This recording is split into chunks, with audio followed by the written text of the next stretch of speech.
Why, hello everyone! I have missed you, I've missed you.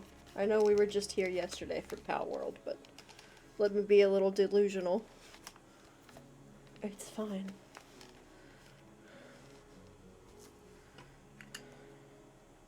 I genuinely didn't know what to play today, so we're here for not Pal World.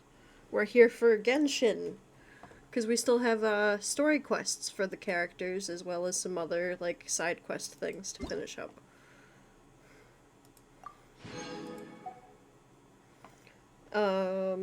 So there is that.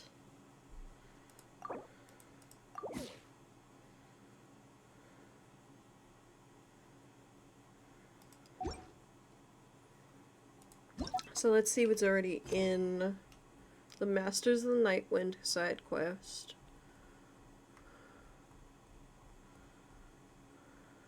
These are a lot of unvoiced things.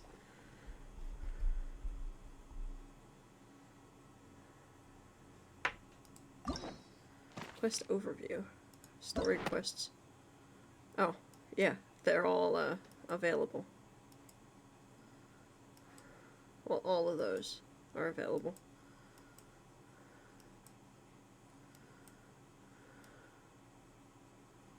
Those need prerequisites. Okay, probably all this.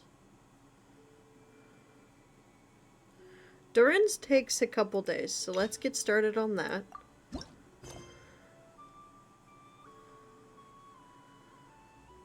It has recollections. This is talking about Similanka. After receiving a strange fairy tale book, you and Paimon traveled to the wondrous world named Similanka. There you experienced an adventure with your companions. Eventually, you discovered that that world was created and based on a fairy tale written by the mage M. You also rescued a little dragon named Durin in that world. Mini Durin made friends with you, promising to aid you at some point in the future should you need it.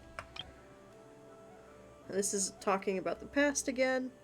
Once again, the new once yearly Windbloom Festival had come around, and how he became the human Durin. So we knew that, because we just played that recently.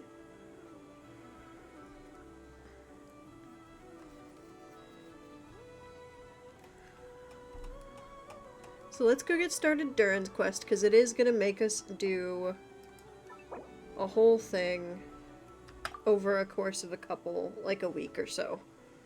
It'll open up.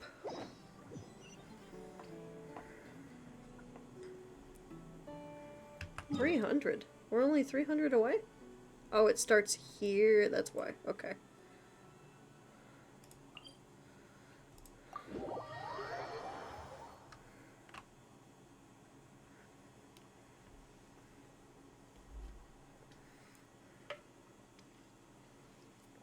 I hope everybody's having good time zones. I know I am. I know it's a little later, but I genuinely did not know what I wanted to do. Which is why I took so long. I was sitting there like, what game do I want to play today? And I was staring at all the games.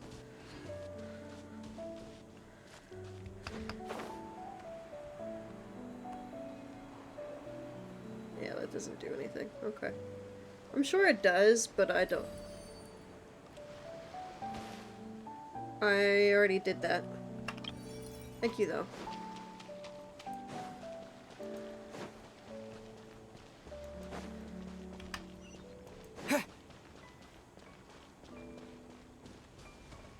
Oh, wow.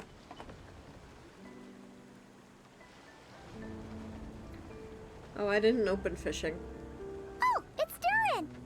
Oh, I need to auto it. It is voiced. Hmm?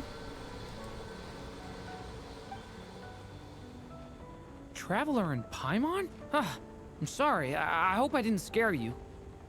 Oh, no, you didn't scare us. Just gave us a little surprise. Looks like you've gotten even more powerful now. I don't know. It just feels like it's gotten harder to control. I didn't mean to strike so hard. I'm so relieved you didn't get hurt. It's all good. We've had worse. Is the abyssal power inside you acting up? No, don't worry about that. It's been very stable ever since I got this body. Albedo made sure of that. What you saw just now is something that only started happening recently. Maybe I'm still acclimating or something. I'm sure it'll clear up over time. Anyway, what brings you here? Did you need something? Well, The day that the writer and the watcher crossed paths was the day that the magic known as storytelling was born. so, she asked us to come. Miss Alice? Oh, you too? I guess I really do need to work on my impression. Well, never mind that. It's been too long, Minnie Durin. And please, that's Aunt Alice to you. I have brought you and the Traveler together here for a very important purpose. It has to do with your mom. My mom? You mean M? Indeed, fairy tale author extraordinaire, Anya Marie Andersdottir. See, I knew this would be right up your alley. Now then, if you'll open the book, I will begin narrating. Open the book.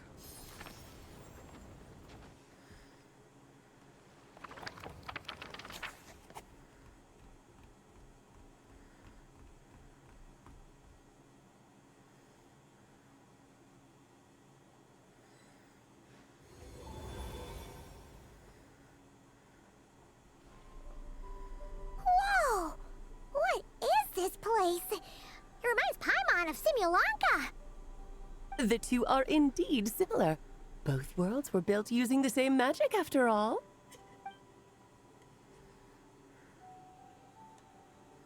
Aha! So it is Alice! Hello, Aunt Alice? Oh, no need to be shy. Just think of me as one of your mother's dearest friends. You keep talking about stories and magic. What's this all about? Simulanka 2.0 or something? Certainly not. Simulanka was a peerless masterpiece. Without the original author, it would be impossible to create a sequel, even for me. But you are right about one thing. Just like last time, I want to show you a work of magic that has to do with storytelling. What's this?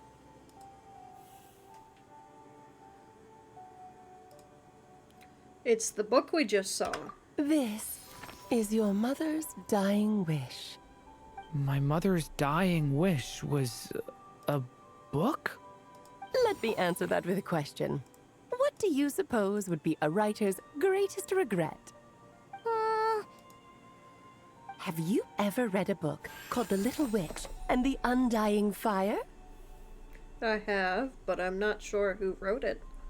Oh, that's because it was the work of more than one person. It began as a little game at our tea parties. Each of us took turns writing the next part of the story. I wrote the first volume, then the other mages took their turns.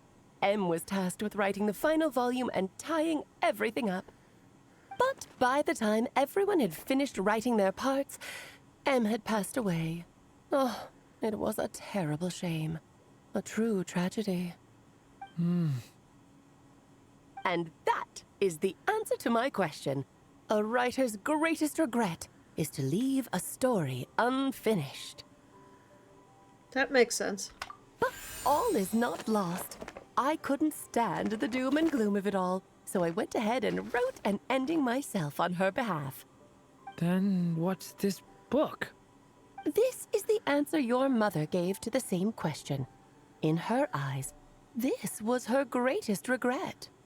She made me promise that I would bring it to you, because she believed the only person who could resolve this regret is you.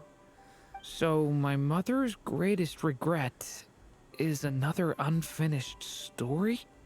You could say that. And I guess resolving the regret means finishing the story? That's one way to put it. Oh, is a straight answer too much to ask for? Her answer was quite the opposite of what I'd expected. But oh, how touching it was. I'd love to tell you what she said, I really would. But that would spoil the plot, and we can't have that. Spoilers Ooh, ruin an everything. Oh, Fine, we'll make do with the breadcrumbs. Just think of this task as giving a story a much-needed ending. All I ask is that you do your best. I understand. But I only just started learning human script, and I don't have any writing experience at all. Relax. Why else do you think your dear aunt went and found you two such wonderful helpers? With their experience, you'll have so many story ideas you won't know what to do with them. So don't be shy to ask lots of questions. So that's why we're here. Yeah. If it's to help Durin fulfill his mother's dying wish, then we're in. Aunt Alice, could I ask, what kind of story was my mother hoping to write? I had a feeling this might come up, but that answer isn't mine to give. You'll have to find it yourself, here inside this book. Don't worry. We'll help you come up with loads of ideas. Hell yeah, we Let's will. find a nice spot where we can settle in and read through this thing. We could even get some snacks, too. Oh, the actual process might not be quite the walk in the park you're imagining, Paimon. Why's that? Because when Em created this book, she borrowed my magic. In other words, it's not a book you can just pick up and read. It's a magical book. Its chapters are scattered through memories of the past. Gather them all, and the book will show you its secrets. So, where are we supposed to find these memories? Em left a trail of clues for each unfinished chapter. Follow the hints, and you'll find them. Oh, and when it comes to adding to the story yourselves, you'll need to use this. And this is... This, my dear little Paimon, is the ink Em left behind. Infused with a little of my own magic, of course. If you're planning on writing something inside the book, you'll need it. How very magical. It's extremely precious, so be sure to use it sparingly. This is all that's left. So we need to search for the memories and keep an eye on how much ink we're using. Oh, it just had to be a wild goose chase, didn't it? Perhaps it's just another form of storytelling. Em was ever so creative when it came to things like that. Just think of it as a little challenge your mom left behind. Who knows? There could even be a mysterious prize at the end of it all.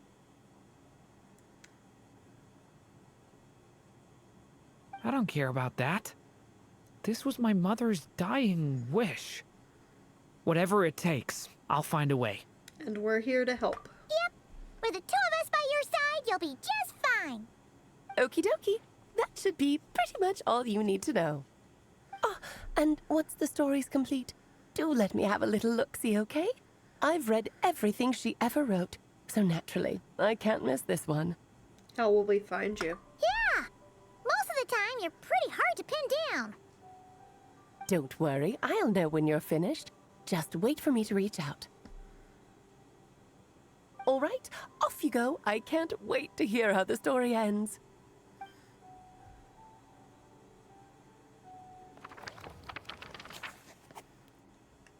Was the day the magic known as storytelling was born.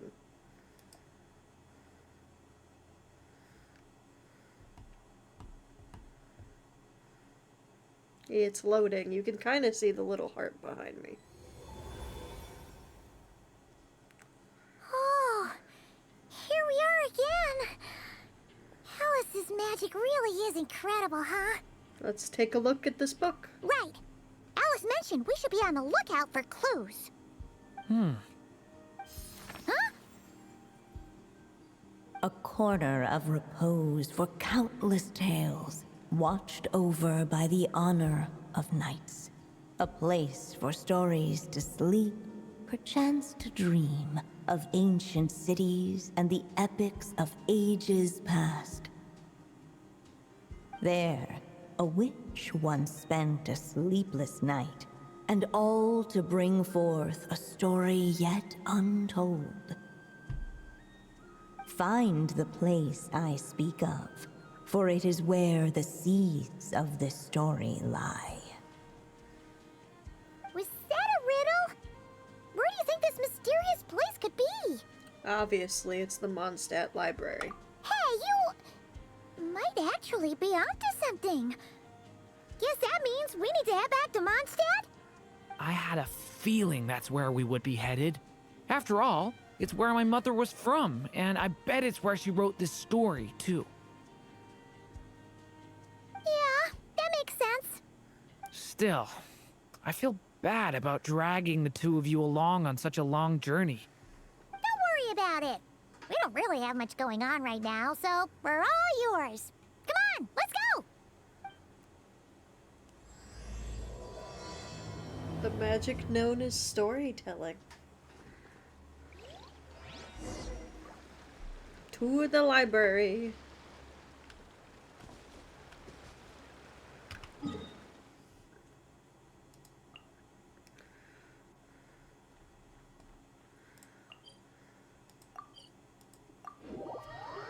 Teleport.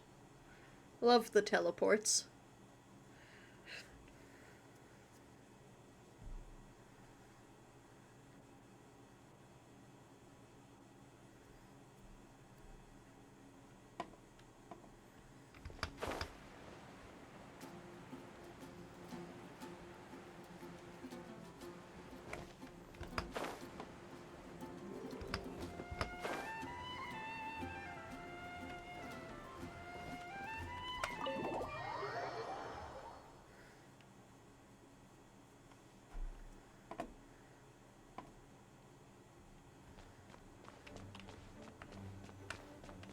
Open the door.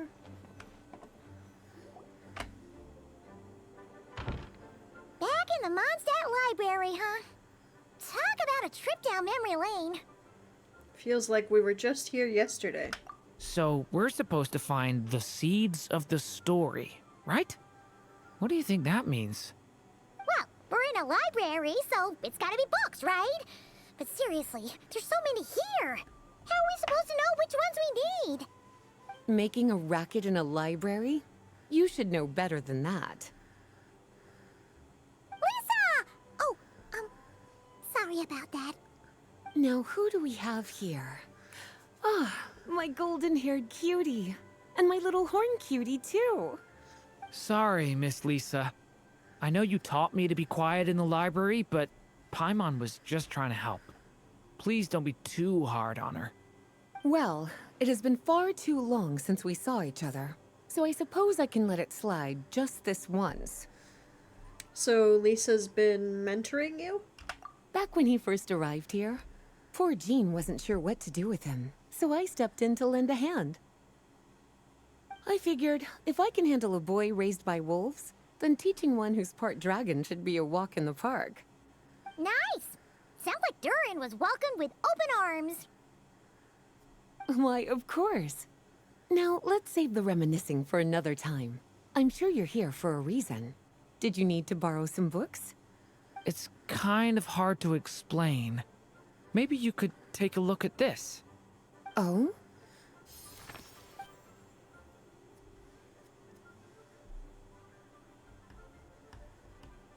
Ah, I see. These so-called seeds of the story must be the books that inspired its creation. That's just how it is with stories. They grow out of the tales that came before them. And that mage, I can almost picture her here, hundreds of years ago, scribbling away at one of these very desks. But we don't know anything about this story. How are we supposed to figure out which books inspired it? As it happens, just before I found you here, I was looking into something rather peculiar. One of the knights reported seeing some books that weren't listed anywhere in our catalog. Stranger still, just as he went to reach out for them, the books vanished into thin air. And then, a while later, while he was browsing through other shelves, there they were again. Seriously? That particular knight knows this library inside and out. I'd be very surprised if he was seeing things. Something tells me these might just be the magical books you're after. It's very possible. According to the report, there are 3 of these books in total. I'll be relying on you to track them down, cuties.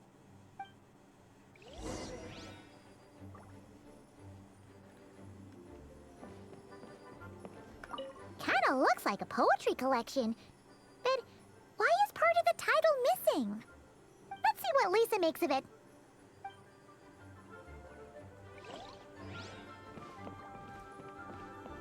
Oh, wait! Did Klee write this one? Should this even be here? We better show it to Lisa.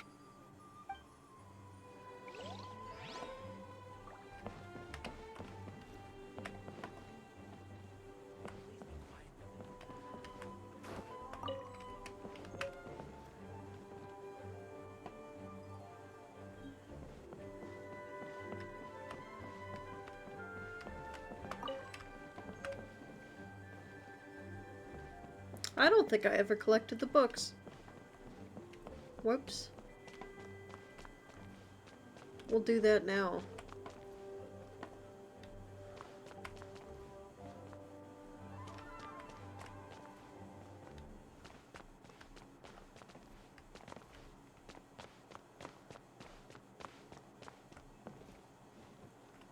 Or did I just miss 2?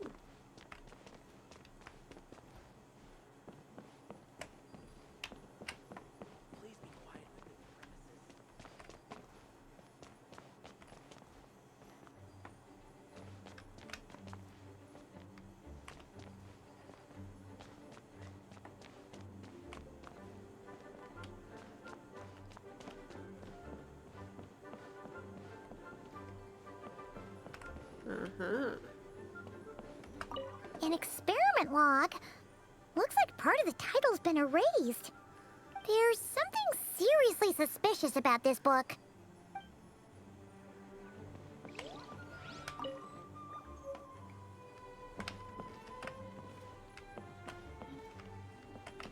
Those are the rules. Let's hang on to this one for now. Could be one of the ones we're looking for. It's one of M's, after all.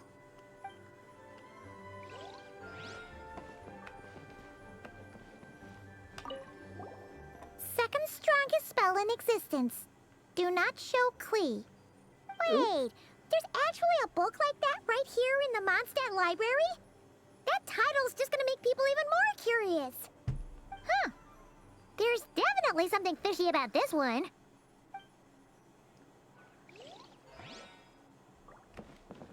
I guess I only missed those 3. Well, did you manage to find them? Experiment log. This book definitely doesn't belong here. Yeah, we could tell just from reading the title. Albedo was the one who brought it in. He suggested I place it on the restricted list and keep it sealed away. Why? He said it's full of forbidden alchemical formulas, some of which could even result in the creation of dangerous monsters. Oop. Apparently, the danger it posed was so great, he didn't even feel like it was safe to carry around or keep it in his workshop. Really? Definitely sounds like it shouldn't be here then. Still, if that mage read this book too, it must have been written a lot earlier than I'd imagined. Well, did you manage to find them? Second strongest spell in existence. Truly extraordinary. And certainly not the kind of thing that should be just lying around.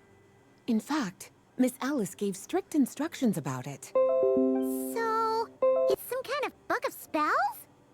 Paimon's guessing magic this powerful should be kept a secret. It's true. This book does contain one of Miss Alice's spells. But honestly, virtually no one could actually pull it off, even if they tried. The only reason it's even meant to be in the restricted section is because we can't let Klee get her hands on it. After Klee was born, Miss Alice advised us to seal it away. She even added that little subtitle herself. So, it's to keep it away from Klee, huh? Does that mean she could use it to cause even more mayhem than she already does with Jumpy Dumpty? No, that's not it. As Miss Alice herself put it, letting Klee see it too early would spoil the surprise. Well, did you manage to find them? Versus. Yes, this is a restricted book, all right. It certainly isn't supposed to be here. Huh. But it looks like a regular poetry collection. How did it end up being classified as a restricted book? The issue lies with one of the poems inside. You've heard of the great battle that took place on Dragonspine, yes? 500 years ago, during the cataclysm in Conria, an evil dragon descended upon Mondstadt. A fierce battle with Dvalin ensued, but in the end, the evil dragon fell, and Dragonspine became its resting place. We're talking about Durin. The Durin of Dragonspine. Well, the poem in question turns the whole battle into a dance, with the evil dragon recast as an innocent child who came here in search of friends. But given all the suffering experienced at the claws of that dragon, how could the people of Mondstadt accept such a retelling? Bards are often accused of inventing history or distorting the truth in their ballads. But this one hit a bit too close to home. And since the knights back then were unable to track down the author, they decided to ban the entire collection, blot out the title, and seal it away for good. So the version in the poem, it was all a lie? I'm afraid that question is something only the dragon himself could answer. Well, would you look at that? Seems like these are the little troublemakers you're after. And all three just so happen to be forbidden texts. What kind of story requires reference material like that, I wonder? Forbidden texts? You know, the first time you mentioned that the library had a restricted section, Paimon thought you were just trying to scare us. Are you saying it actually exists? Not really something you should be poking your little nose into, is it, cutie? Sorry. Seeing as it was Miss Alice who asked you to look for these books, I won't question the matter. But they'll need to be sealed away again once you're done, so don't forget to return them. Don't worry, Miss Lisa. I won't forget. Well then, that's all from me. After all that hard work, I think I've earned myself a nice cup of tea. All right, we've gathered all the reference books. What's next?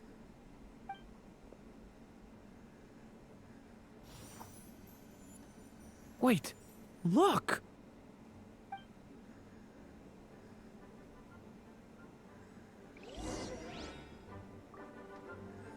Open.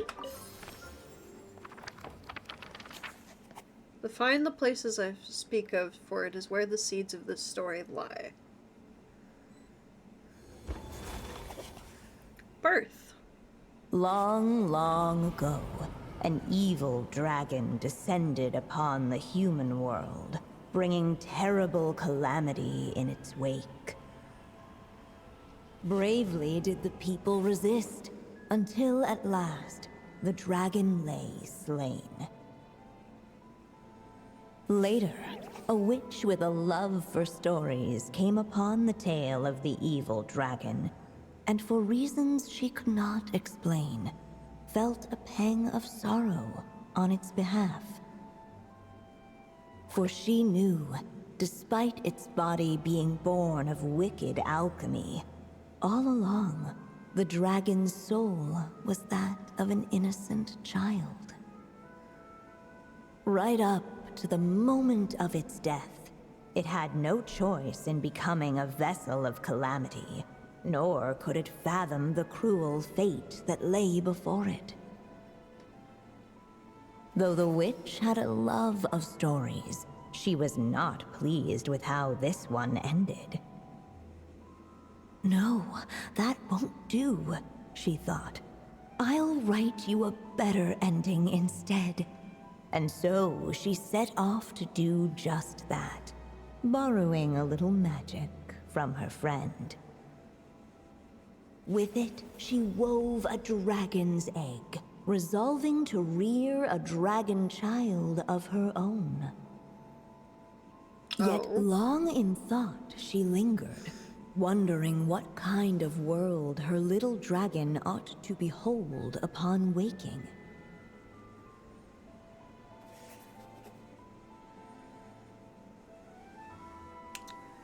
Ooh. What should be used to adorn his cradle? Wisp of woodland air. Trace of palatal splendor.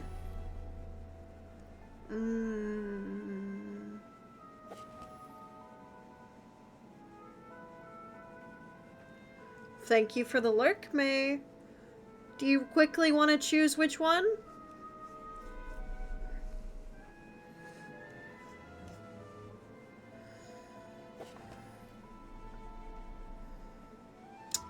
Which should be used to adorn the dragon egg cradle? A wisp of woodland air, or a trace of palatial splendor?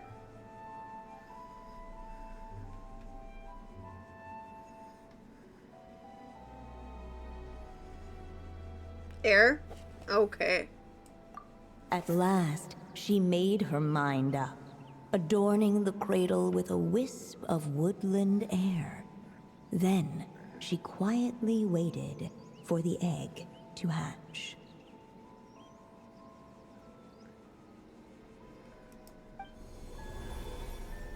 Whoa! We're actually inside the story! This must be Aunt Alice's magic. That was the opening we just heard, right? Yeah. A story about me? Why don't we just see where the story takes us? All we know is the beginning at this point. Okay. And now a golden-haired traveler, a silvery sprite, and a dragon-born youth step onto the stage. What new chapter will their arrival bring? Whoa! That came out of nowhere! Was that the same voice we heard just now? It sounds like this story even has its own narrator. Yeah. But why does it sound so familiar? I've missed this. It's just like the stories my mother used to tell me. You mean... Em? She used to tell you stories? Yeah, she loved it. Back when she was still alive. Sorry, we should focus on what we're here to do. So, now that we're in the story, what's next? The dragon youth wondered aloud. Yet all he could do was wait for the story to unfold. Of course, there's something to be said for helping it along. Perhaps a little exploration could prove fruitful. Oh, is that a hint? Let's follow her suggestion for now. Yeah, I agree.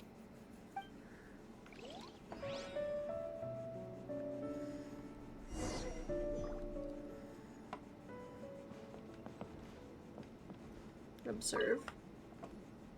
Look at all these books.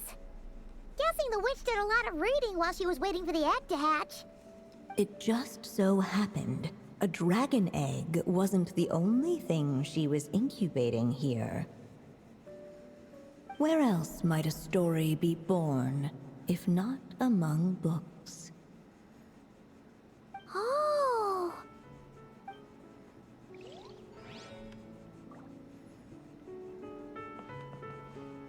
Observe. This Dodoko doll is meant to be the witch in the story, right? Wait a second. All the people we've seen that look like that turned out to be mages from the Hexen Circle. Do you think the witch in this story is one of them too? My mother had a hat just like this. Then, the witch must be M. Looks like this story really is about Durin, huh? Whether the sprite spoke true or not, it had little bearing on the story at hand. For in that moment, what mattered most was not that she was a witch, but a mother waiting for her child to hatch. Let's keep looking.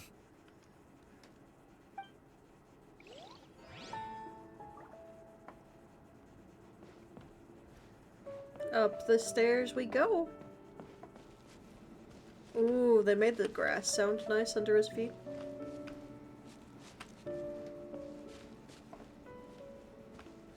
Observe. This must be the dragon egg, right? Looks like it's gonna hatch any moment now. So we've got a dragon egg about to hatch, a witch who loves stories, and that evil dragon we heard about at the beginning. Yep, it all adds up. This is my story, isn't it? Sure looks like it. Okay, so how are we supposed to help the story along? It feels like all we can do right now is wait.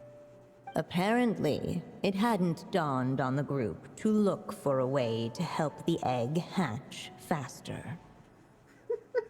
Oh, right! We're at the point in the story where we're waiting for the baby dragon to hatch. So that has to happen before the story can continue. And how do we do that? With the flames at his command, perhaps the dragon youth might be able to provide the egg with sufficient warmth. What? You want us to roast the dragon egg? The silvery sprite's surprise betrayed her lack of reading.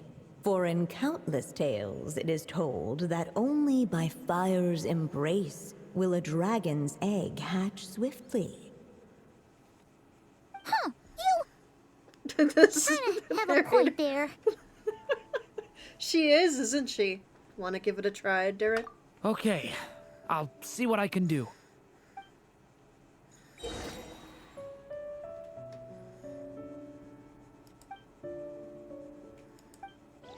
Okay. The story has only just begun! Let every unborn life be welcomed with tender anticipation, and may that warmth stay with it for a lifetime.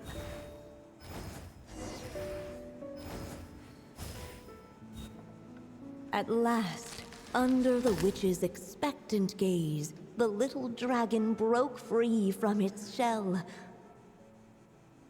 No living being has ever decided the moment of its birth. You were no exception, my child.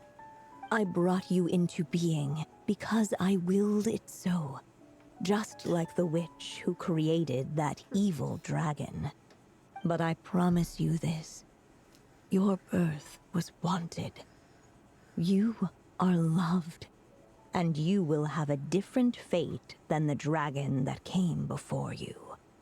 You've never told me those things before, but for some reason, I always knew.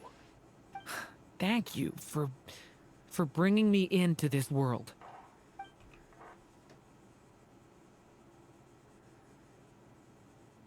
The waiting witch did not feel lonely, for she had 3 visitors by her side.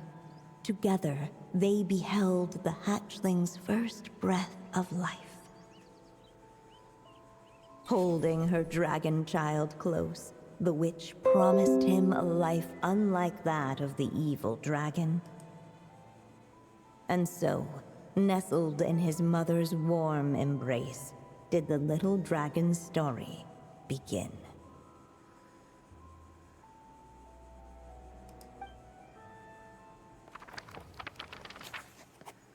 There, a witch once spent a sleepless night, and all to bring forth a story yet untold.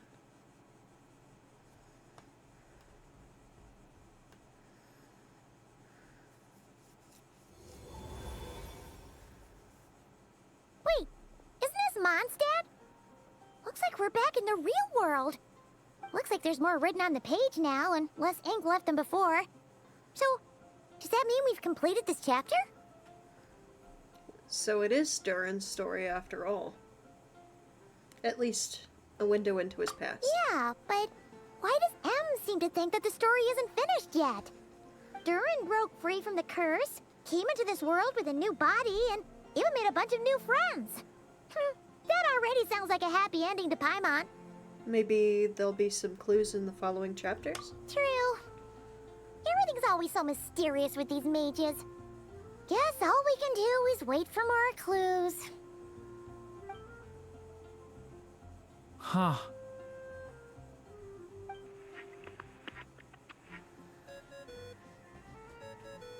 Is this thing on? All right, that should do it. Hey, that's Alice's voice. Hello there, children. If you're hearing this, you've stumbled upon the little recording I left for you. I thought you could use a few hints about how the book works.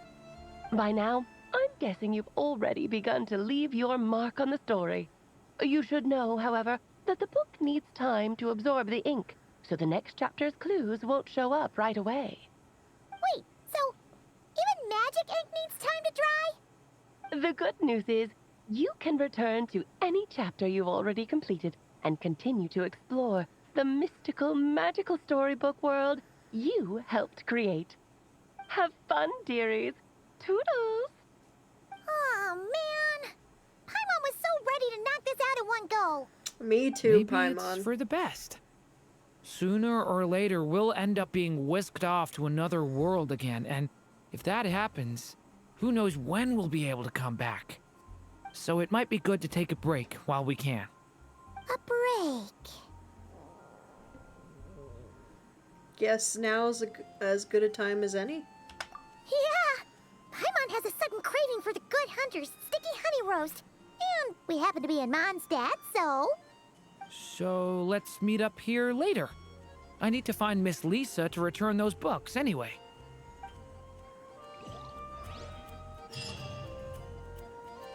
That's all we can do for now. For that one.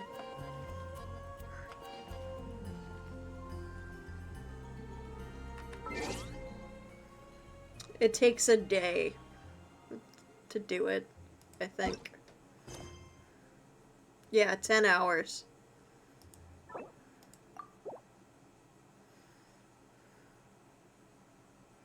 "10 hours! Ah.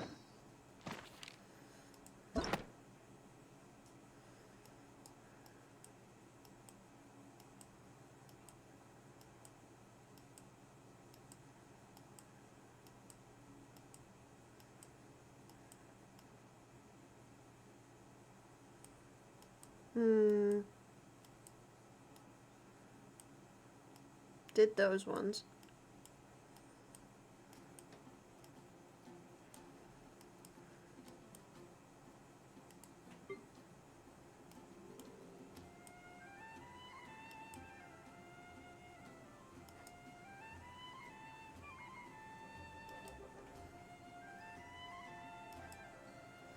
Hmm.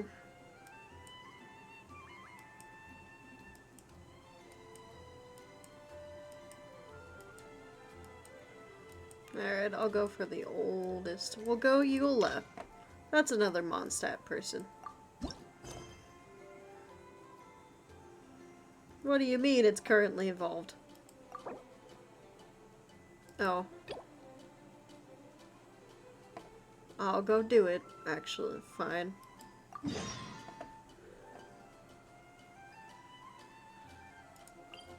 And then I'll be able to do Eula's quest.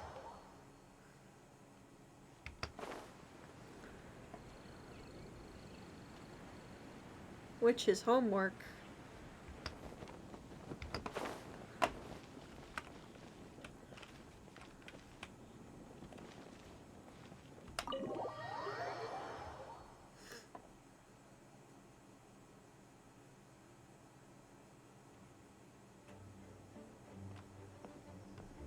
Whoa! This is way too many books!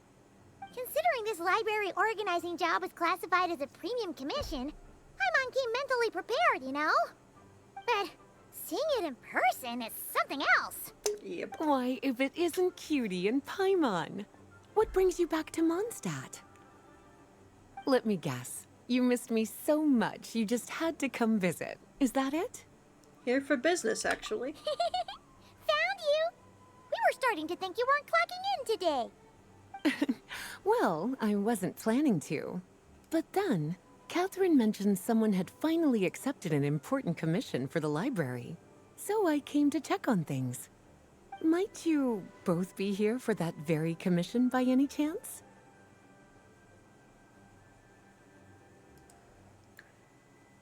We're the only ones here, so yeah. Ah, music to my ears. Now, as you can see, a certain anonymous benefactor has donated a large amount of books to us.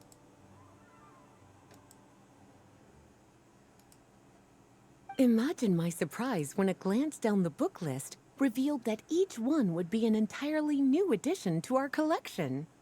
There are books of all different kinds, including quite a few that are banned. Troublesome, I know. So this wasn't an odd job I could trust to just anyone. And sorting them myself?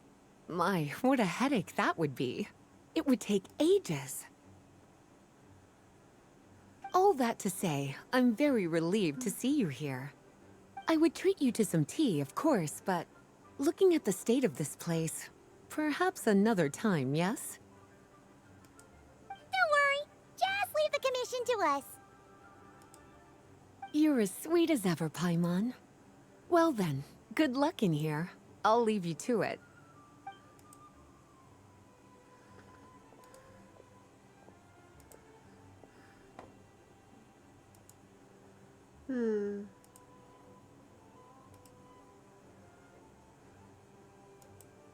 Just looking around. Finally! We made it to the last stack!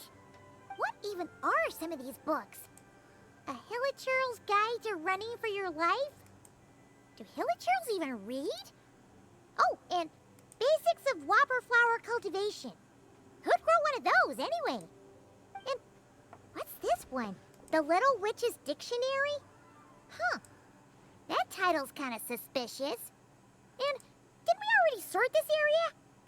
Did you notice it earlier? No, and it's not on the list either. Huh. Well, witches always make Paimon think of, you know.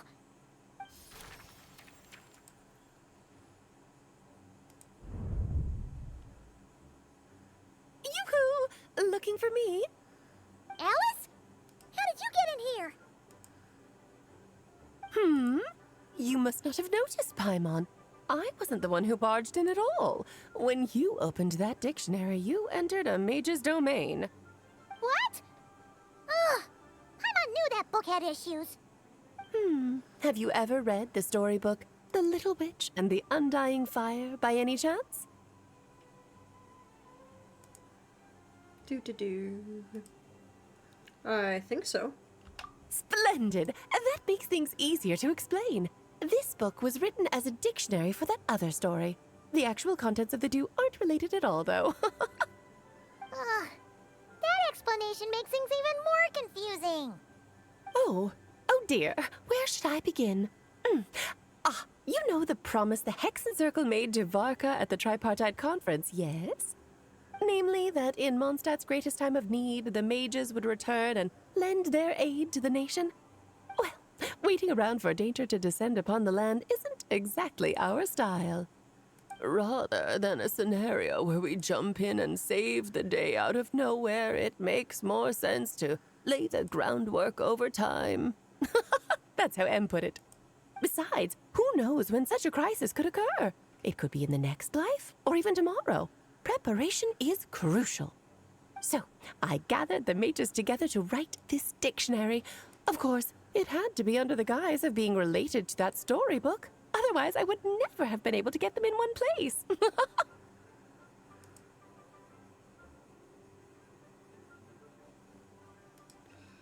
Sounds like a lot of work, but how do we factor in exactly? Well, we looked into Barbie's scryglass and came up with a series of tasks tailor-made for the people of Mondstadt. They're all in this dictionary. Striving toward a common goal, overcoming obstacles alongside trusted companions, becoming better versions of ourselves. That is the best defense against what dangers could lie ahead. Oh, you make it sound like something bad is actually about to happen. Now, I never said that. But still, we are talking about trusted companions here, Paimon. And when we speak of a person who could be considered a friend to all in Mondstadt, I'm afraid the pool of options consists of but one. But one? I see what's going on here. Wait, the huge book donation? That was just an excuse to get us here, wasn't it? We had to spend ages sorting through them, you know. Oh dear, I never could have imagined you would need to go to such trouble. Uh-huh. Sure you didn't. Well, this is an important book. I couldn't just bring it into Tavad without taking any precautions. Much better to hide it in plain sight, you see. That's why I donated all those other books to the library. Besides, it's not like this is a bad thing. Just think of it as an excuse to reunite with old friends. And as a favor to your dear Aunt Alice. Okay. If the goal is to help the people of Mondstadt, then we're in. We'll take the dictionary. And the next time we run into our friends, we'll pass your tasks and stuff along, okay? Wonderful. Then I'll let you get to it. Have fun!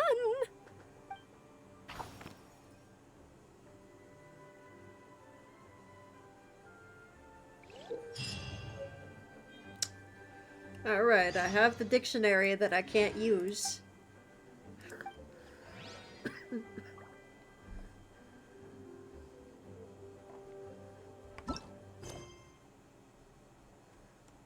Now I can do this.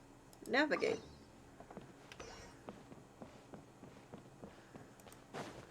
Why was I down here?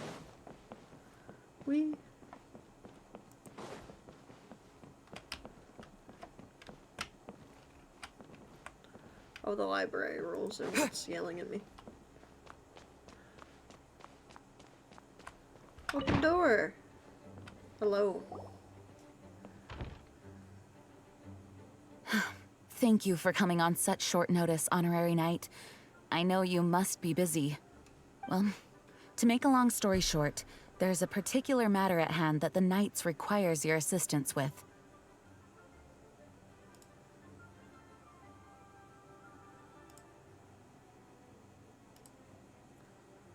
The Knights are as busy as ever.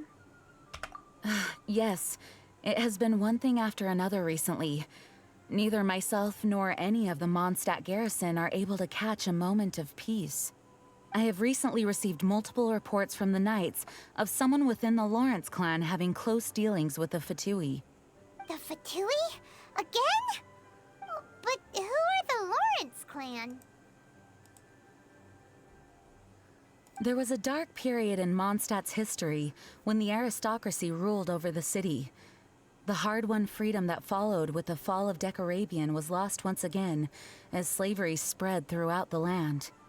The first Dandelion Knight, Vanessa, spearheaded the revolution that overthrew the old aristocratic system and established the Knights of Favonius, leading Mondstadt to become the city that you see today. The aristocrats that had oppressed the people of Mondstadt were none other than the Lawrence clan. Oh, Paimon gets it! So the clan's descendants are now scheming with the bad guys to carry out more dubious deeds. We suspect as much, though we have yet to obtain any solid evidence. The reason I summoned you here today is to ask you to help us further investigate this matter. But why us? Unfortunately, the Knights of Favonius and the aristocracy have been at odds with one another for as long as I can remember. We've already considered every possible way of resolving our differences, but it seems the descendants of the aristocracy remain antagonistic towards the Knights. No matter what stance we take when dealing with them, the outcome is always the same. Our efforts only result in adding more fuel to the flames. We could come knocking on their door on the grounds of a search warrant, but if the investigation were to come up empty, I'm afraid tensions and distrust would only increase. All of our past efforts would have been wasted. But as the honorary knight, I technically also belong to the knights. You are in fact the best candidate to represent the Knights of Favonius. But you need not emphasize your role as the honorary knight. You're a traveler from a distant land, and you can approach the aristocrats in this way. Once you come to friendly terms with the Lawrence clan, you should be in a good position to learn more of their possible connections with the Fatui. Whoa, leave it to Master Jean to come up with such a thorough plan. Perhaps such plans have become second nature after all the diplomatic issues I've dealt with. The name of the Lawrence clan member in question is Schubert. Lately, he can often be found strolling near the northern city walls. It is said that he is difficult to get along with due to his temperamental disposition, but if we approach him calmly, then things should go off without a hitch. Leave it to me. Thanks again for your help. If you run into any snags along the way, I'll do anything in my power to support you.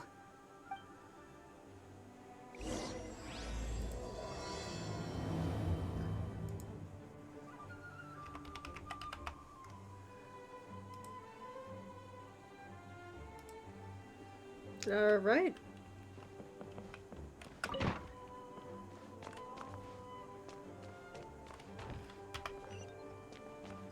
On out we go.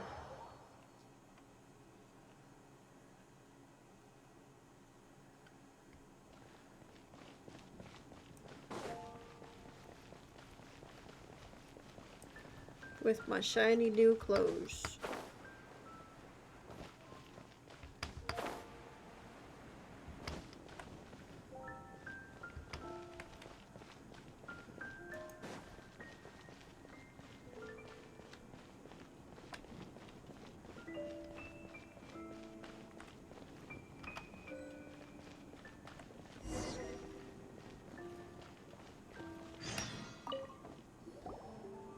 Huh?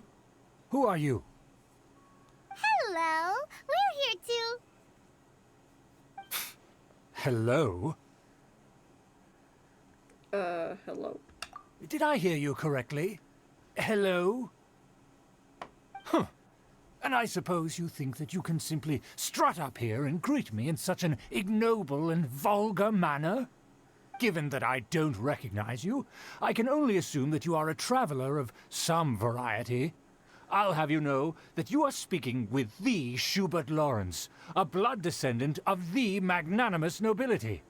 If you wish to address me, you'd best consider your words more carefully. Such nonchalant manners are inadmissible and will never do. Now, if you're somehow capable of understanding anything I've said, then you will get down on your knees, apologize for your negligent actions, and give me a proper introduction. That is the appropriate etiquette. That's etiquette? Paimon's never heard of something so complicated before. Huh. In former times, when people knew their place and respected traditions, such conduct was only basic courtesy when greeting a nobleman. And neglecting your manners would result in a swift whipping. But look at the world now. Rules have been thrown to the wayside and manners forgotten. I cannot bear to see such degradation. It's no wonder the aristocracy fell. What did you say? You dare question the dignity of the nobility? I'll have you know that though the Lawrence clan is in decline, myself and others of noble blood are looking for a chance to restore our rightful honor. Just look around. The people are unruly and undisciplined. I, however, strive to retain the elegance and etiquette of the nobility. After all, we are of a completely different breed by birth. I haven't even said anything yet. Save your words. I find your manners and bearing repulsive. I have nothing to discuss with the likes of you. Besides, I am in no way obligated to instruct commoners on basic courtesies. Now I have more pressing matters to attend to. I'll take my leave. Oh, so this is what Master Jean meant by difficult to get along with. Let's head back and talk things over with her.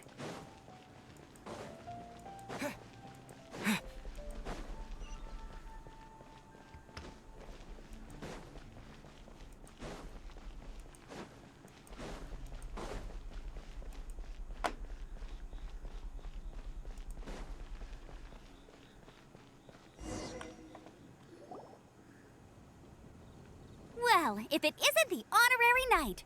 I'm just on my way out to gather some intel. I didn't expect to run into you here. Huh? Judging by your expression, you must have run into some trouble. Master Jean tasked us with a special assignment, but things seem to have run aground for the moment. It's a long story. No need to get down on yourself. Sometimes things just don't turn out as planned. Even I can't guarantee useful intel every time I'm dispatched. You just have to keep at it and never give up. That's Amber for you. Hey, why don't you let me try to help? What's the problem? Master Jean asked us to build a connection with someone named Schubert Lawrence. But it turns out that he's a peculiar character that doesn't listen to anyone, especially Paimon. Aha, Schubert! I know him. Let me guess, he said you didn't have any manners. Sounds like you're no stranger to his rants. I've been on the receiving end of his lectures many a time. The Lawrence clan can be very particular about such things. You mean everyone in the Lawrence clan is just a big headache? As aristocrats, they believe there should be a certain distance between themselves and common folk. I understand their thinking, but that's just not how things are anymore. However, there is one exception among the Lawrence clan, my good buddy, Eula. Buddy? That's right. Not only is she from the Lawrence clan, but she's also captain of the Knights of Favonia's 4th Company. Jean told us the Lawrence clan sees the knights as enemies. Eula is special. She's not quite like the other members of her clan. She has her own beliefs and it shows. In other words, she doesn't really adhere to the strict rules and conventions of her family. However, she's still quite knowledgeable about dealing with the Lawrences. I'm sure you'll see what I mean if you meet her. That's strange. If Eula is a member of the Lawrence clan, then why would Master Jean choose us for the task? Couldn't she just ask Eula? Well, it's a little complicated. Basically, the Lawrence clan has frowned upon the fact that Eula joined the Knights. Her family members don't particularly care for her. In their eyes, Eula is nothing but a traitor to the family. She sounds like quite the character. She's very easy to get along with. Just explain the situation, and I'm sure she'll help you come up with a way to get along with Schubert. In fact, I think she's out in the wilderness on patrol this morning. You should be able to find her around Storm Bear Mountains. Thanks, Amber. All right, you heard her. Let's go find Eula. Good luck, you two. I've got my own matters to investigate. Who would have guessed the Knights have a... Oh, I cut Paimon off. Maybe one day I'll accidentally stop doing that, guys. But not today. Well, if you want to learn about the conduct of the Lawrence clan, who better to ask than one of their own family members?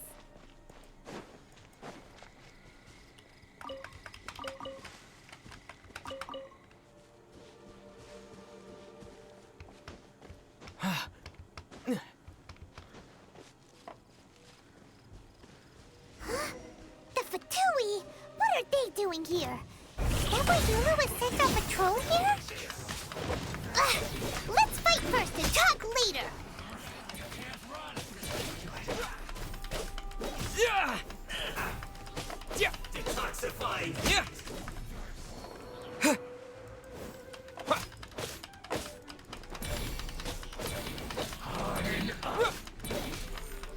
Yeah! Yeah! Oh, so sorry.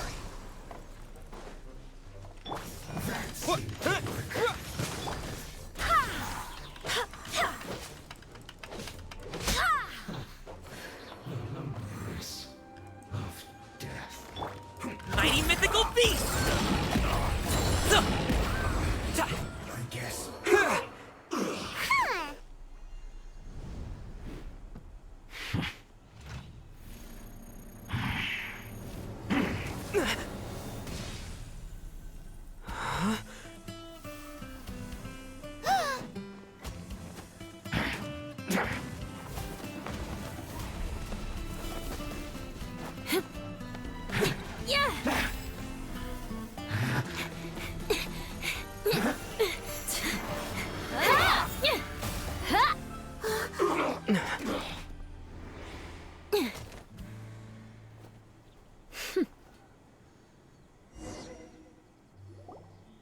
You don't think twice before reaching for your sword, do you?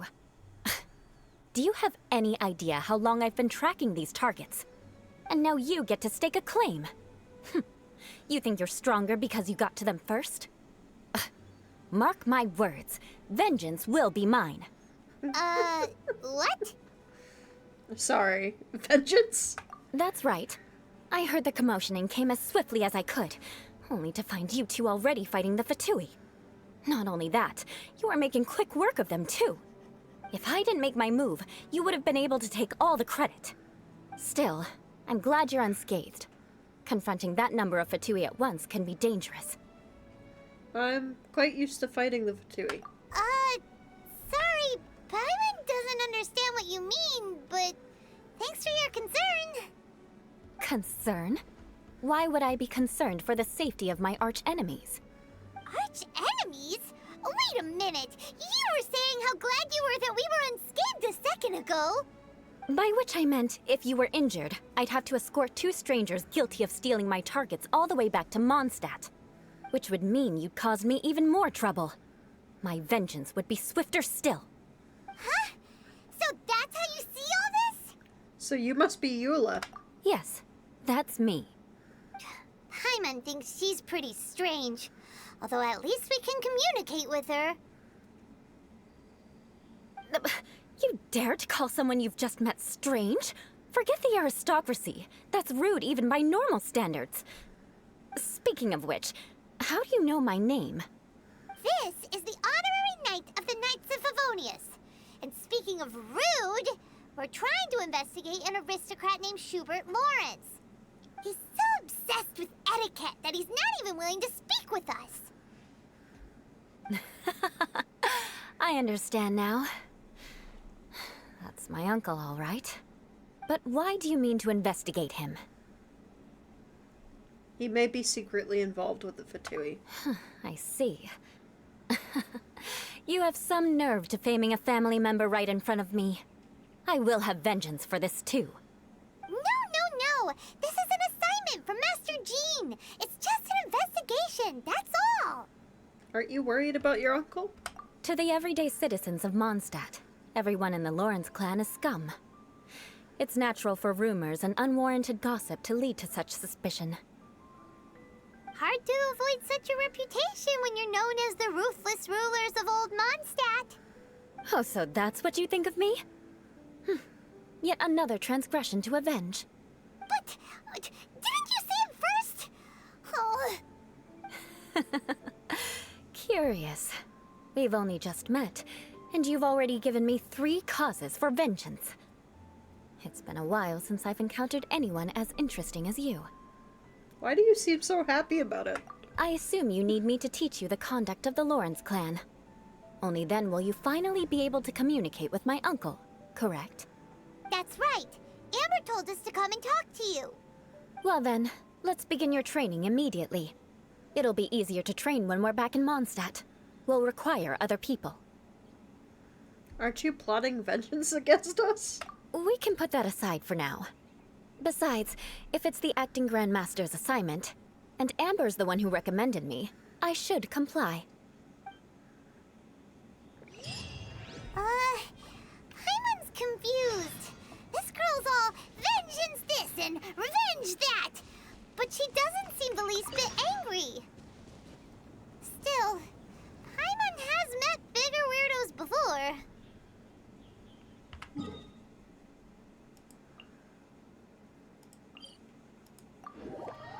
Teleport, teleport.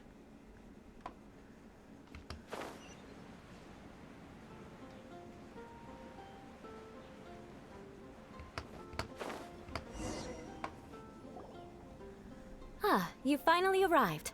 There's no time to spare, so we'll begin with our first lesson. Wait, hold on. There's something we need to clear up first. Otherwise, it'll keep bugging us.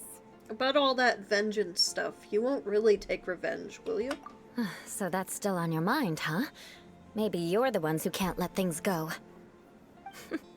Don't worry, there's a time and place for exacting vengeance. Besides, I'm not in the mood for any right now. Best save it for later. You need to be in the right mood for vengeance. I already have a long list of vengeance to exact. Even if I wanted to begin now, I'd have to start in the right order. Who knows how long it will be before I get to you? Well, if you have so much to take care of, wouldn't it just be easier to give us a clean slate? Absolutely not. Stealing my targets, calling me a ruthless ruler, and suspecting my uncle. All worthy of vengeance in my eyes. She's definitely counting. But you needn't worry, at least not whilst we're investigating this matter. I'm sure you're familiar with the phrase, a man of moral integrity fears no slanderous attack. If Uncle Schubert didn't commit any wrongdoing, then any such investigation will prove fruitless. But if he did commit a wrongful act, then he should bear the full punishment. I'm sure you understand. I think I'm starting to see what you mean. Good. Now, there are two key points that aristocrats attach great importance to: your manner of speech and your bearing. Let's begin with your manner of speech. Aristocrats have a very unique way of carrying conversation, even with mundane daily topics. Oh, Paimon's already learned some unique conversation. Mark my words, vengeance will be mine! Not even close. And besides, it sounds strange. Hey! Paimon learned it from you! And didn't you say not to call others strange? It seems you don't respect the rules of your own clan. No, I've no need to trouble myself with such frivolous formalities. Here, allow me to demonstrate. For example, when greeting a friend, you could say, "As the morning dew greets the coming dawn, so do I greet you, my dear friend." As the morning dew does what now? However, such a phrase may only be used during the morning hours. Also, the party with whom you're speaking must be of approximately the same status as you. Morning dew is not uncommon, so it expresses that friendship should not be measured by value, yet also suggests that friendship between aristocrats is pure like water. It seems like a lot of work just to greet a good friend. Oh, no. You must be prudent with your words. Calling someone a good friend could easily offend them. But didn't you just say my dear friend in your example? Paimon's confused. Yes, I did. But you must know in the Lawrence family, dear friend is a set phrase that can only be used towards certain friends with whom one is acquainted, but not particularly close. It sounds much more pleasant to call an acquaintance a dear friend. So another thing to remember. Aristocrats are concerned with face and being polite. However, if you were to use dear friend to address an intimate friend, the recipient would think that you were deliberately trying to estrange them. You mean you always have to talk this way? This is only the first step in making a greeting. After addressing one another, you then exchange courtesies. Wait! This is all too abstract. Perhaps it would be better if you gave some real-life demonstrations. Ah. Very well. Come with me. We'll choose some bystanders to converse with.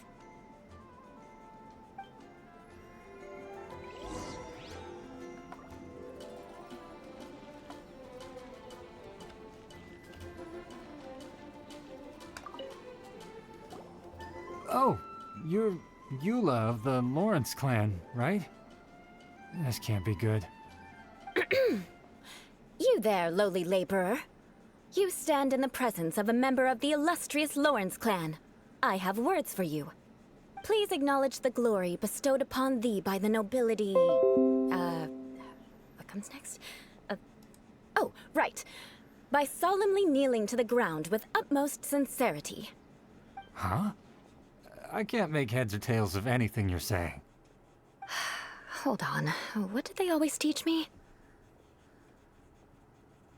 Whenever a dispute arises, protection of your family's prestige and dignity always takes precedence. Got it.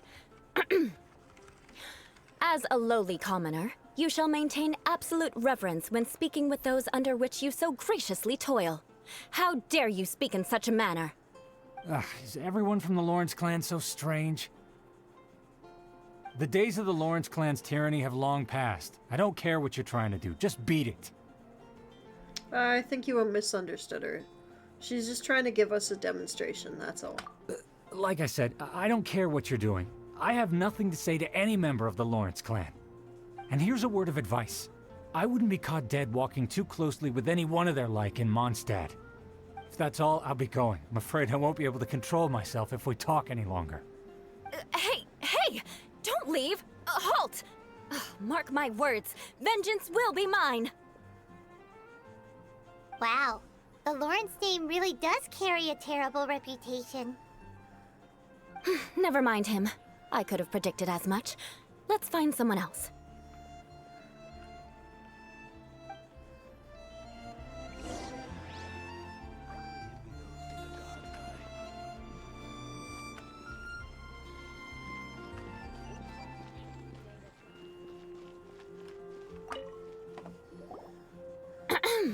You there, lowly toiler. You stand in the presence of a member of the illustrious Lawrence clan. I have words for you. Please acknowledge the glory bestowed upon thee by the nobility, and solemnly kneel to the ground with utmost sincerity. Huh? Why don't you respond? According to the custom, I must wait until you kneel completely before I can say the next words. Right. I mustn't look at you too long, or I'll be drawing more attention to our difference in status. Oh dear, I've already stared at you for quite a while. Fine.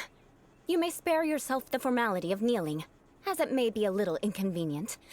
I shall continue. Oh, wait. I think there's a line for people with rude attitudes in this situation.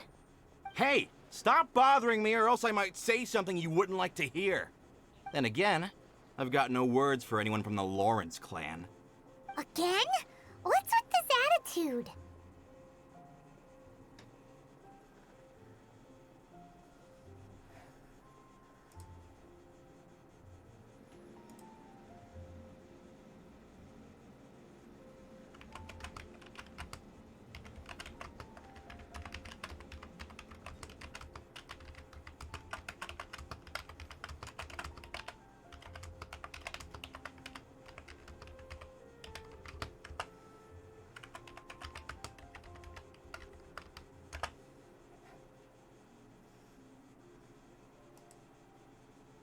That escalated fast. Maybe we should just stop for now? Yes, I don't think his attitude will change. If I keep grandstanding like this, the outcome won't be good. Let's try to find someone else to talk to. I'll remember your unwillingness to comply. Mark my words, vengeance will be mine.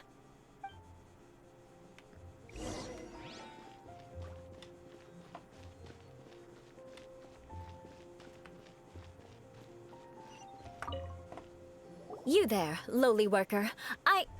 Yeah, I've already heard it all before. Look, just spare me the time. Our answer's always the same.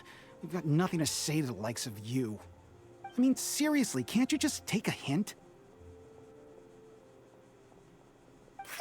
calm down. We don't want to cause any trouble.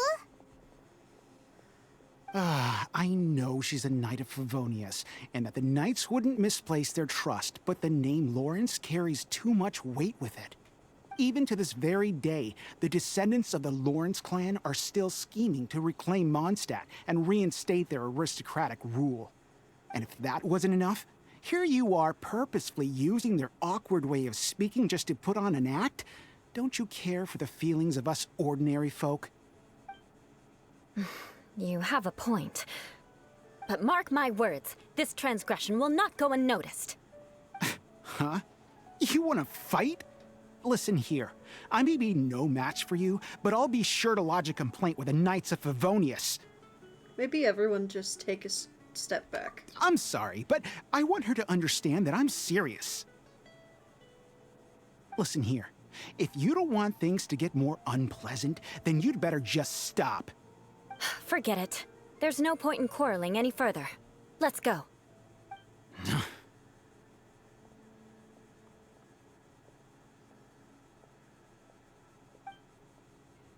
It's all right. This happens quite often. Let's find someone else to talk to. Paimon thinks we've seen enough now. Let's just stop. Actually, Paimon thinks we should apologize for asking you to demonstrate for us.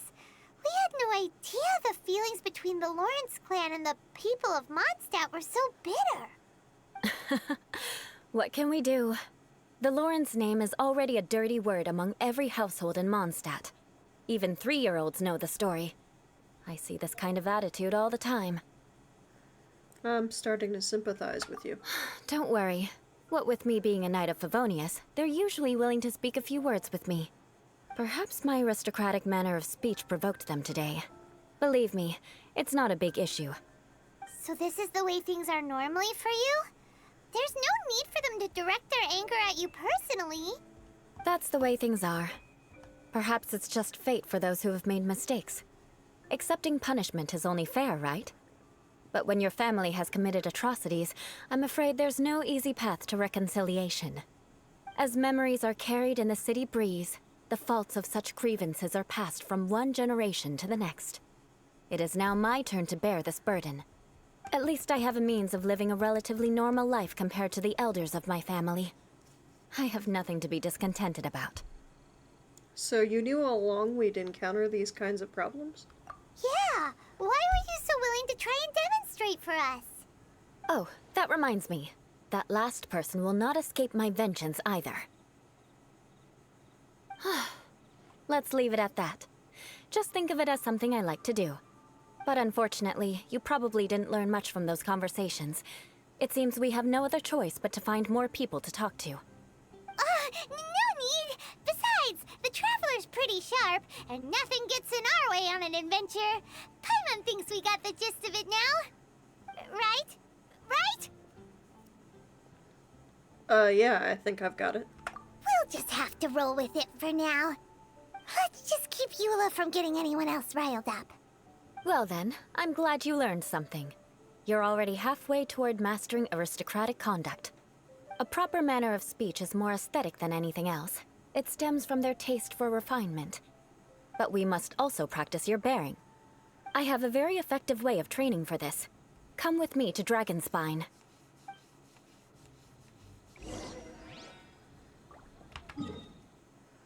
I hate Dragonspine.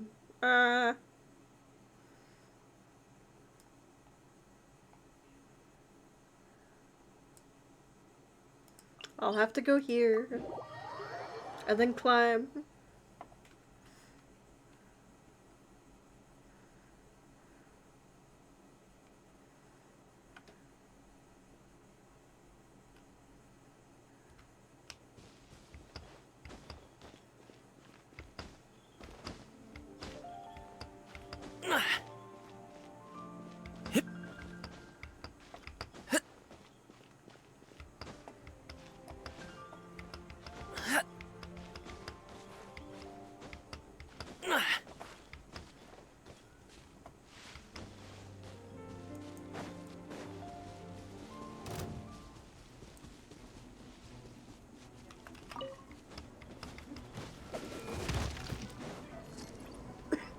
Hmm.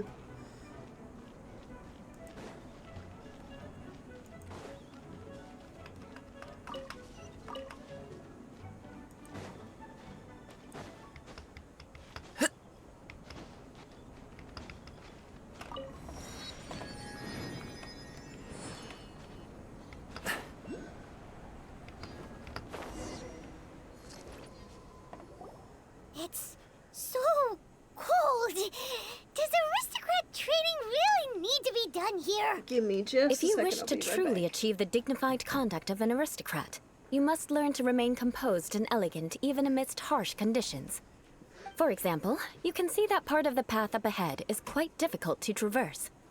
But a well-trained aristocrat would not only effortlessly proceed forward, but do so without a stain on their garment and their elegance fully intact. Paimon thinks we've left the realm of aristocrats and entered the realm of adventuring. Compared to what we've already seen, this should be a piece of cake.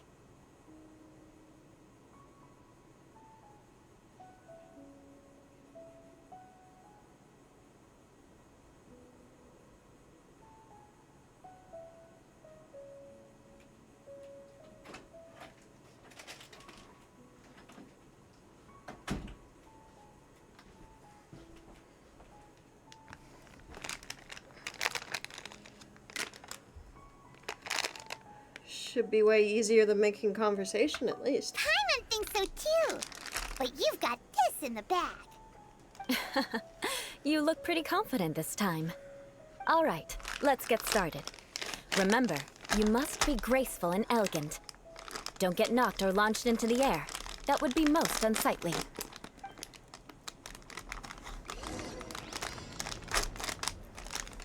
Oh, okay. That won't do. You've exposed your shortcomings. Oof. Okay. No need to worry. Head back to the starting point and try again. It'll be difficult at first, but the key is to remain patient. Let's try again. Remember, you must be elegant. Don't get knocked or launched into the air. Okay. Oh, wrong way.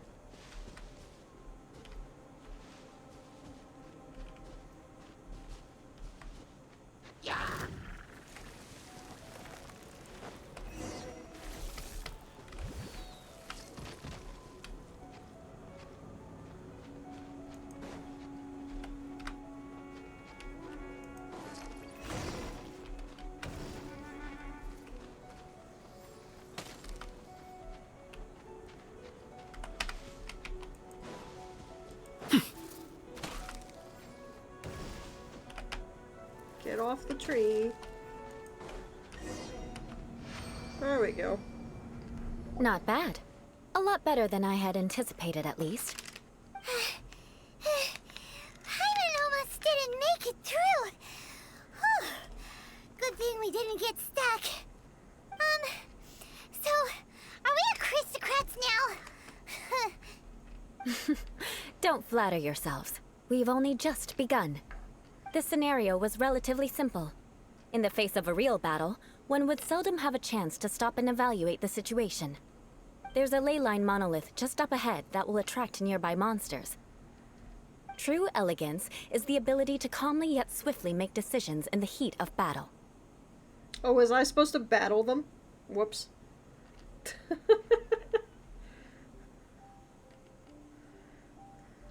Got to the checkpoints without battling.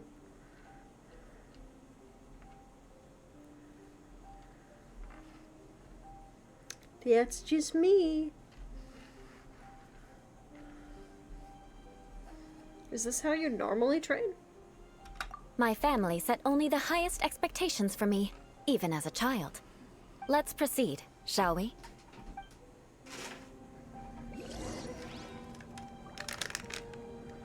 Is this one timed? No, it's not. Okay, cool.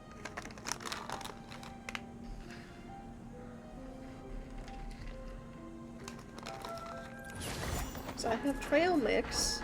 Well, I do have the cold of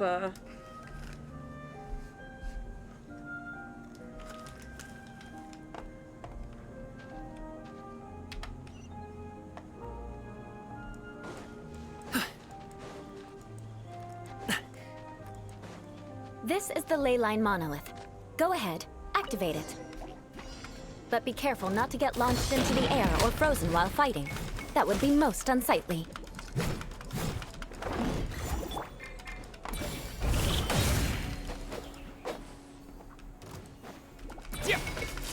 You failed this time.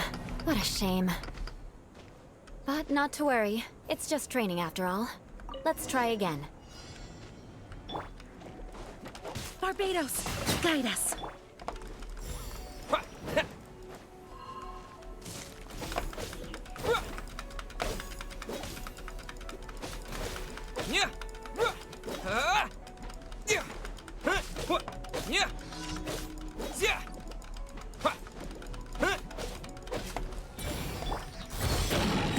Up to it, Manzai! You failed this time. When did I get frozen? Oh, I was up in the air. Not to worry. It's just training after all. Let's try again.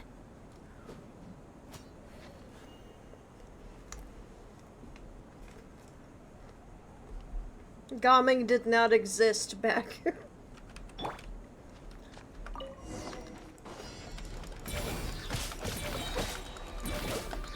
Or did it count me as me knocking him? You failed this time. Oh, What a I got shame. hit by it. But not to worry. It's just training after all. Let's try again.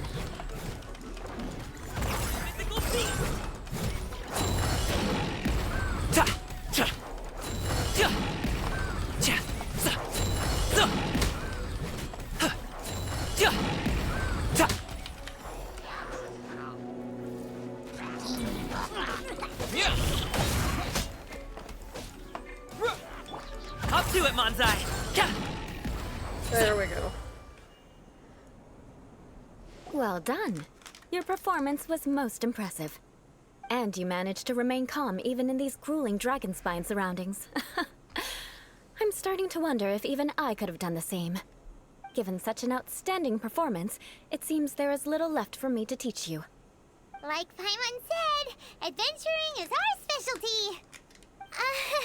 So, that's it for our training, right? Then let's get out of Dragonspine before Paimon turns into a popsicle. Hold on. I was commending the Traveler's performance just now. You, on the other hand, seem to have made no progress at all. What? You mean Paimon was also part of the training? Yes, of course. You were frantically flying and dashing about throughout the entire thing. Not an elegant sight at all. Did you even listen to anything I was trying to teach you?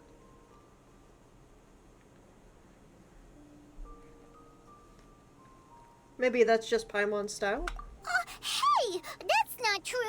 Paimon was just focusing on you the whole time! Whatever the reason, not heeding my instructions. A cause for vengeance, perhaps. Now, drink this. Huh? What is it? Are you trying to poison Paimon? Certainly not. It's warm milk. Didn't you just say that you were freezing? Drink it and it'll help warm you up. Oh, thank you. Are you still planning on the whole vengeance thing? If I wasn't, then why would I care about you being cold? If you turned into a Paimon popsicle, that would ruin my plans for vengeance now, wouldn't it? So, dear friend, don't die on me out here. Ah! Paimon knew something was off! Thank you for looking after Paimon. All in the name of vengeance. No need to thank me. Now then, given that your training is complete, it's time we return to Mondstadt. Our last step will be preparing a cordial gift to present to my uncle when you meet him. I already have something in mind. Let's pay Sarah a visit at Good Hunter.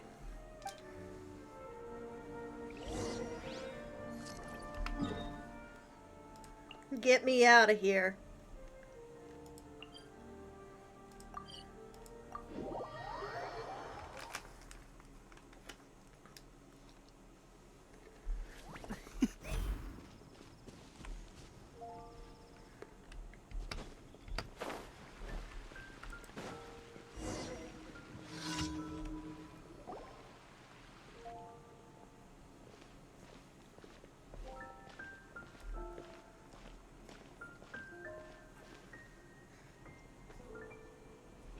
Oh, hey, Eula. I see you've met the honorary knight.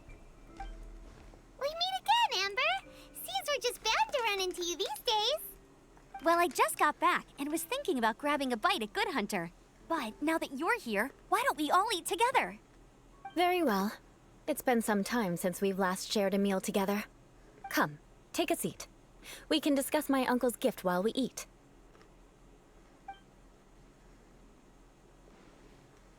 Yes? Is there something else you'd like to order? Could you please prepare a serving of my uncle's favorite, gebratenes Fleisch mit Sauerkraut? We'll take it as a gift to him later. Coming right up. It'll take some time to prepare. I'll have it here at the counter once it's ready. Hold on a moment. Is this satisfying salad also something that Amber ordered?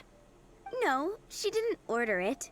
But because she didn't order any vegetables, I thought I'd throw in a salad on the house. You know, to contrast all the meat dishes.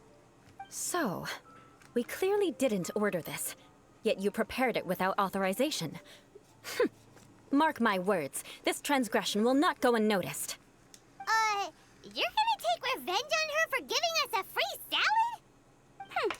You should know me by now. That's the kind of villainous character I am. Well then, please wait a moment while I get the dish for your uncle started. Delicious unauthorized delicacies. Sarah will pay for this. Why would you choose gebratenes Fleisch mit Sauerkraut as a gift for your uncle? Hyman's never even heard that dish before. This dish isn't actually on Good Hunter's menu. Only long-standing patrons such as my uncle would know about the dish. The old aristocrats seem to take a liking to it.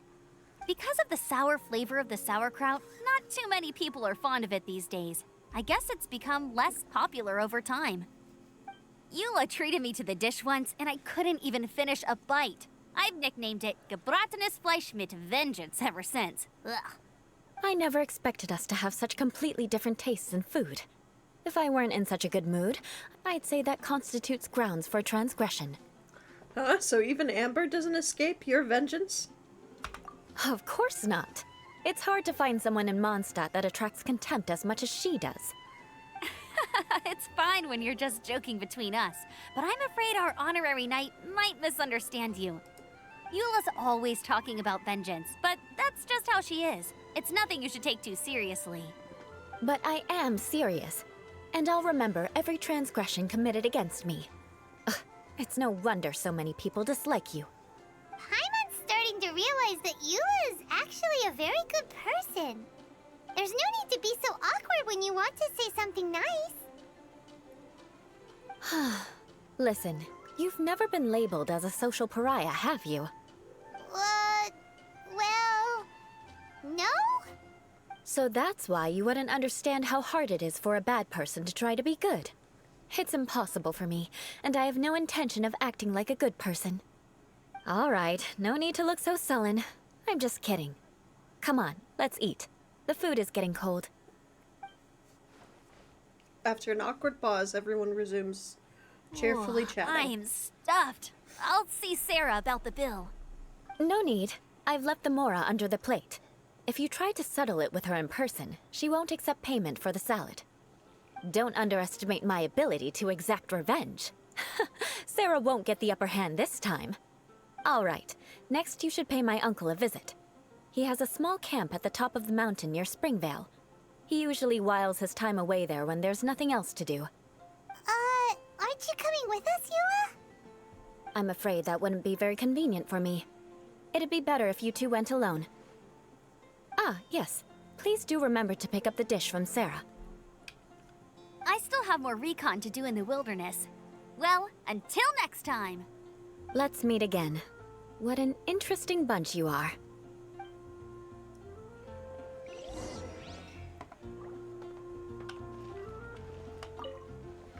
Here, the gebratenes Fleisch mit Sauerkraut is ready to go. Be sure to eat it while it's hot, otherwise the flavor will be spoiled. And by the way, don't worry too much when Eula says strange things. She's actually a very good person. Paimon's been meaning to ask. No one could stand the sight of Eula when she was trying to speak with the others in Mondstadt earlier. But she seemed to get along fine with you and Amber just now. What's up with that? The people of Mondstadt don't take kindly to anyone bearing the Lawrence name. They are unable to see past her family, therefore they don't actually see Eula for herself. So no matter what Eula tries to do, it's seen as a wrongdoing. It essentially strips the meaning of anything she tries to accomplish.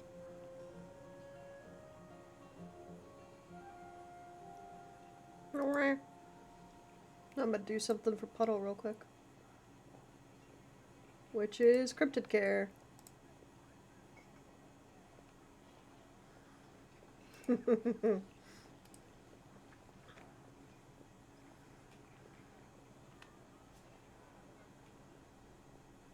So that's what she meant when she said it's hard for a bad person to try and be good. How come you're able to see Eula differently then? Well, when she joined the Knights of Favonius, it caused quite an uproar. Many people signed a petition demanding that the Knights reverse their decision. At the same time, numerous members of the Lawrence clan crowded the entrance of the Knights of Favonius headquarters, clamoring for Eula to give an explanation. Whoa, so both sides were unhappy.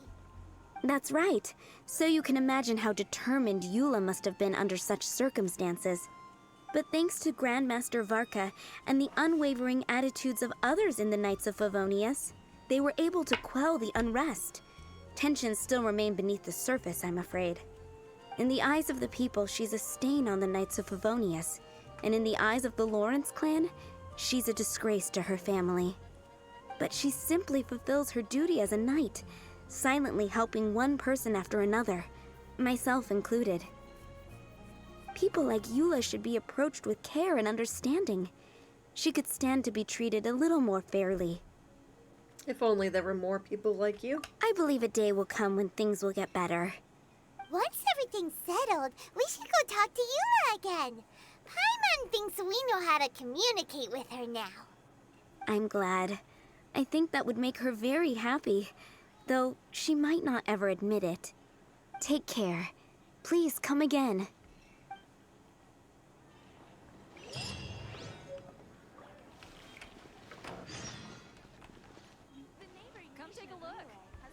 To Springvale we go.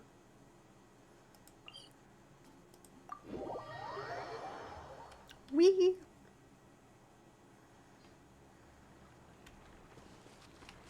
Across the lake. Ooh, fish. Why can't I touch the fish? Hey. That should have had F. There we go.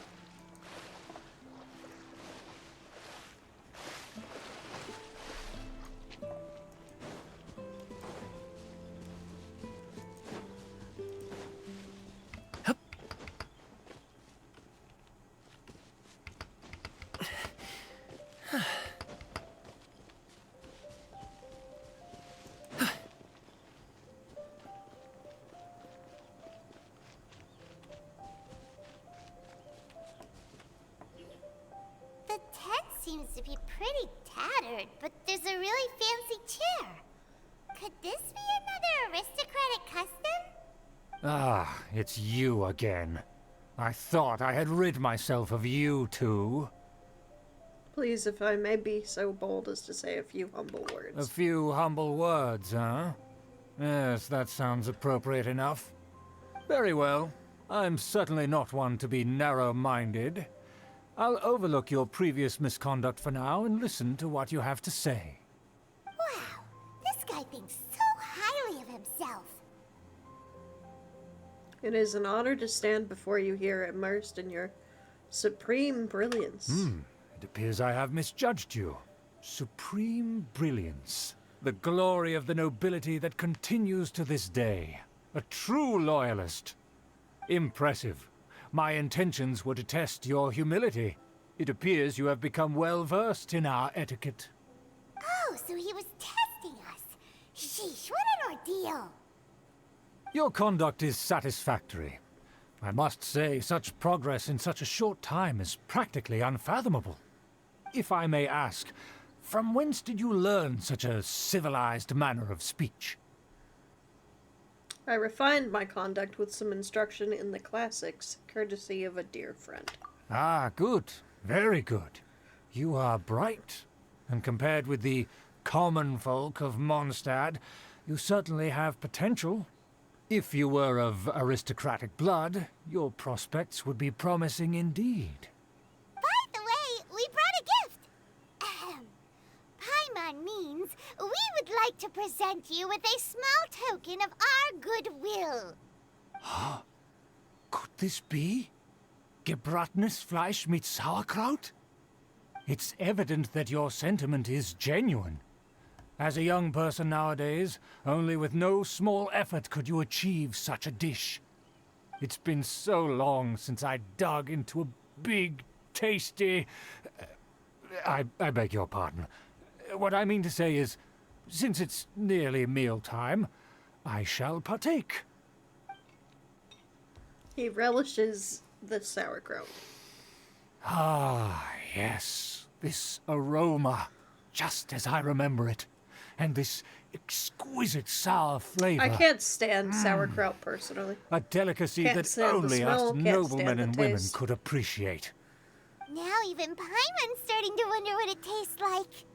I acknowledge your genuine goodwill.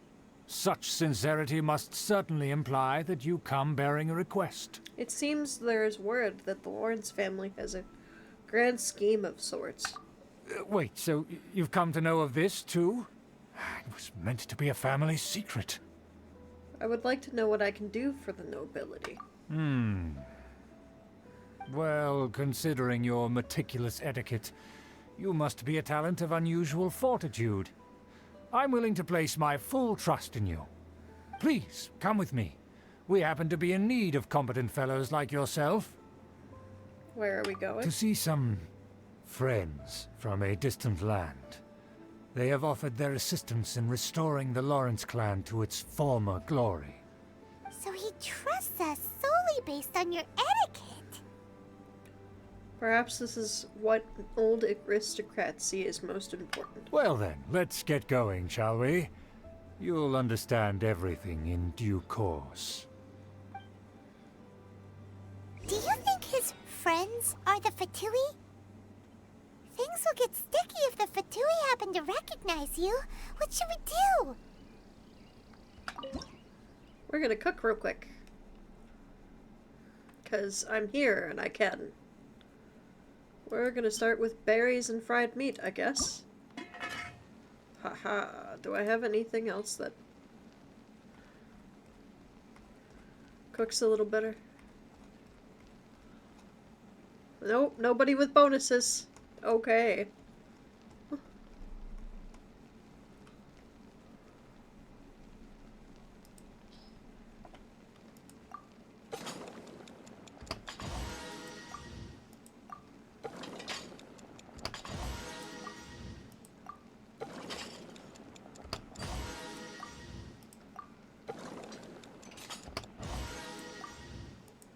Wee. Far.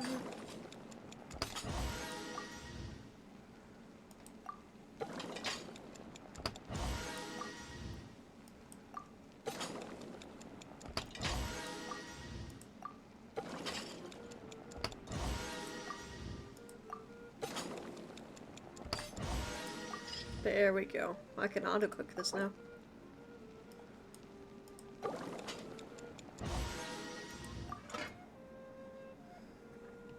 Do-do.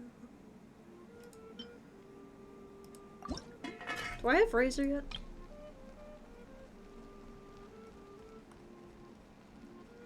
I got him, didn't I? Did I not get him yet? No. Razor, my boy. I'm sorry.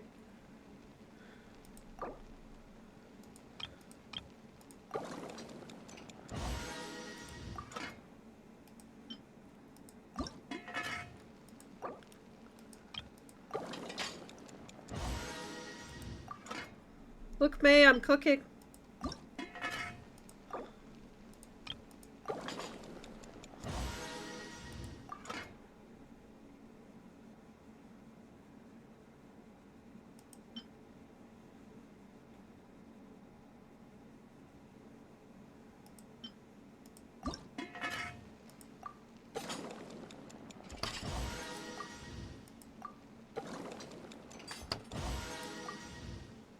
Wait.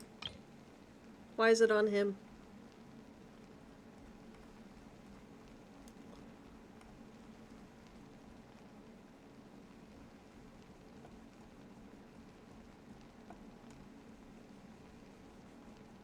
Okay.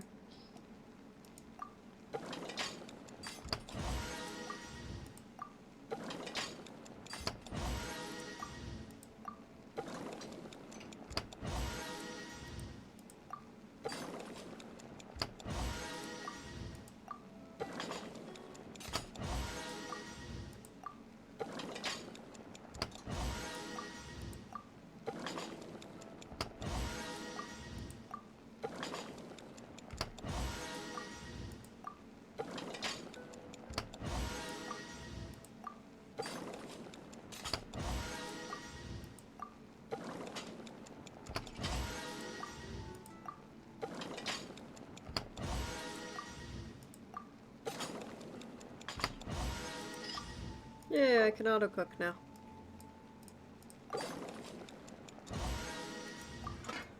Okay.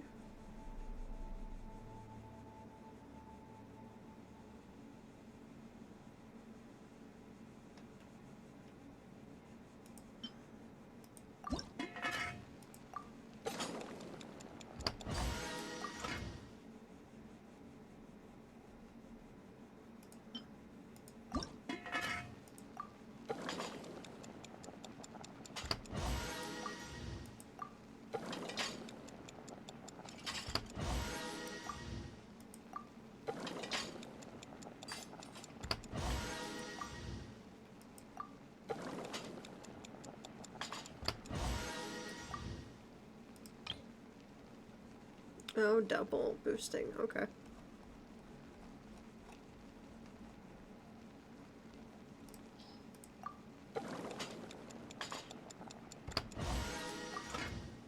Okay.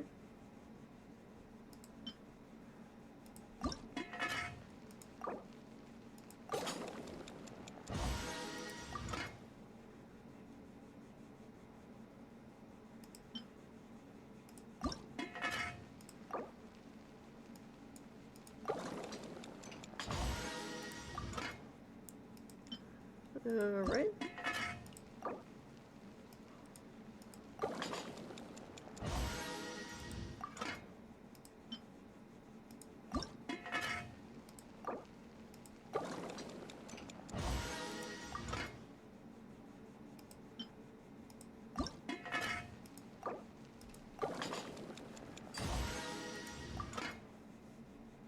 I think that's everything I could cook right now, yeah.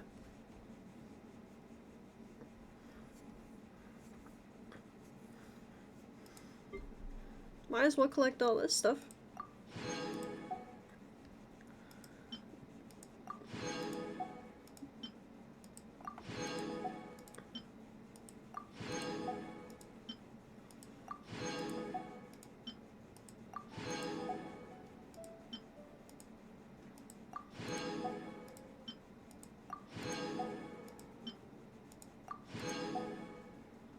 And then make what I can.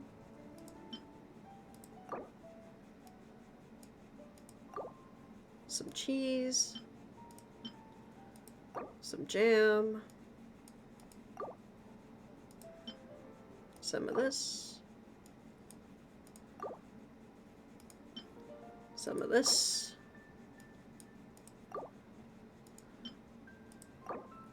One of those. One of those. Some of this. And some of this.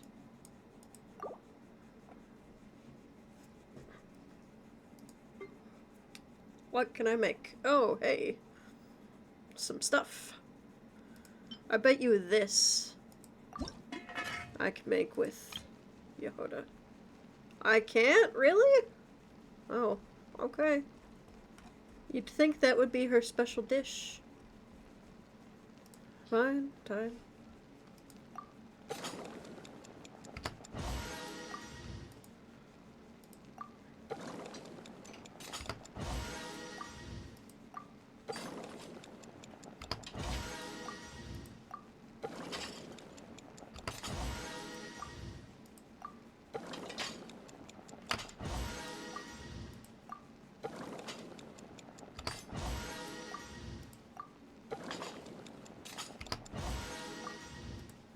I'll have to look up what her special dish is, so I can make it. I like having special dishes. Like 88 of these hot dogs.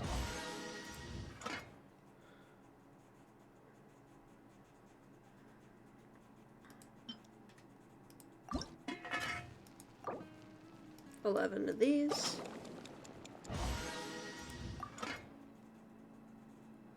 And that's all I can make for now. Okay. A pot of tea with a couple of nibbles, some seasonal greens, and a piping hot bowl of fresh congee. That's a dope breakfast right there. The perfect way to start your day.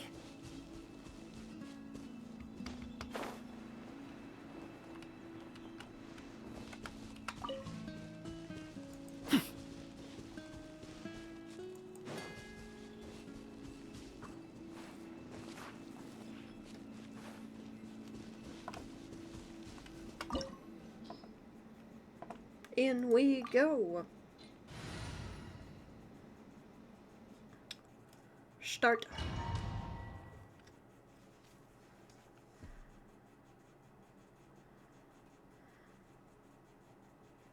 Huh? Why have you put on a mask all of a sudden?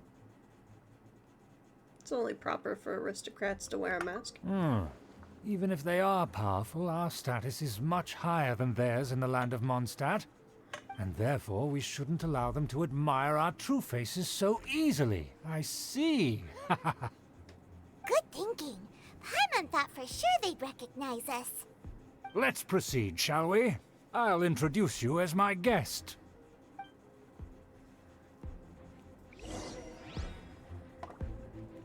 As you'll see in a moment, there are many already helping us. I heard that this area had already been purged once by the Knights of Favonius, but it's the only place around Mondstadt that is well concealed and spacious enough.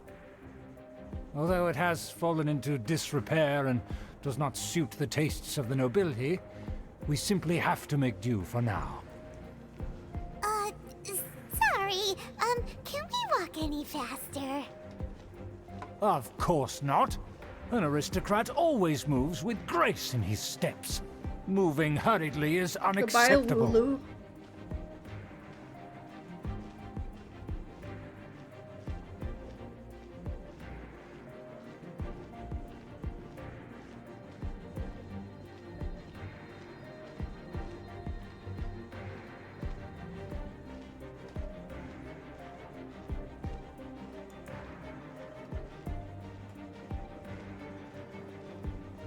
As expected, it's the Fatui!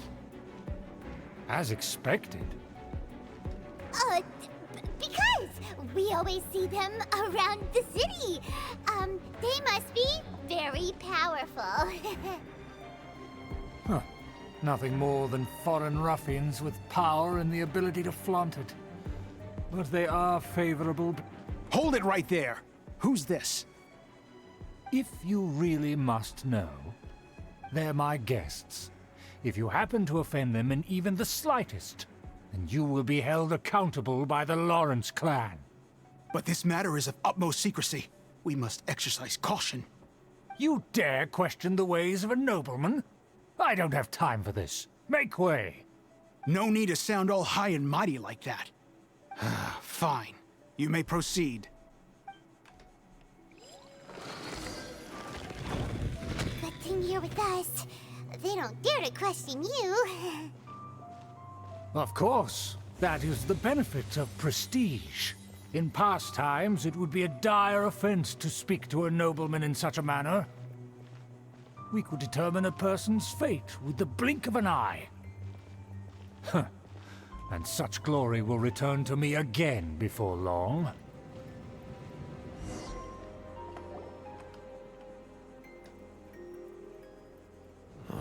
Where have I seen this person before? And who, may I ask, is this? We mustn't bring just anyone in here. This is our new ally that I've recently met. They are completely trustworthy. You have the word of the Lawrence clan. Our plans are strictly confidential. Don't say It's not anything. wise to bring in an outsider at this time. Furthermore, there's been word that an outlander who joined the Knights of Favonius has been very active in Mondstadt recently. Don't be ridiculous. Besides, my guest is well versed in the etiquette of the nobility. I must treat them with the proper mutual respect. The Knights of Favonius pay no regard to such details. They could never understand the intricacies of our etiquette. And what about this thing? You mean Paimon? Enough! All right, You May. dare Have a good question my night. word. Sleep well. Need I remind you who it is who has made your activity in Mondstadt possible? Without the support of the Lawrence clan, you would have all been driven out by the Knights of Favonius like dogs. You must immediately offer your sincerest apologies to my friend. You've offended their honor. Fine. I'll take your word and make no further inquiries. Now, to the matter at hand. Did you bring the diagram of Mondstadt's defenses as promised? Oh, so that's what's going on here. Yes, of course. Here it is. Let me see. Why is it so poorly drawn? Everything's so squiggly and crooked. And what is this shape supposed to be? Excuse me? I'll have you know that I went to great lengths to carefully draw this map by hand myself. That shape is the symbol of the Knights of Favonius. I see. Crude, but I can make do. Are you able to verify that this is all reliable information? Of course, you needn't worry about that. Don't forget what we agreed upon. The flag of the Lawrence clan will fly above the Knights of Favonius headquarters. The rights to that building, as well as the whole of Mondstadt, belong to the Lawrence clan. Yes, we will both profit from this agreement. There's no use haggling over the details. We will make good use of the intel you provided. Also, be certain not to divulge our identity. There would be diplomatic consequences, you know. Don't worry, this matter is only between you and I. And my new friend here. No one else will know of it. Once this is over, I shall stand atop the Favonius headquarters and rebuke their pathetic rule over Mondstadt. Then, the city and all its people will once again be under the rightful and unwavering rule of the Lawrence clan. Perfect. Just as it once was, and just as it should be. May I remind you once again that we mustn't act rashly. That is all. For now. Very well. Very well. Huh? What are you doing? The jig is up. That's right! It's the honorary knight and their trusty companion Paimon! We're here to crush your evil schemes into dust! Dust! I think they got the message, Paimon. So this was all just a ploy to deceive me! It's your own fault! Who would put so much trust in someone based purely on their manners? After so much planning, this is how it ends? Huh? We'll see about that!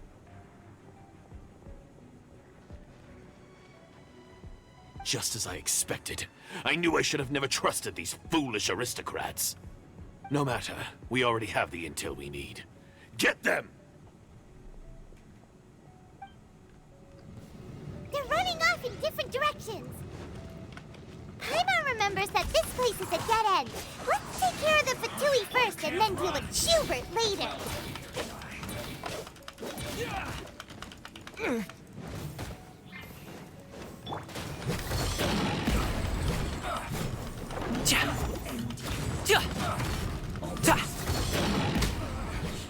Looks like I went too far. Let's end this quickly. Don't push your luck. Don't get frostbite. I slipped up.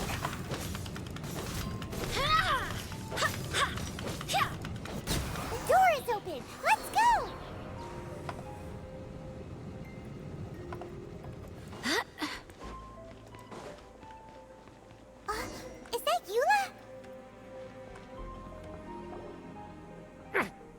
touch me!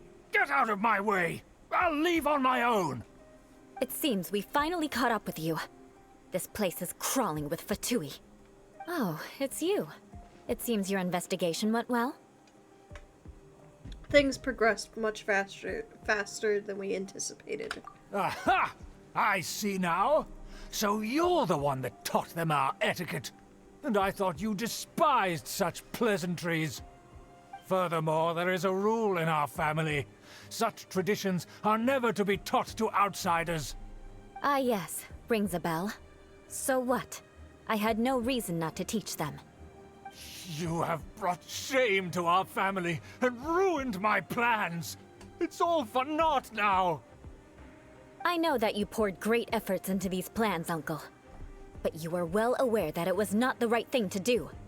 As a Knight of Favonius, I could not overlook your actions. Knight of Favonius?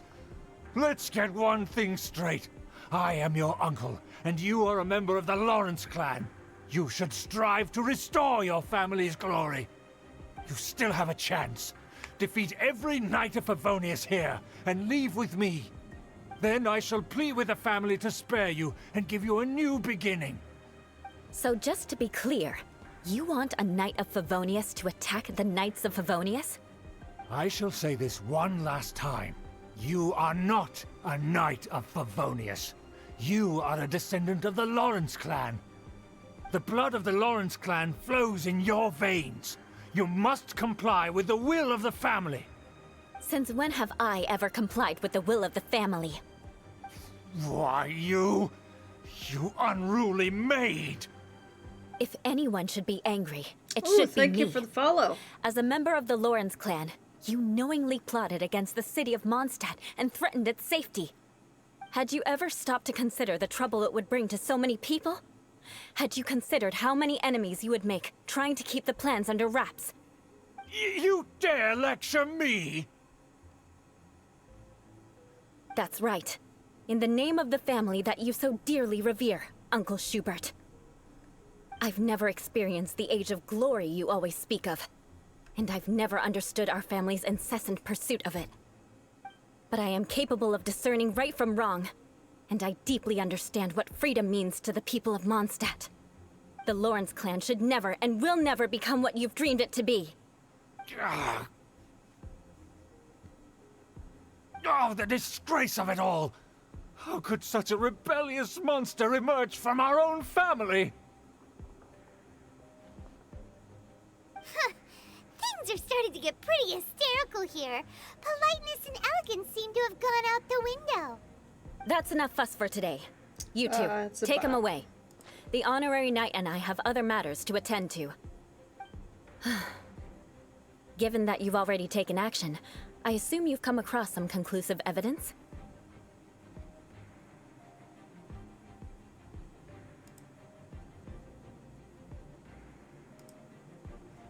Oop, not that.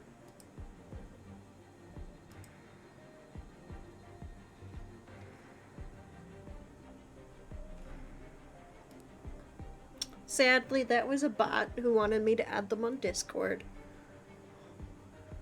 The Fatui are in possession of the diagram of Mondstadt's defenses. Paimon took a peek at the diagram. Your uncle had mapped out all of the Knight's patrol routes and marked out key information about Mondstadt. And there was me thinking that he was just another elder of the family. And a lazy one at that. I never suspected he could stoop this low. So stubborn. Mark my words, vengeance will be mine. Let's discuss this later. Our first priority is recovering that diagram.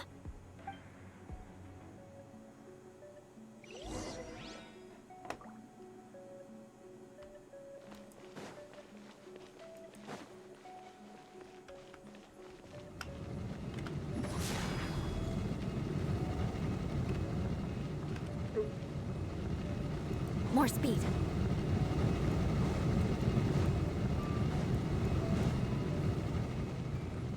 Okay.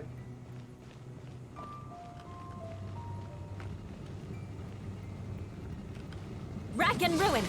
There we go. For that one.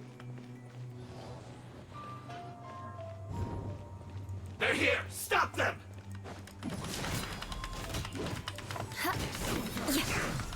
Crush! Beg for mercy. So quiet.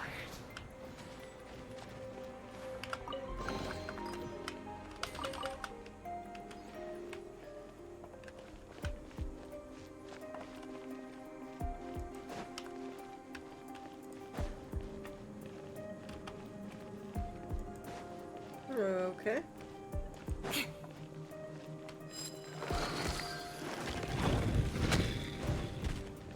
More speed. Shudder! Killjoy, we've only just begun. Cool it! I miscalculated. Let's move. Freeze! Wind, hear me.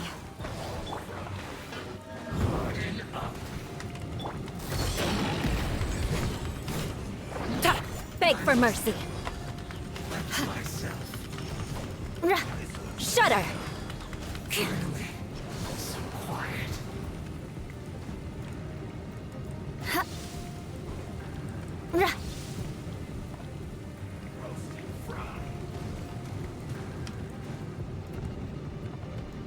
Beg for mercy.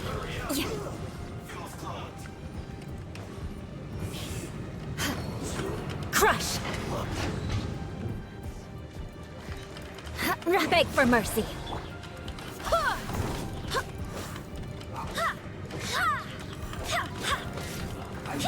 Go as planned! Shudder! Crush! Vengeance will be mine.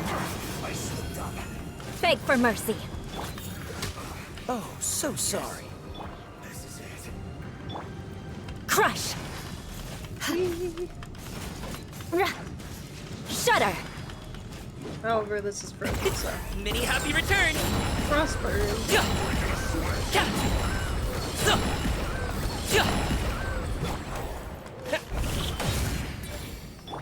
Crush! I Shudder! love claymores. They do so much smack.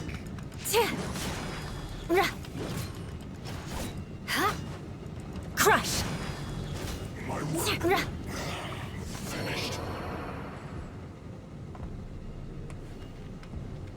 Beg for mercy.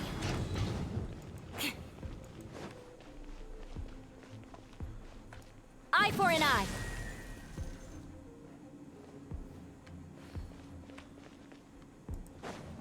Oop. Come back.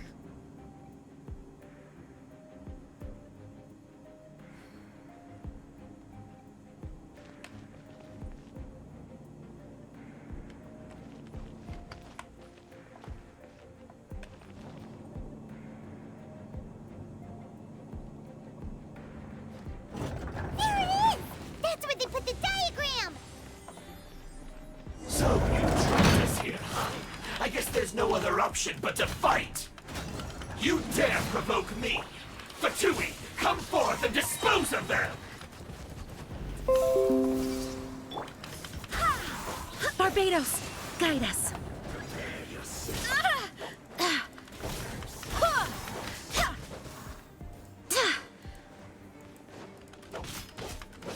Go as planned! More speed.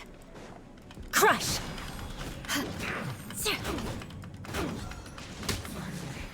So quiet.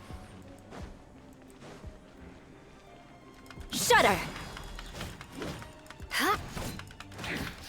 Crush!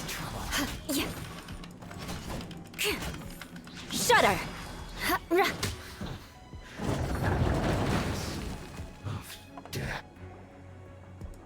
This must be it. They may very well have already made a copy of it. But without my uncle as their puppet, there'd be no use in them attacking the city. The Fatui wouldn't have relied only on your uncle. True. But if their plan had hinged purely on taking Mondstadt by force, As opposed to with the help of a puppet, they could have spared themselves the trouble. The Fatui are dishonest, but they wouldn't go as far as to start an open war. Their opposition wouldn't just be Mondstadt alone. That would be putting the cart before the horse. Anyway, I'll inform the acting Grandmaster. She'll know how to handle things from here. By the way, why did you follow us here? Oh yeah, you suddenly appeared at just the right moment. Yeah, about that. Because you stole my targets by attacking the Fatui I'd been tracking earlier. I came to exact my vengeance. You tried to do my job for me, and I'm here to return the favor. So, getting the diagram of Mondstadt's defenses was your way of exacting vengeance? Finally, after all this time, Paimon understands what you're saying. In reality, you sensed that something might happen to us during our investigation. You were worried about us and your uncle, so you brought a team to take a look.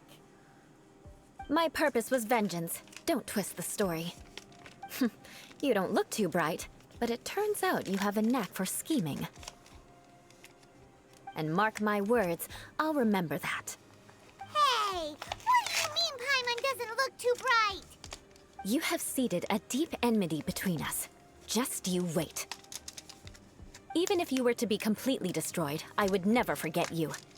So, does that make us your arch enemies? Bring it on! I like your fighting spirit. I'll take this diagram back to the Knights of Favonius and take it from here. Sure. Well, see you around. That you will. And make sure not to steal my targets next time.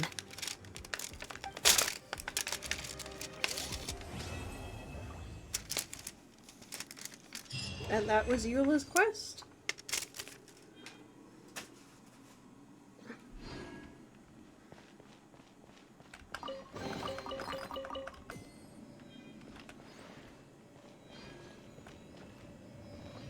Leaving the domain.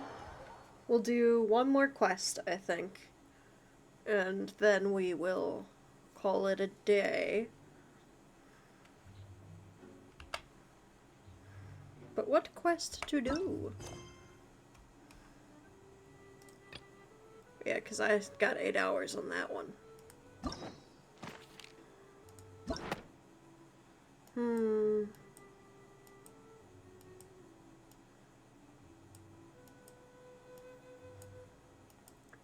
I don't want to do Nuvi's quest without Dio here. You know what? I'll just keep going. I'm not tired today. But first and foremost, we'll start with this one. It's in Natland. We're just gonna kind of bounce all over the place. 'Cause that's the vibe today. Seeing all these friends.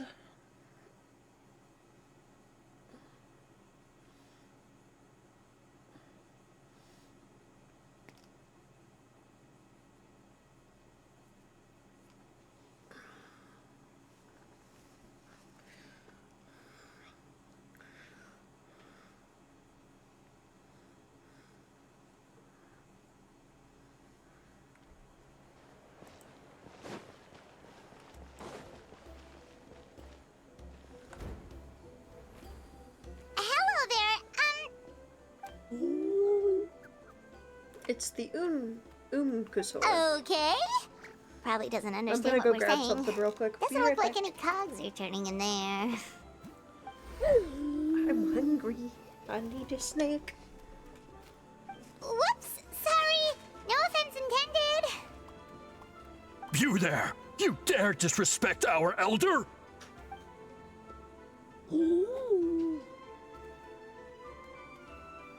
Oh, you mean... Oh, I see. Sorry, my mistake. Apparently you are here by invitation, in which case it's my job to make you feel welcome. Some introductions are in order. I am Koholam, one of the priests of our tribe. And this is our Iktomisor elder, the great Tlapokpok Teets Tatel, a living totem among the masters of the Night Wind. Whoa, that's quite a tongue twister? In truth, we usually go with Elder Tlapo for short. You're welcome to do the same.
I'm back.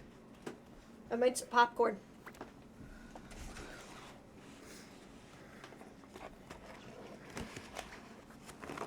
Ooh.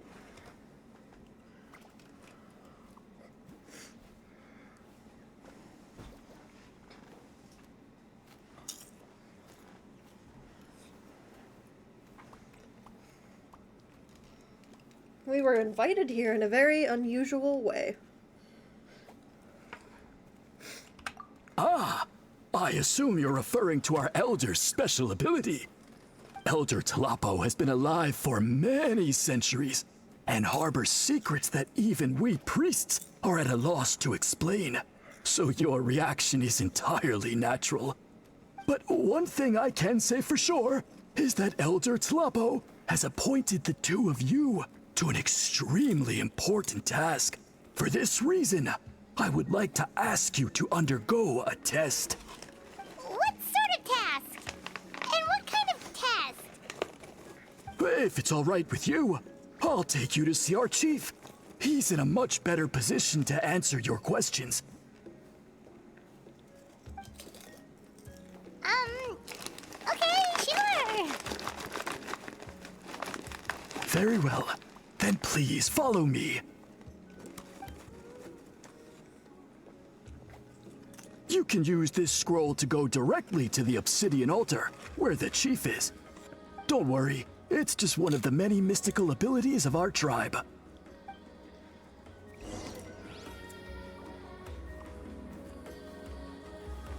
All right. Touch.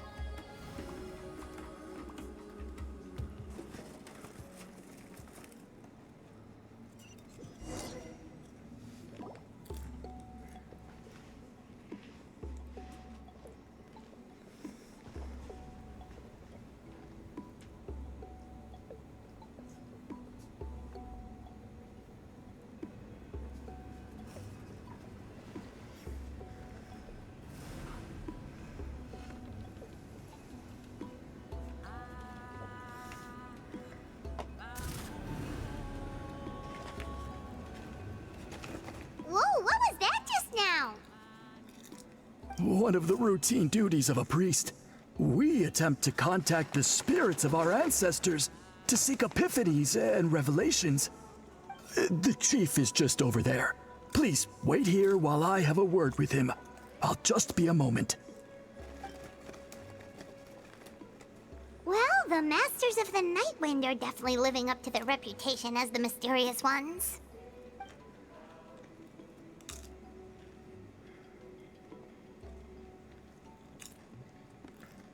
All right, I've told the chief why we're here, and now you may speak with him. Right this way. So, you two are the appointed ones. I am Chief Biram. Welcome, and thank you for your patience. So tall. Unusually so. Yes, I am aware, but I assure you, it's no cause for alarm. Oh, no, of course not. Sorry, Paimon just reacted without thinking. What's this about us being appointed? Ah, yes. Kaholam told me about that. As outsiders to our tribe, this is probably the first you've heard of such appointments. I'm sure the whole thing seems very confusing. Throughout our history, only members of the Masters of the Night Wind have been appointed to undertake these tasks. This is the first time an outsider has ever been chosen. Really? Allow me to explain. Our tribe has an old tradition of recording history in the form of woven scrolls. And not just our own history. We record the legends and heroic feats of all other tribes as well. It is a tradition we have observed for many centuries. We treat it as a solemn duty. However, when a major event occurs that affects all of Natlan, we record it on a different kind of scroll, used for this exact purpose. And these scrolls can only be woven by someone of the Iktomisor Elder's choosing. When the Iktomisor Elder senses a major change in the ley lines, it will issue a formal declaration to appoint a creator for this scroll. Whoa, so you mean... Elder Talapo sensed a ley line change quite some time ago, but had not yet designated the scroll weavers until you arrived. Okay, but just so you're aware, we don't know the first thing about weaving weaving scrolls. As a matter of fact, that does not surprise me at all. How come? In the 200 years that Elder Talapo has held this position, none of the appointed ones have ever been experienced scroll weavers. Does that mean 200 years of major historical events have gone unrecorded? No. They all submitted scrolls in time, yet each of them claimed it was not their own work, but a gift from the spirits. Man, this tribe gets more mysterious by the second. Yes, well, that is the part that troubles me. The notion that we have to rely on esoteric things like gifts from the spirits to record historical events of such great importance. It is unsettling. Huh. That's pretty surprising to hear, coming from the chief of this tribe.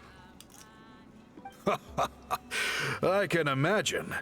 You probably see the Masters of the Night Wind as a people shrouded in mystery, who pride ourselves on our arcane practices. But I am something of an exception.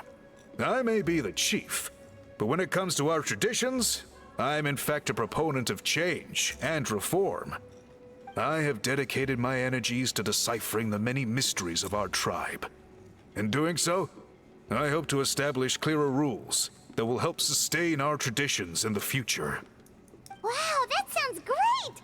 So have you figured out the mystery of the gift from the spirits? Sadly not.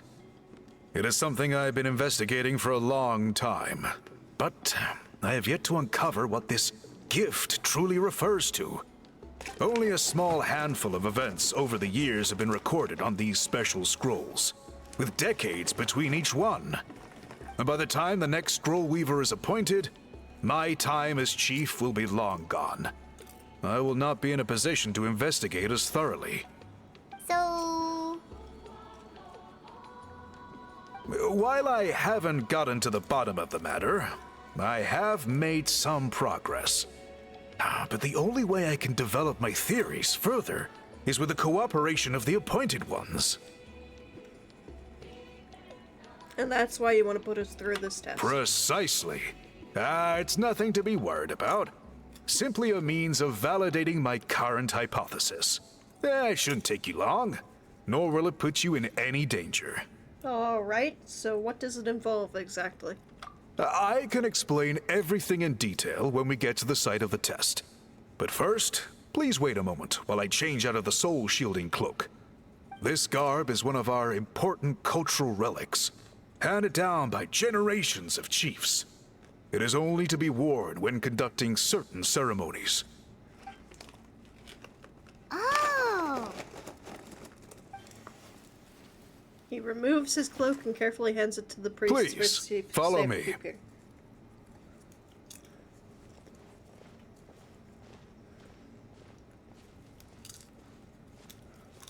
Do you see this scroll? If you touch it, you will enter a hidden space. Today's test is, quite simply, to find a way to escape that space. That's it? I assure you, it's not as easy as it sounds. If you cannot find your own way out, I will of course intervene to bring you back here. But then, we will be no closer to solving this mystery. We'll give it a try. Good. Simply touch the scroll to begin the test.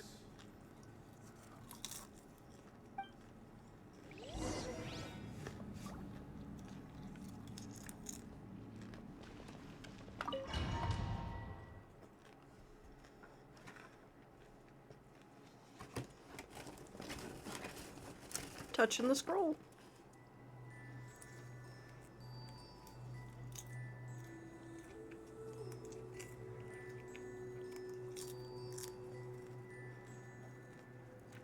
Whoa, we really did get teleported.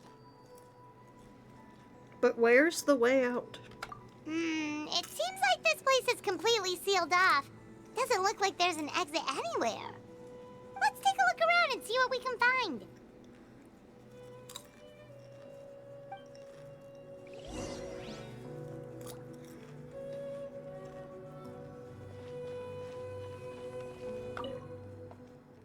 The scroll has purposely hung in the very middle of the ceiling. Whatever it means, it must be significant.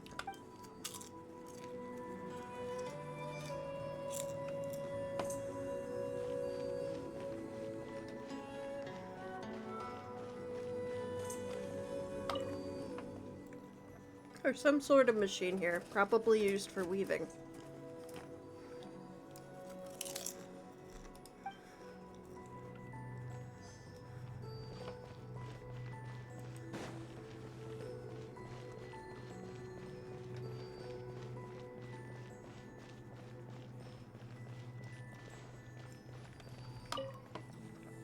Pile of woven scrolls. The thick layer of dust indicates that they've been here for a long time.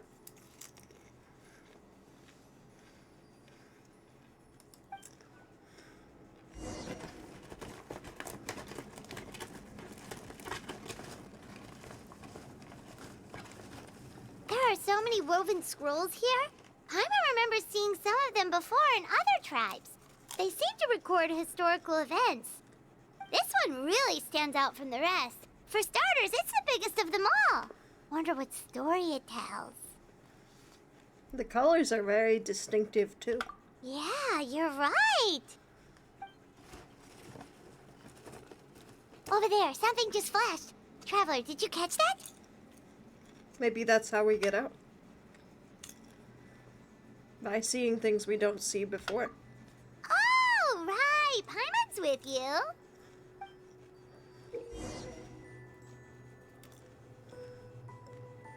Imcastors and tribespeople of the spirit seeking have the ability to activate a unique form of elemental sight, which makes them keenly aware of things that are otherwise not so easily detected.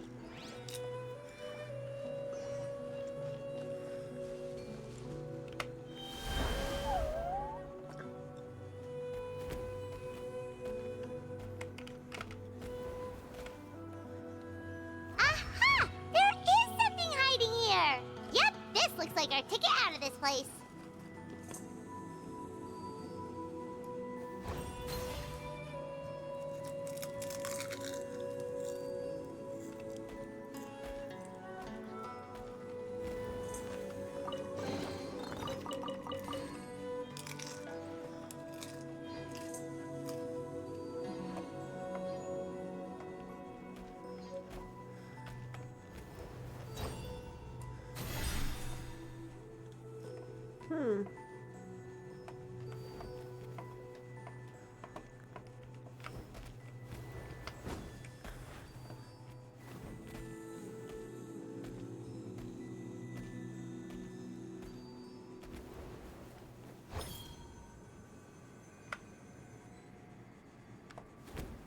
Oh, I gotta create an object.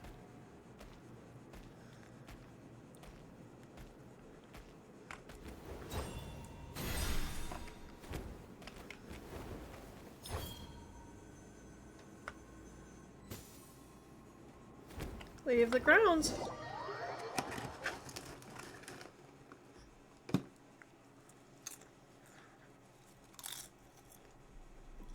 Whew! We finally made it out. It is just as I thought. You are indeed capable of undertaking this mission. Did this prove your theory? Yes. You saw many distinctive-looking scrolls there, didn't you? Sure did. This specific kind of scroll was left to us by our ancestors. Upon investigation, I discovered what sets it apart is the use of a color not featured in ordinary scrolls. It is a most mysterious color that most people cannot even detect. I myself had to employ special techniques to confirm its existence. Yet there are those who are born with a natural ability to perceive it. And that is why I wanted to test you. You mean... That space you just entered was an exhibition room for storing this variety of woven scrolls. Centuries ago, a great shaman by the name of Huitzilin put in place a security measure so that anyone who entered the room without permission will become trapped inside. It exists to this day. And although I have not managed to decipher how it works, I have at least found out how to turn it on and off. Once someone is trapped inside, it is all but impossible for them to escape without outside help. Unless they share the great shaman's ability to perceive that strange color. I did see a certain color in there. Clearly, you must have this ability, which leads me to believe that our Ictomisaur Elder can sense this ability in people, and that it appoints a scroll weaver on this basis. Another secret power? Traveler, you are full of mysteries. Still, having this ability doesn't change the fact that neither of us know where to start with weaving a scroll. Don't worry about that. The method for weaving this kind of scroll appears to be largely the same as for an ordinary scroll. The main difference is in the dye that gives it its unique color. If my suspicions are correct, this dye is the key to weaving the scroll, and your special ability is the key to obtaining it. The dyeing process is also a little different from the norm, but I don't anticipate any major issues there. As long as you two can source the dye itself, I can assist with the application. Cool, we'll follow your lead. Great! Then please use your abilities to source the necessary ingredients.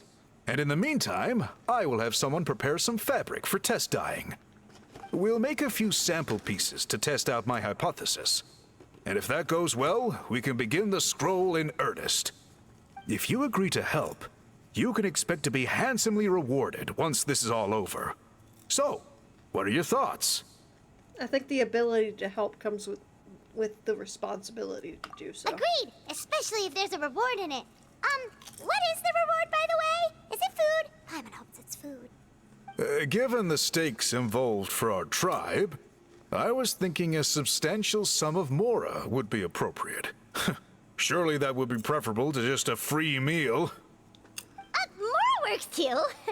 Anyway, how do we go about finding these ingredients? Are we supposed to just keep walking around Natlan until we stumble across them? Thankfully not. I've already identified a location where I suspect they may be found. And I've arranged for someone to guide you there. Your guide is waiting just outside. You can set off at your leisure.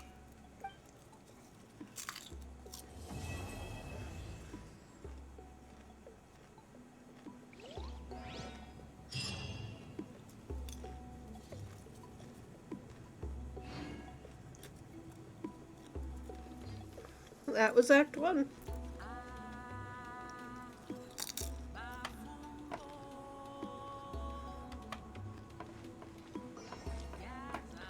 Time for Act 2.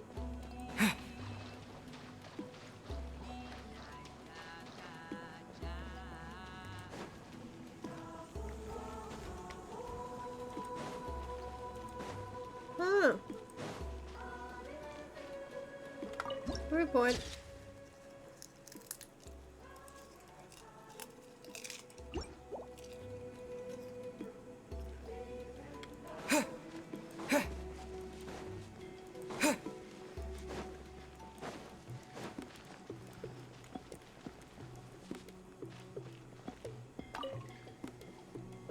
I take it you're the ones appointed by Elder Talapo? Yep, and you are... Call me Toltec. The chief asked me to be your guide for the day. His messengers already filled me in on the situation, so just follow me.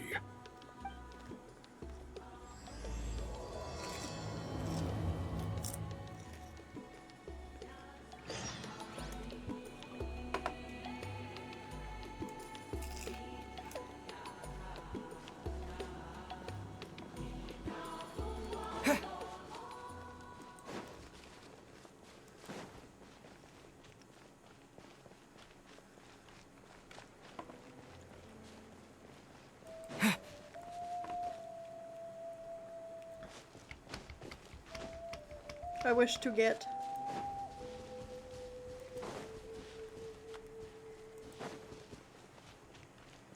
It's high. Never mind.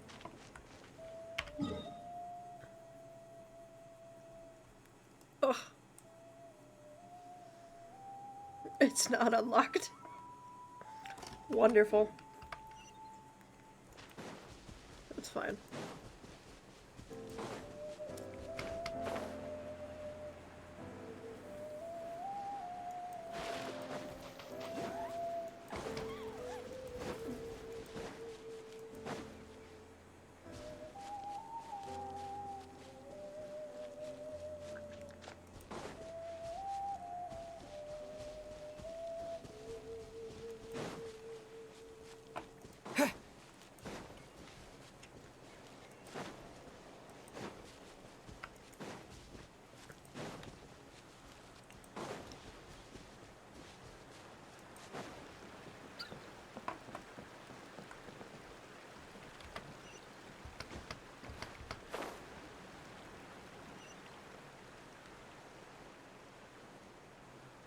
Oof.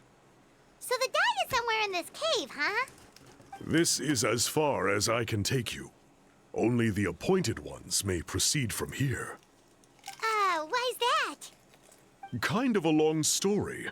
Apparently, there's a certain fruit that grows in this cave, the juice of which can be processed to make an excellent dye. Many years ago, our ancestors set out to make a series of ambitious works of graffiti art. They selected this cave to make them in, presumably due to the availability of the dye.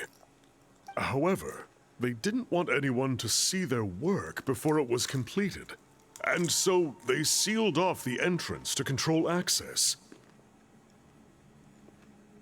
To bypass the seal, you have to have mastered the art of color perception, or something like that.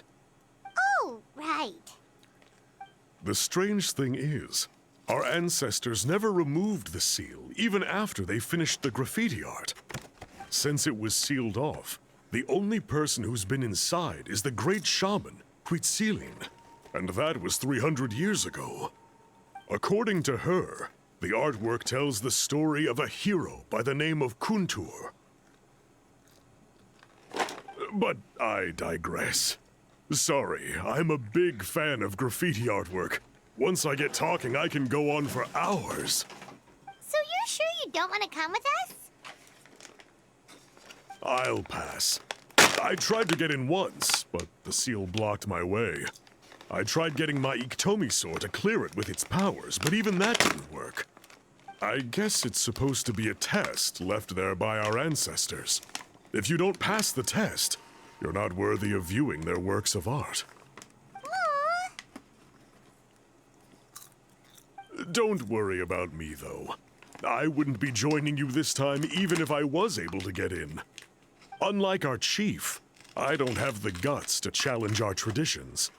This task is specifically appointed to someone by the Iktomi Elder. Who knows what bad things might happen if I got involved? Fair enough. All right, we'll try not to take too long.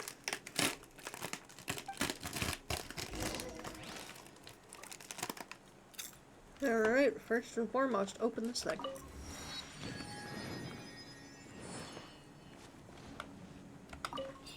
Yeah, I'll take you. And I'll take you. Ooh. Why are we glitching?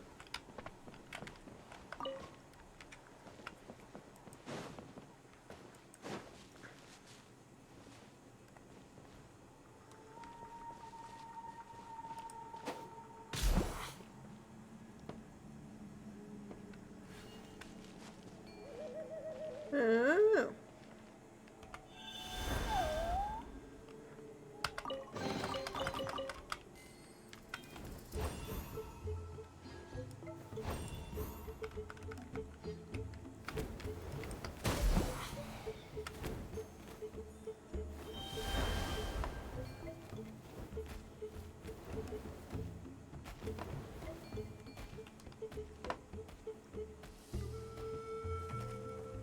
Looks like there's no way past. Maybe try the same thing as before?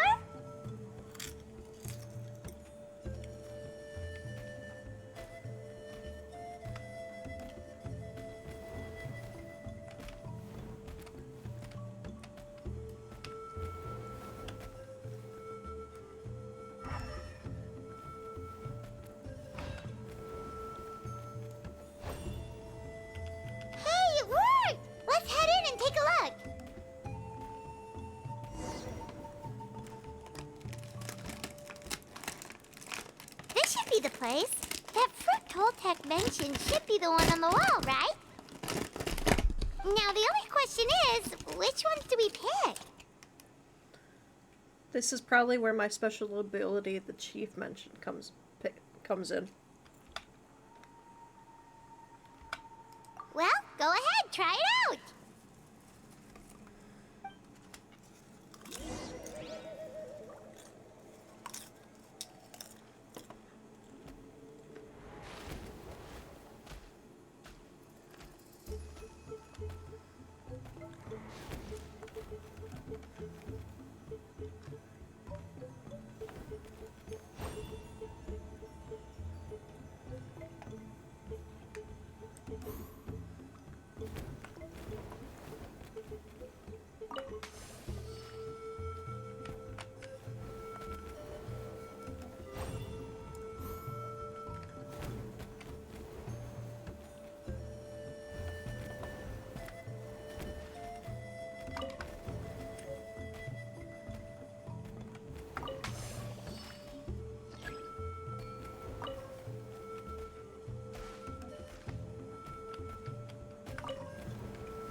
What color is it?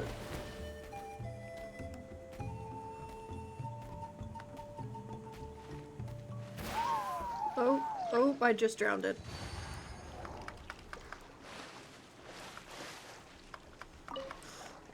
Whoops, whoops, whoops, whoops.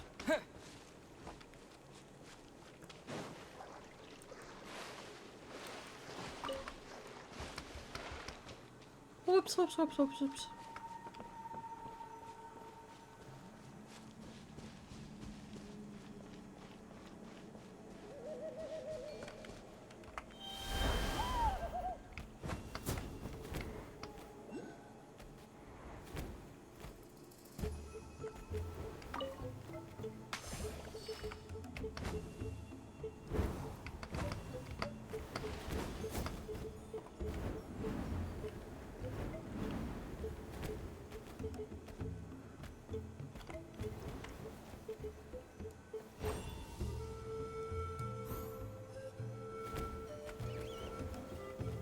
Oh, there was notes. It said notes.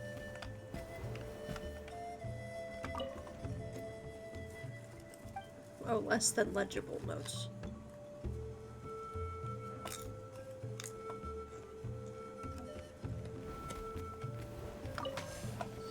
Now can I read? Oh, now it's purple.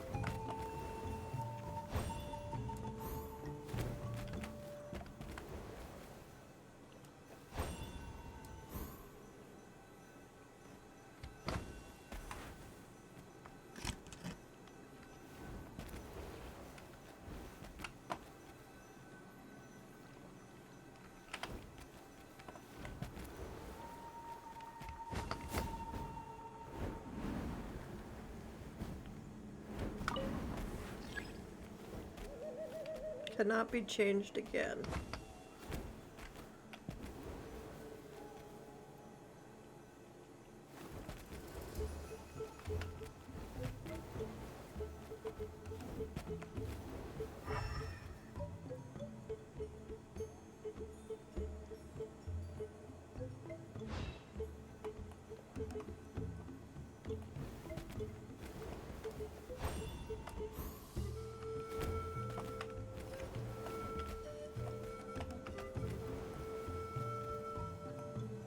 You saw something, right?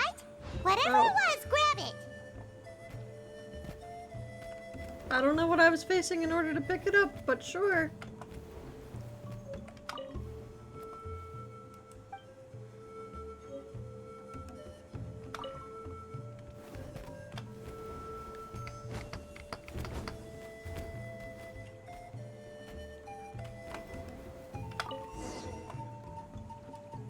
These guys' ancestors made some real works of art here.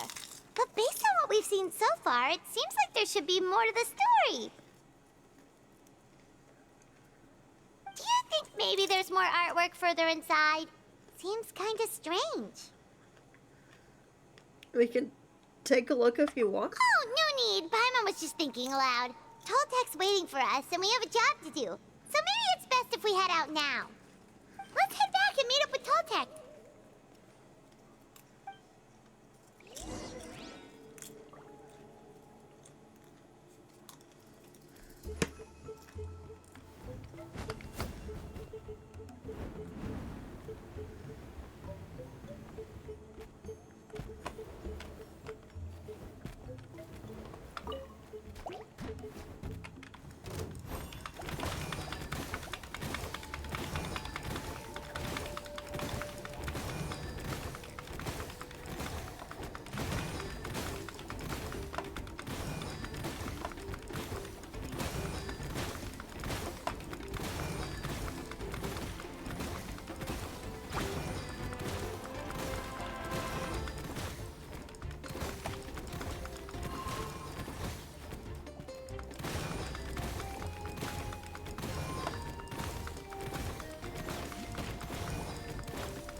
Where?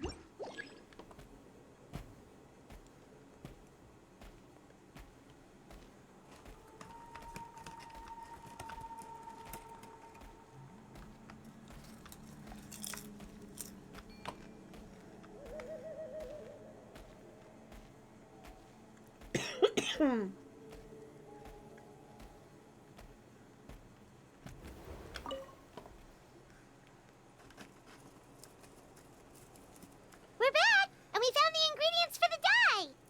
Sounds like you made it through the seal then. Our Iktomi Elder was right about you. It's getting late. Follow me. I'll take us back.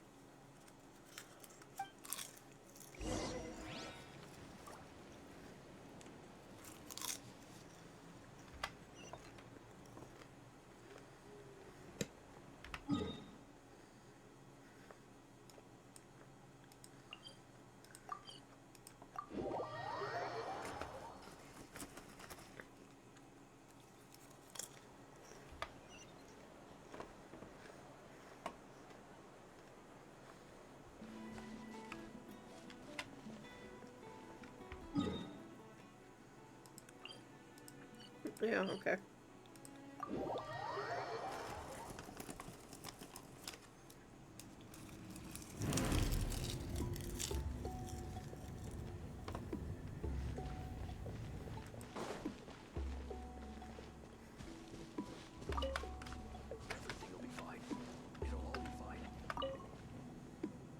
Toltek has updated me on your progress.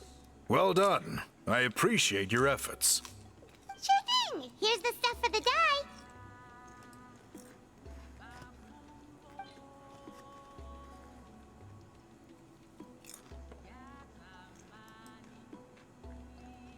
Where? Submit. Give. I see. Yes. This is certainly a very different substance from typical dyes. Okay, now let's try our hand at making some samples. The fabric is ready for testing. Got it. Please come with me.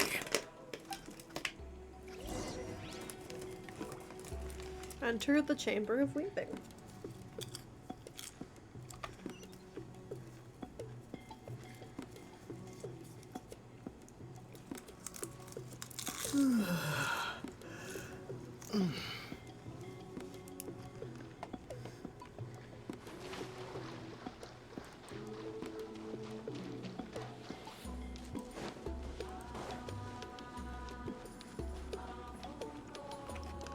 Touch.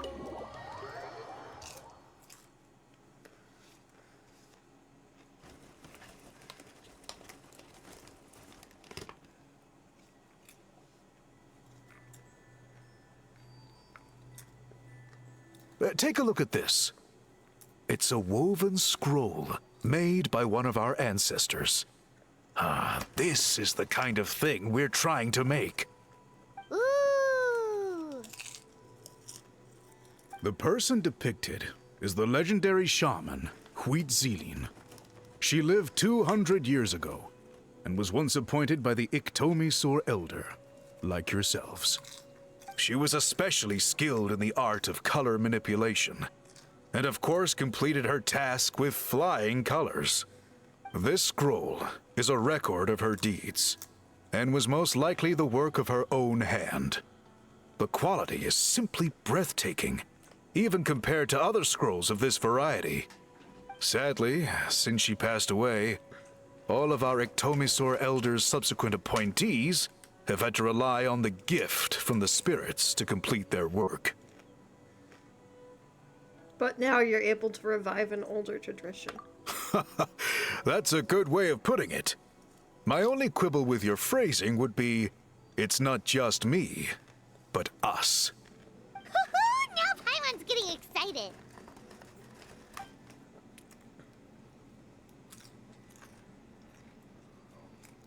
Bring out the samples.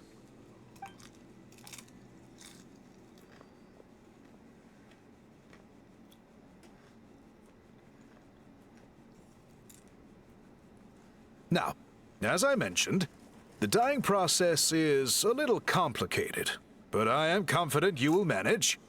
Just make sure to follow my instructions carefully. Will do. Let's get started. The pattern has already been sketched out on the sample, so you just need to dye each block with the correct color. But you'll need to wait for the dye to fully soak in between each step to make sure the colors don't run. Dye the fabric as instructed.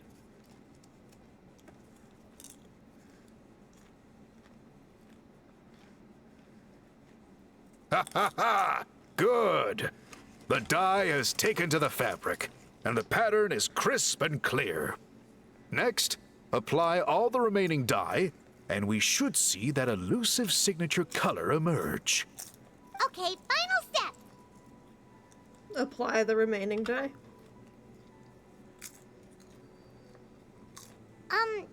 Did it work? Paimon doesn't see it. Oh, that color isn't showing up. Oh, the dyeing has failed. Did I mess up something? No, your technique was flawless. You did everything exactly as instructed. It would have made no difference if I'd done it myself. Then what went wrong? It could be the weaving technique, or maybe the dye has to be applied in a different way. Oh, whatever the case, it looks like I have failed to get to the bottom of this mystery. Sorry, Paimon wishes we could do more to help. I am the one who should be apologizing. I made you do so much work, and it was for nothing. I will, of course, honor my commitment to compensate you for your trouble, but I do hope you won't give up on this task. I plan to keep investigating, and will be sure to keep you updated with any progress. Don't worry, we're not quitters. Paimon does have a question, though. This whole process of recording history on woven scrolls seems so complicated. Why don't you just write it down instead? You said yourself you're all about change and reform.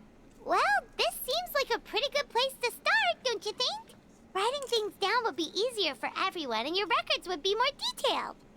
I think you've perhaps misunderstood my philosophy, but that's okay. I can answer your question, but there's somewhere I need to show you first. Oh, sure.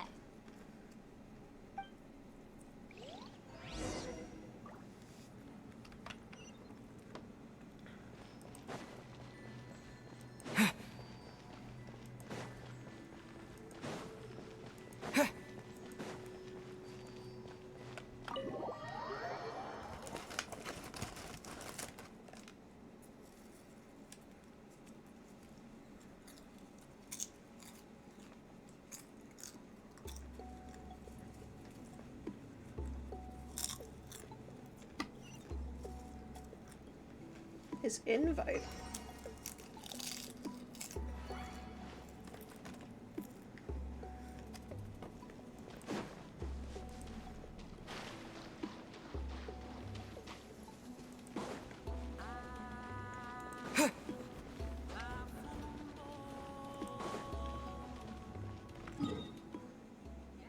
Ah.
Higher still.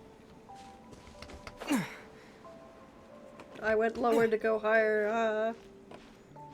I don't know if I can from here, actually. Hang on. There we go. I think it's easier to go from that way.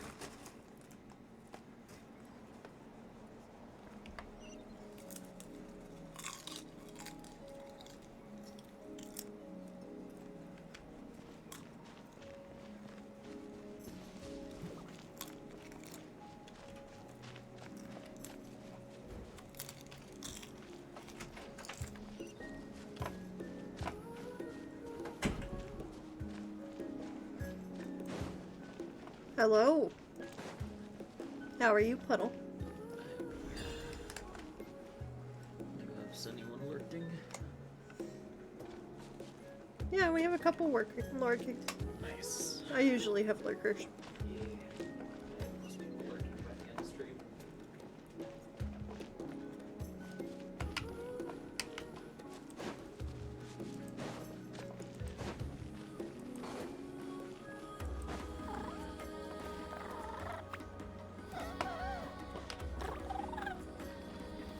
Up we go. There we go.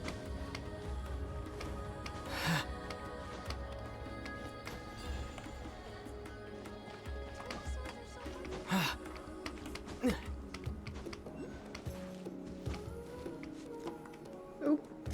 Apparently that was close enough.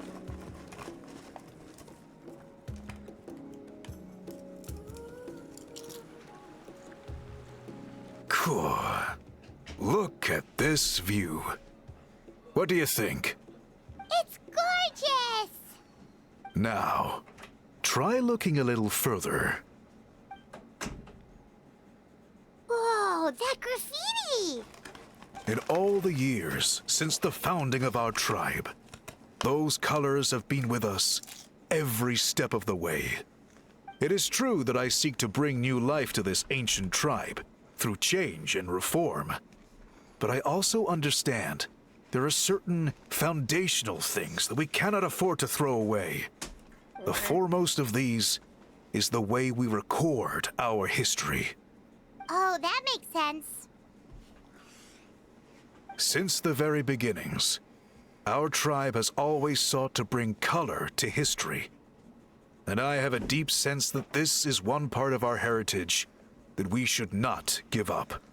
So, whatever it takes, I must find a way for us to continue producing our traditional woven scrolls. You're completely right. I'm sorry for what she said earlier. It was out of line. It's quite all right. I'm just grateful you're able to understand where I'm coming from. We're committed to helping you solve this. Then let us hope that when we next meet, we succeed in reviving this tradition.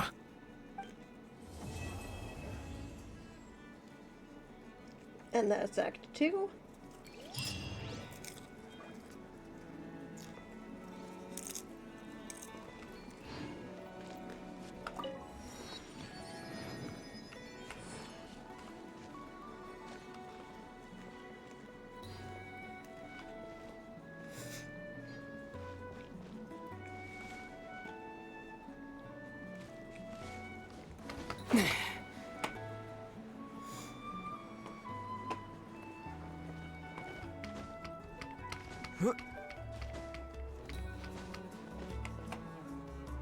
It's gotta be here somewhere.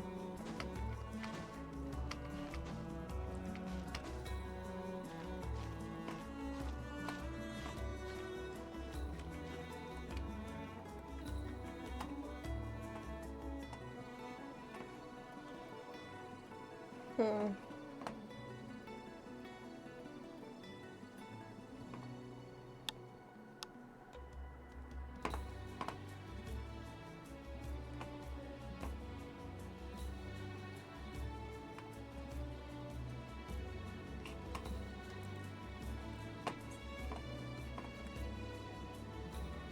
Ugh. That's fun.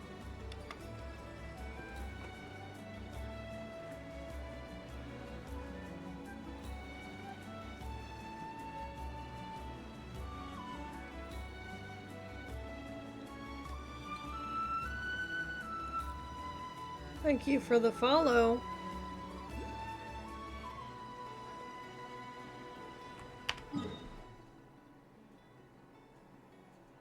Oh, over there. Okay.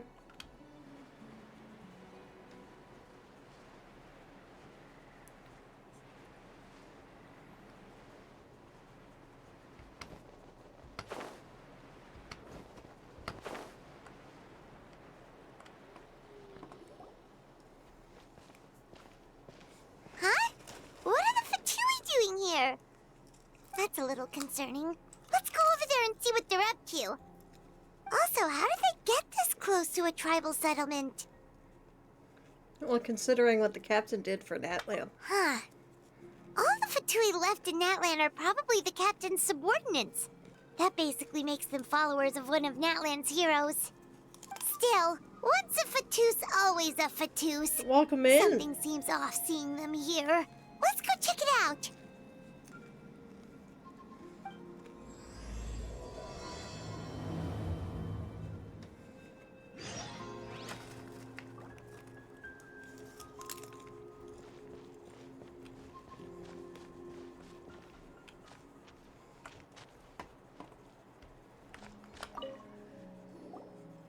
Ahem! What are you guys doing here? Following orders. If you have a problem, take it up with our employer. Hey, what's with the attitude? Can the Fatui even work for a private employer? This is Grudok. I hired him to be my bodyguard in Natlan. As you can see, he's not the sociable type. I'm sorry for any offense.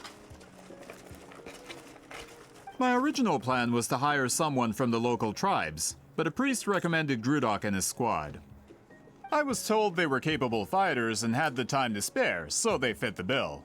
It seems like the Fatui's reputation in Natlan is quite positive. So that's what happened. Then you must be from Fontaine? Precisely! Montluçon, at your service. I work in the publication business. And you two... Wait. You must be the traveler and his fairy companion.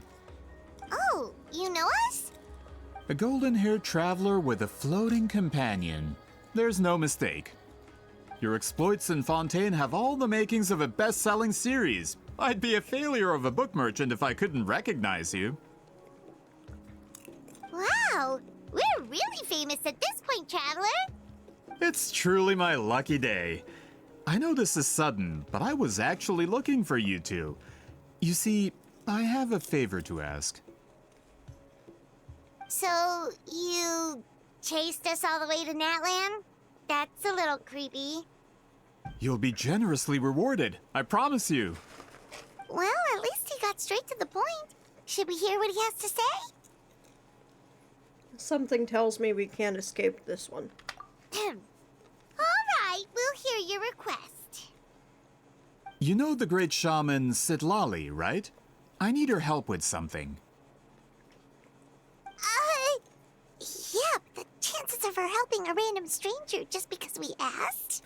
With her personality, pretty slim. Yeah, see, Lolly really doesn't like dealing with strangers. Did you I get heard your about that from other damsel? members of her tribe. But they told me if one person could convince her, it would be the golden-haired traveler. Damsel? What do you mean? If you manage it, I'll even double your pay.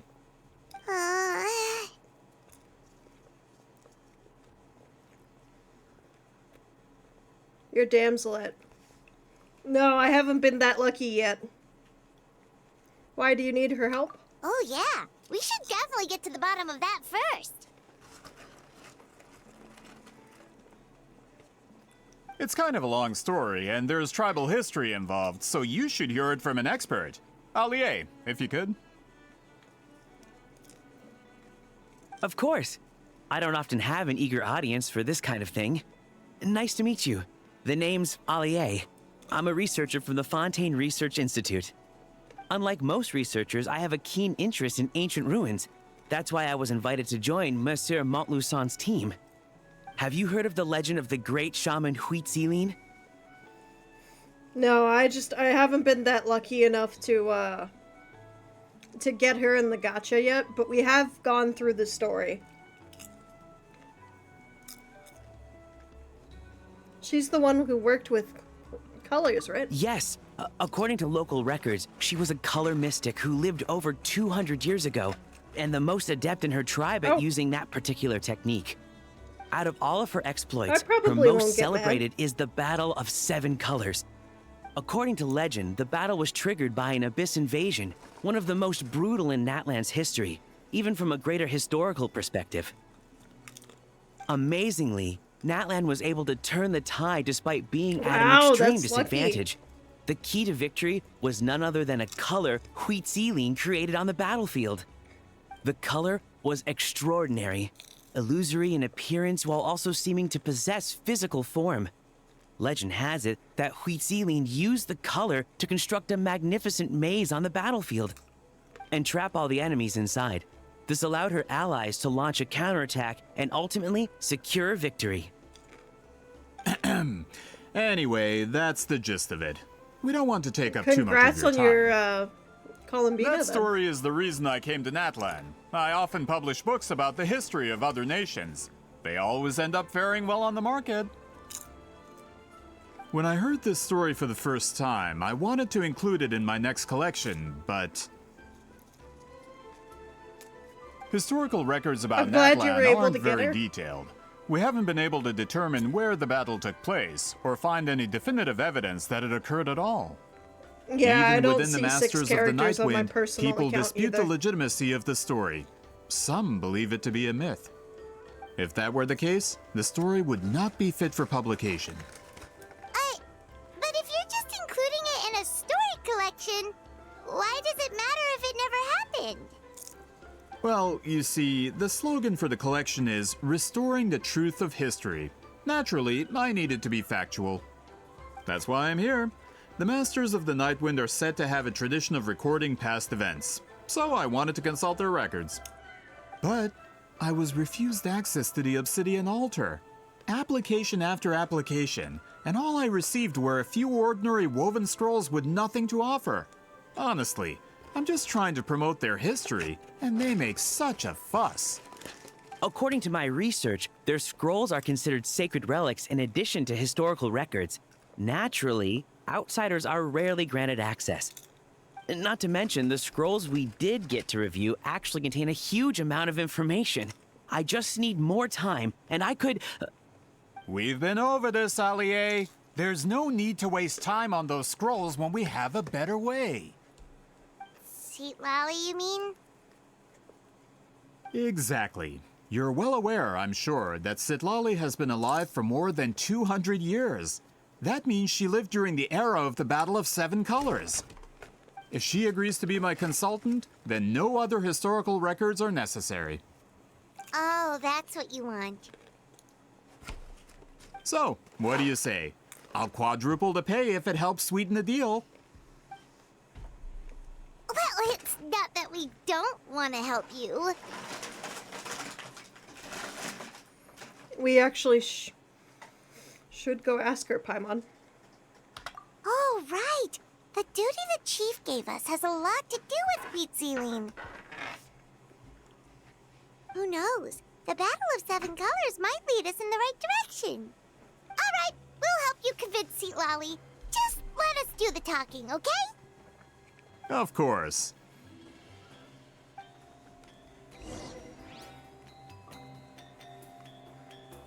Don't worry. Actually, how am I doing on getting the ability to wish? Not too bad. Not too awful.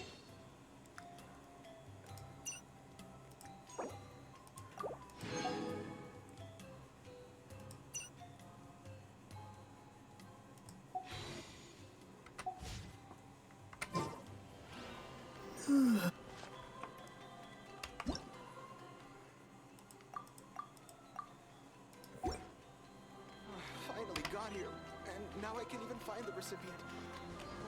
Oop, I ran into the person.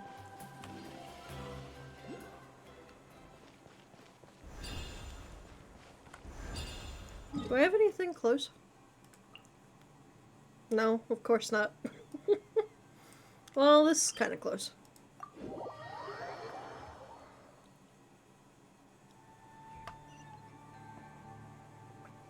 Not really.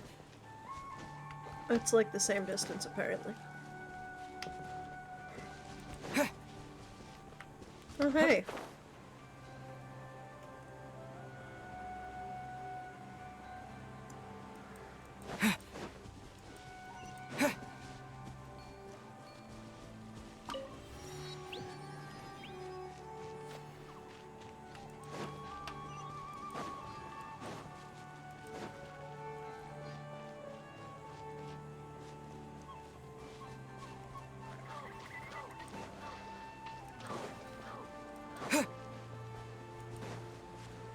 Ba-da-doo.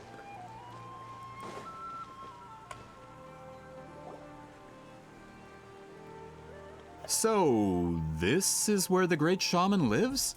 A bit far from civilization, isn't it? I hope the person who pointed us in this direction wasn't mistaken. For someone like Seat Lolly, it actually makes a lot of sense. Is this graffiti her work too? I wonder if it's a cultural practice. If I could just copy it down, We're here for a reason, Allie. As agreed, you two can do the talking, and we'll wait for you here. Okay, we'll go knock on the door. Hopefully she's not hungover.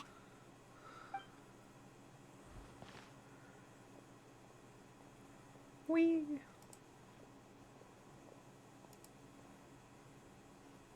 Seat Lolly? Are you there? We need your help with something. Oh, no response. Maybe she's not home.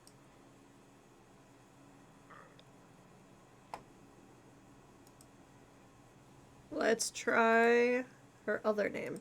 Oh, Granny Eatsley? Are you home? The door is thrown open and you're met with a pungent smell of alcohol. Hey, kid! If you're here to challenge me, book an appointment first. So St. Lolly's a real hermit, huh?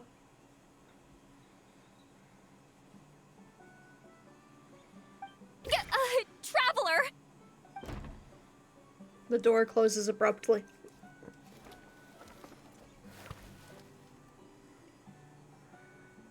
Looks like we came at a bad time. Are you still there? Just come in. We can talk inside. Well, at least we didn't get turned away.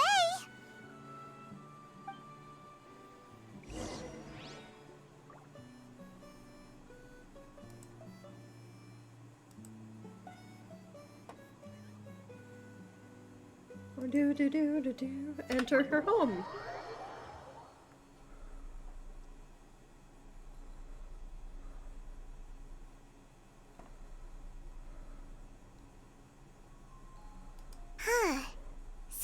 This is where Seat Lolly lives. I, didn't have time to fully clean up the place. Complain if you want. Menial housework means nothing to a great shaman like myself. Besides, in light novels, people who keep everything neat and tidy are always too boring to be the protagonists. Also, I'm not a hermit. I'm just above superficial rules of societal etiquette.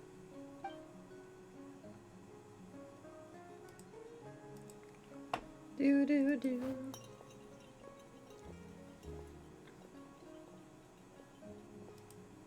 She sure does care a lot about what we think of her. Oh, and that spell I used to transfer my senses to you, you're not still, experiencing the side effects, are you? It's my duty as a great shaman to check that kind of thing. Oh, you mean when we could hear your thoughts? Nope. It's been so long, we don't have to worry about that anymore, right? Then why do I hear the traveler's thoughts in my head? What?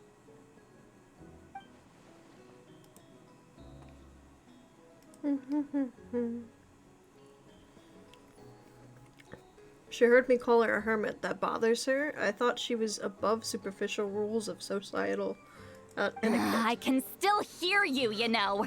I apologize for offending you. Don't bother. I'll find a way to fix it. First you hear my thoughts, now I'm hearing your thoughts. It was just a simple spell. I use it on you, and now it's on the Fritz.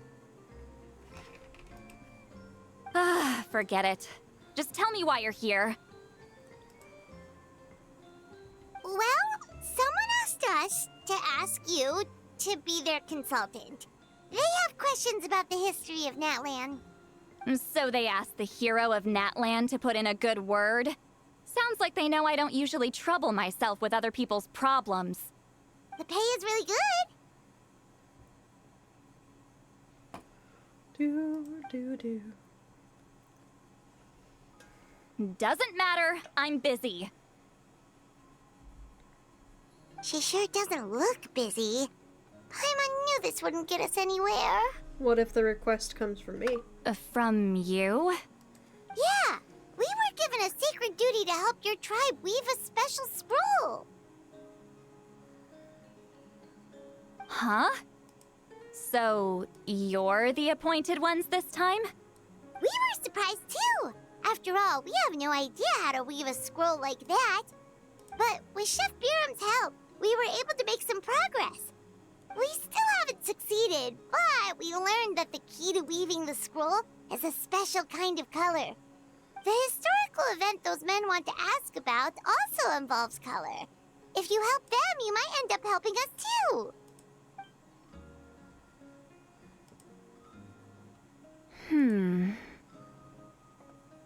She's giving us that face again.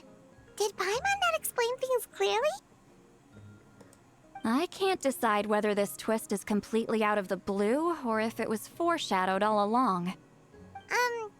Does that mean you won't help us? I need to think about it. Then there's still hope. Hey, what's the holdup? Just give us an answer already. You agreed to let us do the talking!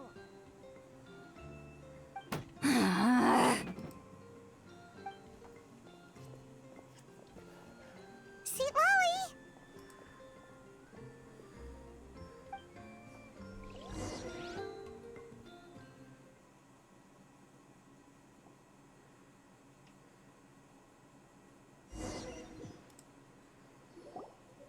Stand down, Grudok. As your employer, if I tell you to wait, then you wait. Understood.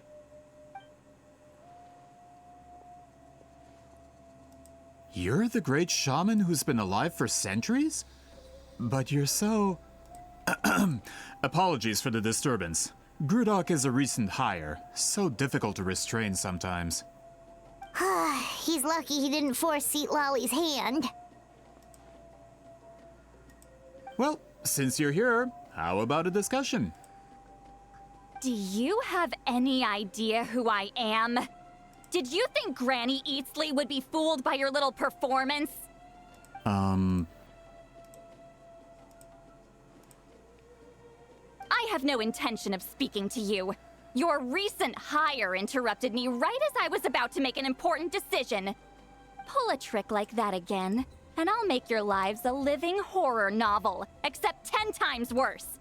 That's all I came out here to say. Whoa. Traveler, we have a discussion to finish. You live up to your name, Granny Itztli. I apologize for the offense. I'm just surprised the Battle of Seven Colors didn't pique your interest. You're investigating the Battle of Seven Colors? Ah, the Traveler didn't get to that part? Yes, I thought the Traveler could help me convince you. But, if I'm not mistaken, you have a personal interest in this matter, don't you? I heard that the great shaman Huitzilin was a friend of yours. You two must have been close. If I can resolve the controversy and prove the battle took place, I'll include it in my next collection. Then, all of Tevat will learn the truth. With your support, your friend's heroic deeds will once again be known throughout the land. Inspiring, don't you think?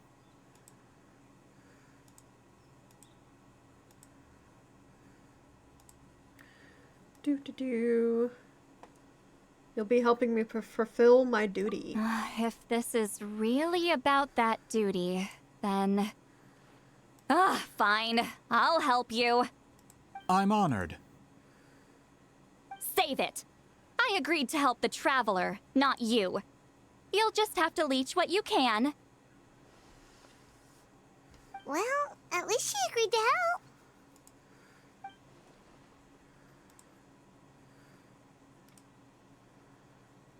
Looks like my friendship with Sit Lolly came in handy after all. I never took her to be a heartless type anyway. Who are you calling heartless? Not a problem. I always planned to work with the Traveler. So, did you directly experience any events of the battle? Do you have any idea where it took place? Can you think of any relics we could use to prove it? Talk at me, why don't you?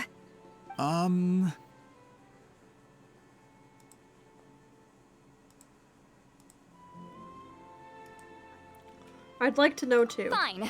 No, no, and no.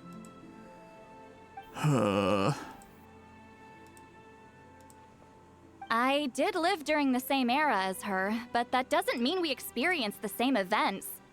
I've lived a long time, but I'm not a walking encyclopedia. You decide the angle of your investigation, and I'll provide answers if I'm familiar with the subject. All right. Even if you didn't witness the battle yourself, you still lived through that era. Your insights are very valuable. Allier, you had an idea about where to start, yes? Oh, well, my plan was to consult the members of the tribe in charge of recording history. Then, let's start there. Traveler, what do you say to officially working together? After all, it appears I can only get Miss Sitlali's help through you. Sounds good.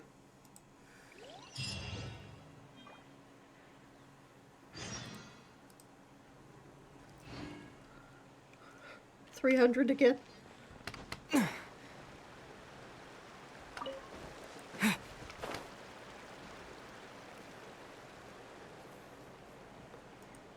Chris Blush. Chris Blush.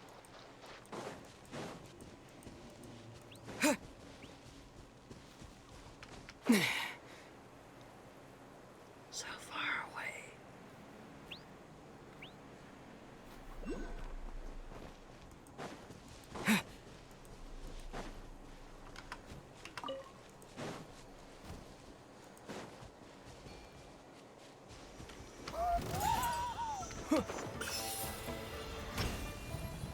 Wow, that's just rude.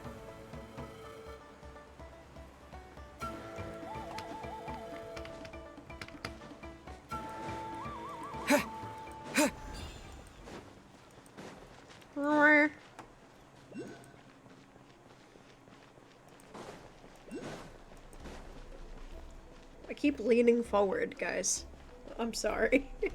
Can't track my face if I lean forward.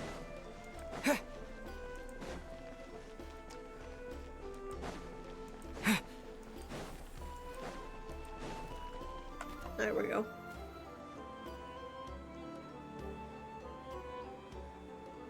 You don't seem super invested in this whole thing, Sweet Lolly. The Battle of Seven Colors is something I've only ever heard about. I know as much as anyone else in my tribe. But how? Weren't you alive when it happened? I wasn't there when it took place, and she never told me about it. That's how.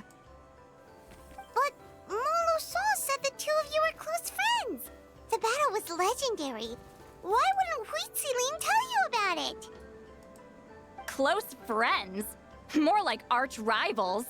Something Montluçon would know if he actually did his research. Did you see the graffiti outside my house? That's not my doing. All students from Huitziling School of Shamanism must pass an extremely difficult trial before graduation, defeating me in battle. Those graffiti drawings are how they challenge me.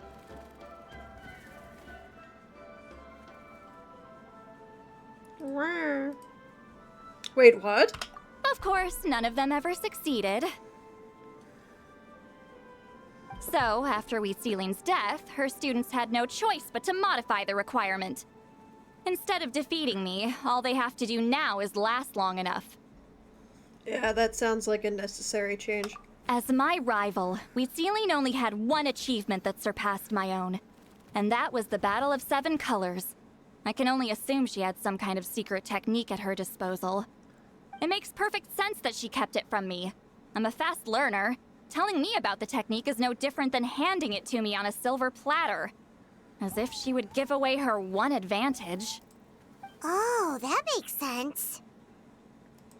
Anyway, all of that is secondary. Like I said, I'm only here to help you fulfill your duty.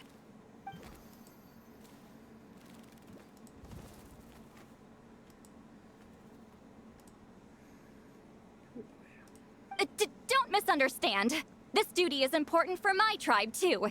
A great shaman should do her part to see it done. Yep. I've been doing side quests today, my love. Welcome in.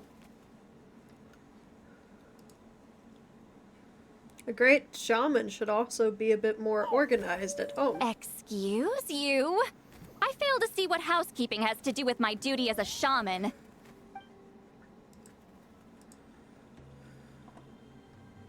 Why is it that you're the one whose thoughts are exposed, but I'm still the one suffering? I need to get to the bottom of this. Excuse me, great shaman, but we have a situation over here. We could really use your help.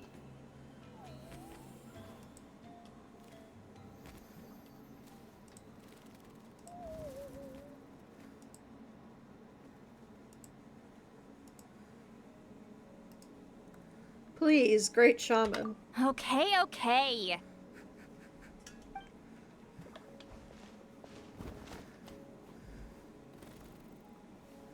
Of course the Battle of Seven Colors happened. The woven scroll proves it.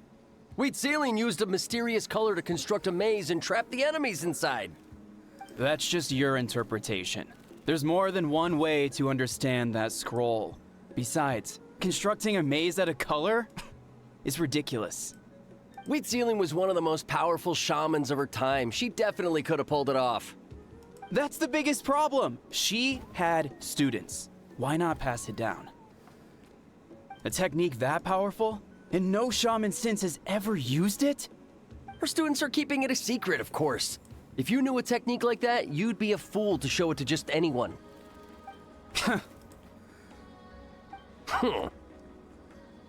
Oh, I didn't mean to cause an argument. I just wanted to ask, is there anything we can use to prove the battle took place? Of course it took place. Why would you need to prove it?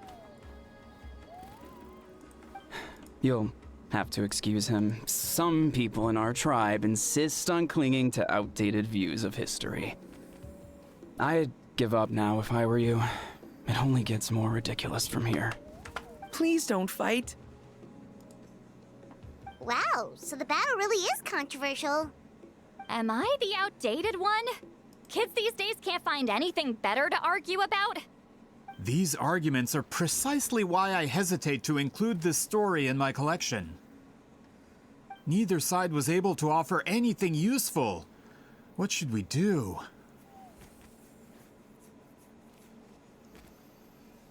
Wheatsealing was a passionate teacher. We were opposites in that sense. The technique she used in the battle must have been her masterpiece. There's every reason to pass it on. Still, if the technique is powerful enough to single-handedly stop an invasion, it also makes sense that her disciples would keep it a secret. We should check with the students from her school. If we can confirm the technique exists, we can deduce certain things about the battle. But as far as I know, most of the shamans from her school occupy high positions in the tribe. Not the type of people outsiders like us can speak to on a whim. Right. The obsidian altar is off limits to you. But, if I go... Is there a problem? Most of Wheatsealing's students are respected priests in the tribe. But that means they had to go through me. Or try, at least. I, of course, humiliated them from a young age. Those who hold the position now are the ones who lasted long enough before I wiped the floor with them. If I show up without warning, they'll run for dear life. That's not gonna get us any answers. Yeah, Paimon can see it now. Run for dear life? It's like Seat Lolly's some kind of tyrant. Hey, don't jump to conclusions. That was just a metaphor. Who better defend off a tyrant than a hero of a Natland? Only you have the guts to joke like that with me, traveler. Fine, I said I'd help, so I'll help. But don't blame me if it goes wrong.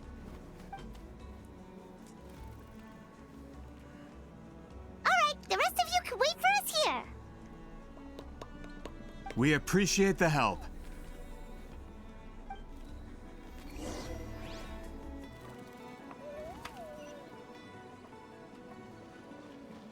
Inside we go. We tap.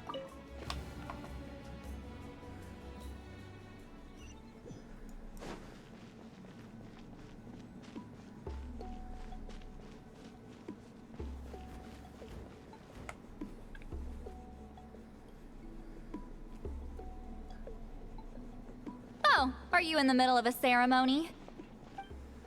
Granny Eatsley?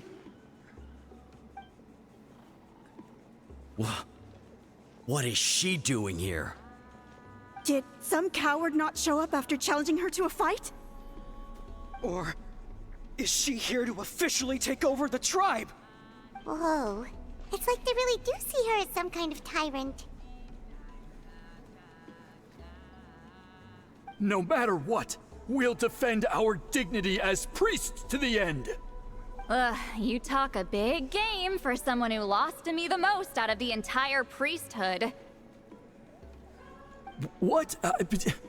All I want is to ask some questions. So, you're here to interrogate us? Someone didn't sit pretty for their beating? Is that it? You want their name, don't you? We should just run! Dude, don't be afraid. Yeah, with the hero of Natland here, Granny Eatsley will be on her best behavior. Sure, whatever you say. Oh, it's the Traveler and his companion. That does make me feel better. How can we help you? We wanted to ask about the technique you inherited from Wheatsealing. Huh. So you can eradicate our school once and for all? Disciples of our school have challenged her year after year, just as our master instructed. Sounds like she's finally had enough. Well, you're not wrong. If we want to protect our legacy, one of us needs to run! Not this again. Just how much did you traumatize them, Seat Lolly? She beat them in a duel, so what? There's no reason to be this terrified of See, Lolly is someone worthy of love and respect. Hey! You can't just say whatever you want just because it's in your head. I'm Granny Eatsley. A mere mention of my name and kids burst into tears. Love and respect? Huh, no one has the guts for that. Well, I do. You know what? Forget about your duty. We really need to fix this mind-reading situation. Sorry to disappoint, but if you're here to question whether we're qualified to inherit our master's legacy, we're not going down without a fight. We're not getting anywhere. What should we do, Traveler? Let me think. Huh? Oh, it's you. Elder Tlapo! Oh, we must have disturbed your meditation. Our deepest apologies. Please forgive us. We're not gonna take it. Well... Did Elder Tlapo just issue a declaration? From what I can tell, in a single word, the message was... friend? Is Elder Tlapo telling us to treat Granny Eatsley as a friend? That's not possible, is it?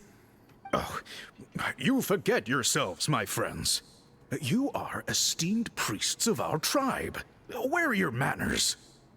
But Chief! I didn't expect to see you here, great shaman.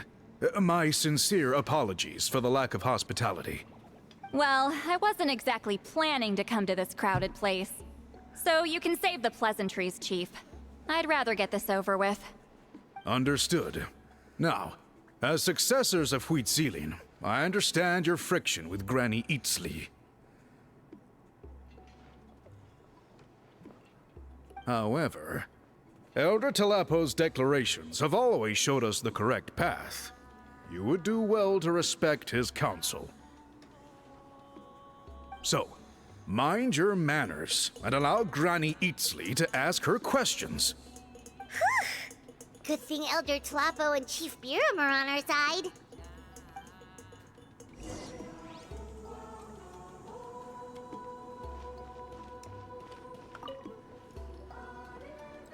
Hi there, Elder Tlapo! It's been a while. Hey, he seems pretty happy to see us. He's the one who put you in charge of the scroll, right? Yeah, Elder Tlapo appointed us to the task. Elder Tlapo, huh? He's still Claw to me.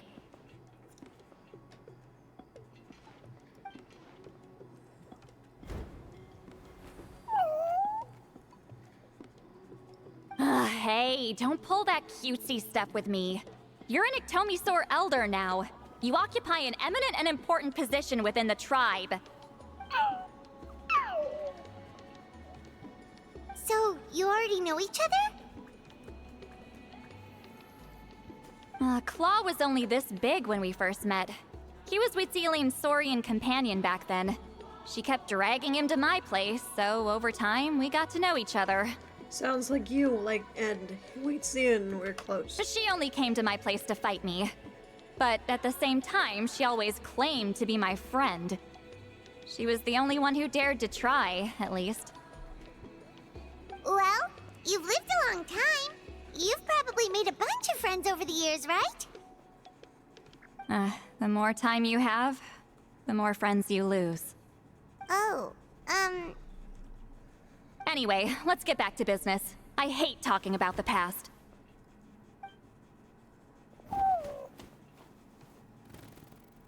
Oh, 200 years and you still haven't given up, Claw?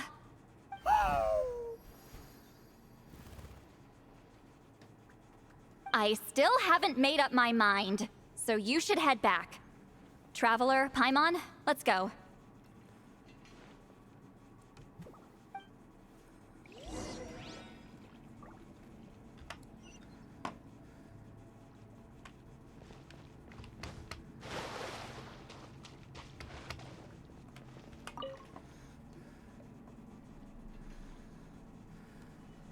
Hey there, Chief Biram. Hello, Biram. Oh, wait. We haven't reached out since the last time we failed the task, huh?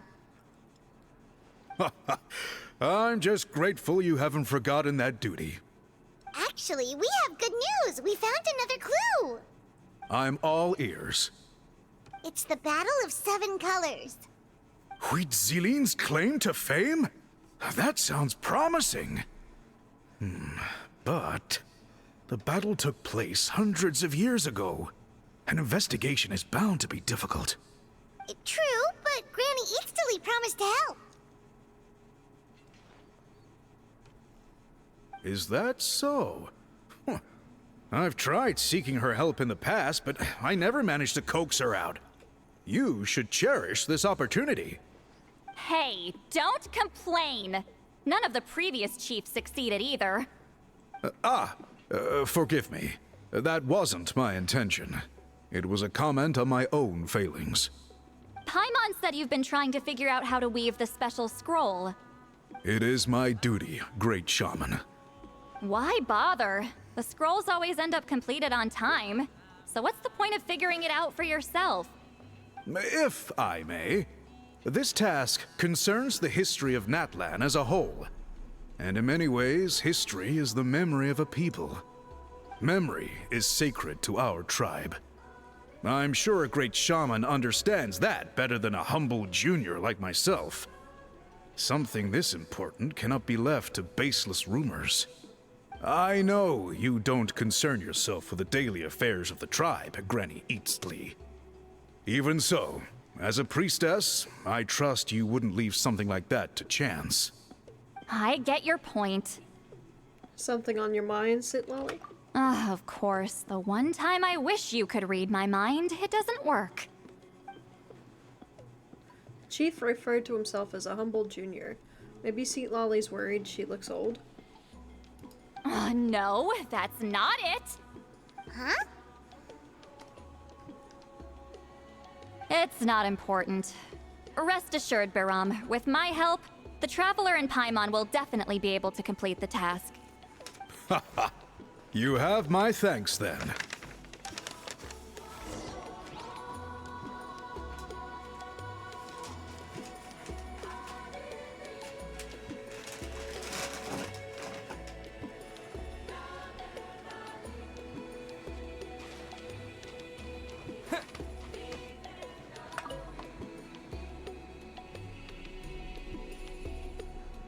Huh.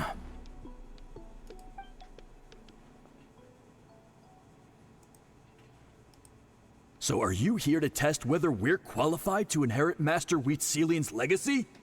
You've already been tested, haven't you? Well, frankly speaking, I don't think any of you are qualified. But that's not why I'm here. All you need to do is be good and answer my questions. Fine. Ask away.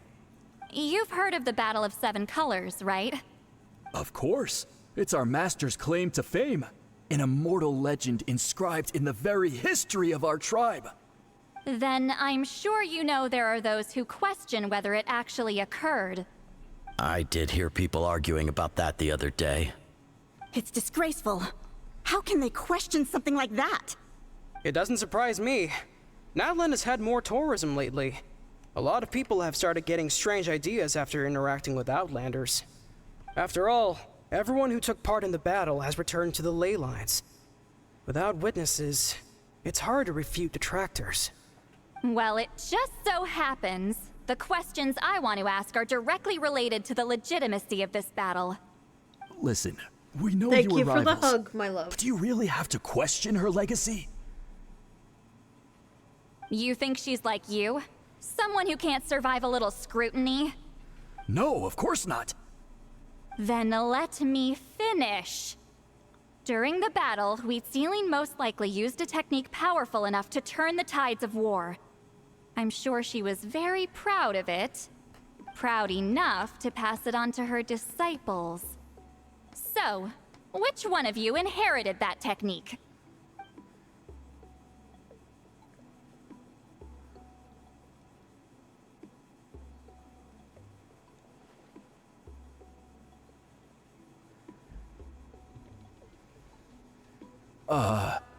I don't think any of us have heard of it.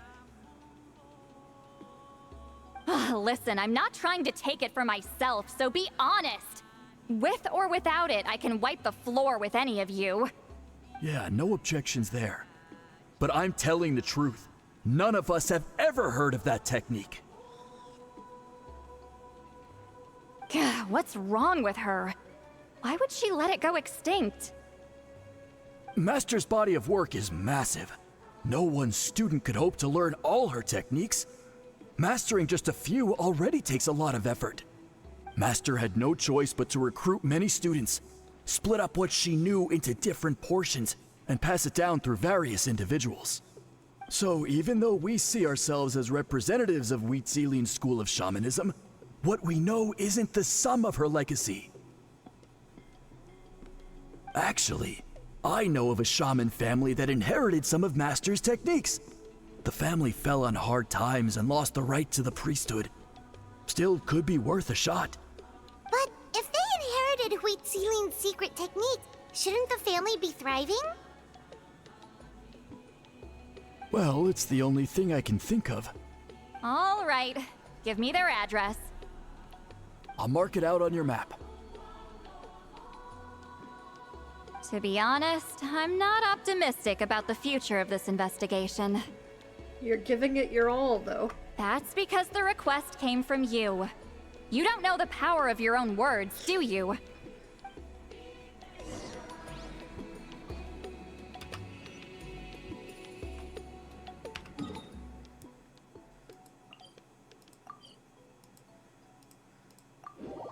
Teleport.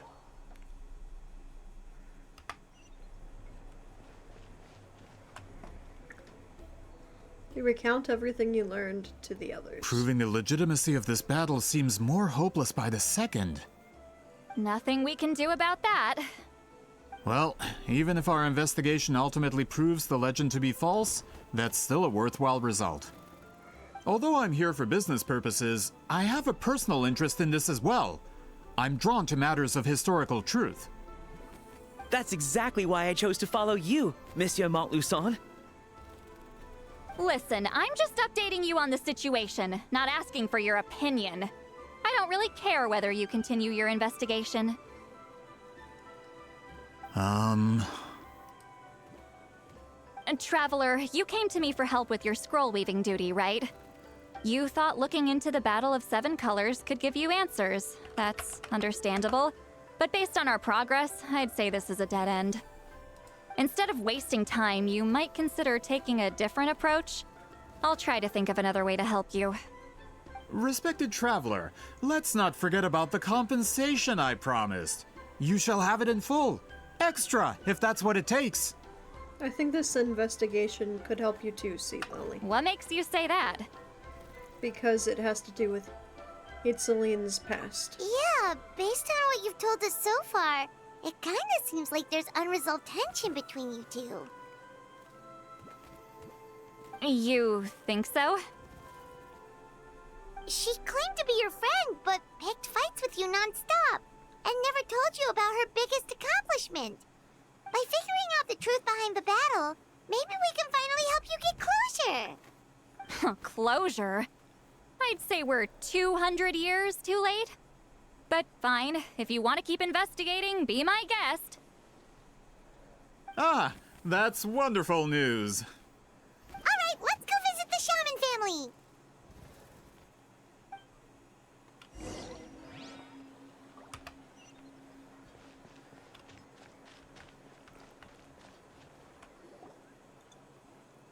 Hello, are you Aishaman? Yep, that's me. Huh? Granny Eastly? Get up! In a crowded market like this, the only person who should be trying to hide is me. My apologies. Ever since my grandfather's generation, the shamans of my family have given up on passing your trial, Granny Eastly. Have we offended you in some other capacity? Man, this is generational trauma at this point. Whenever I misbehaved as a kid, Grandpa would tell me about the thrashing he received from Granny Eastly. I still get nightmares about it sometimes. I wonder whether Lolly looks like what Lolly looks like in those nightmares. Hey, don't get any funny ideas. This was your idea, remember? Keep asking your questions. I'm going to find somewhere quiet to wait.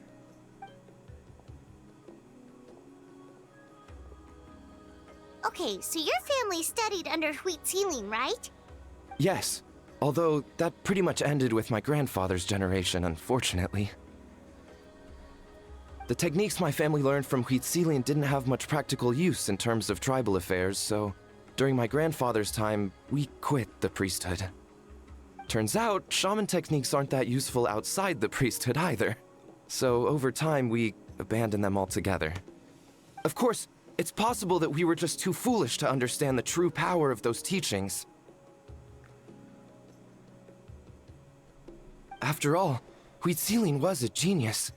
None of her students have been able to fully reproduce her talent. Do you know which techniques were passed on to your family? I'm not sure. As a kid, I remember hearing my grandfather talk about them, but it's not like I can use them myself. Just think about it for a sec. Do you remember anything about a technique that can decide the outcome of a battle? Decide the outcome of a battle? No, I don't remember anything like that. Besides, my family wasn't really known for our talent. If a technique like that exists, I doubt Wheat Ceiling would pass it on to us. You might have better luck asking one of the priests.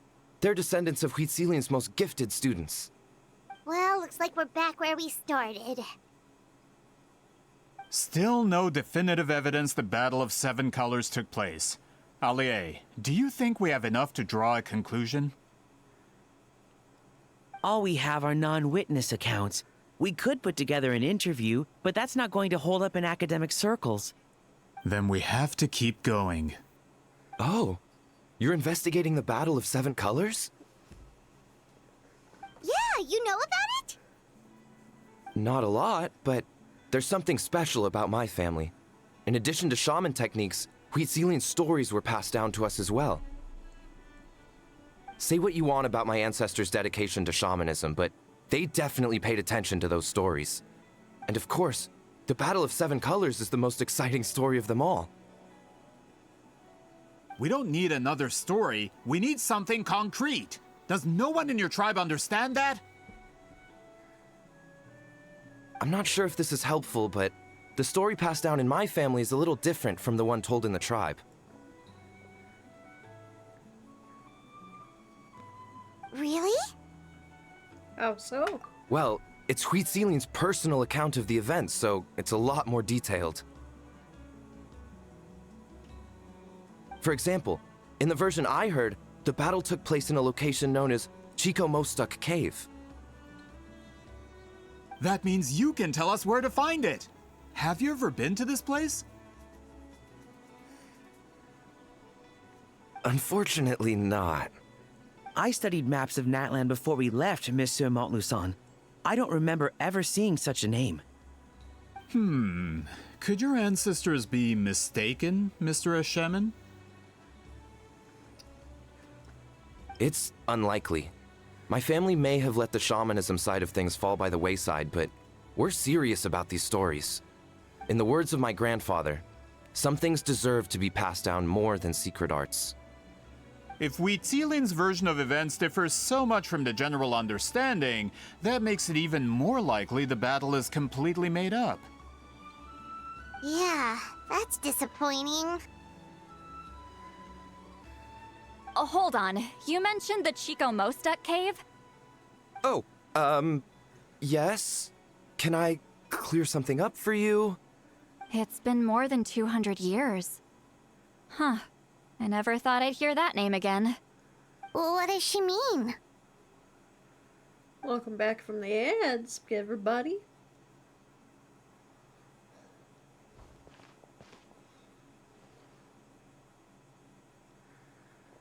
That location is now known as the Valley of Fog.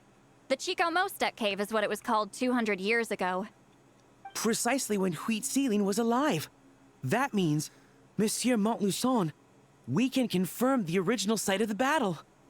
Once we get there, the evidence we need should be at our fingertips. Just when we thought all hope was lost. I never doubted you, great shaman. Allow me to present you with a gift as thanks.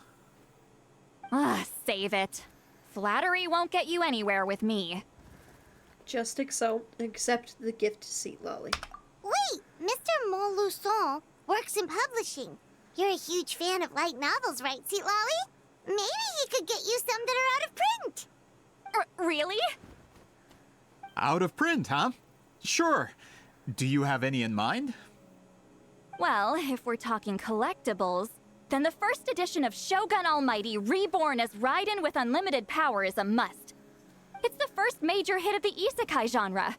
Several editions have gone to print, but copies of the first edition are exceedingly rare and valuable. I see. There's also its sister work, Pretty Please Kitsune Guji.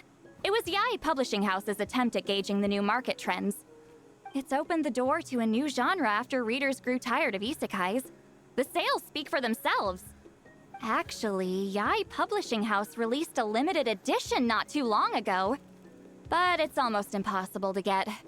Anyway, I'll take those two. Sorry, I'm not sure I caught all that. What were the titles again? Reborn as Kitsune Guji? These two titles are among the most successful and well-known works in the entire industry. You're telling me, as someone who works in publishing, you've never heard of them? I'm a merchant from Fontaine, after all. Regarding this particular genre from Inazuma, I'm afraid I lack your level of expertise. Amateur. Just leave the books to me. Of course. Sounds like a perfect arrangement. Now, there's no time to waste. We should head to the site of the battle right away.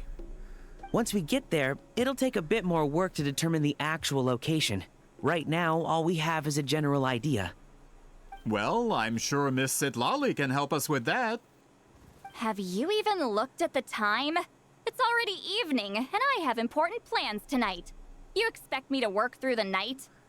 Well, what do you think, Traveler? Let's break for the day and meet up tomorrow.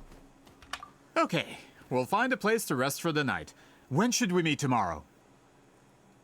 He's persistent, huh? What do you think, Sea Lolly? How about noon? Do we have to wait that long? Great shamans have important matters to attend to in the morning. My guess is she just wants to sleep in. That's only because I have important tasks to complete at night. All right, as Miss Sitlali instructed. Let's meet back up tomorrow at noon. We'll be waiting at the exit of the tribal settlement.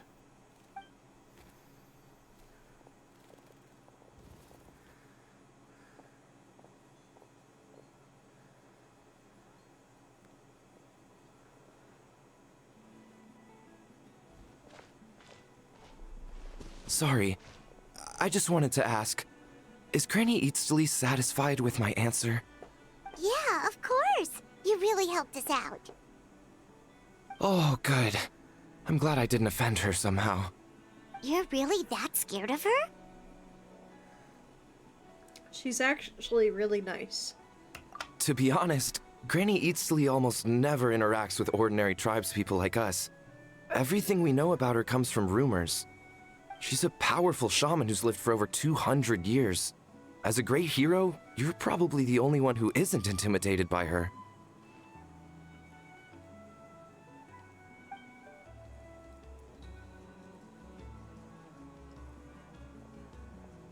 Well, thanks for today, Seat Lolly.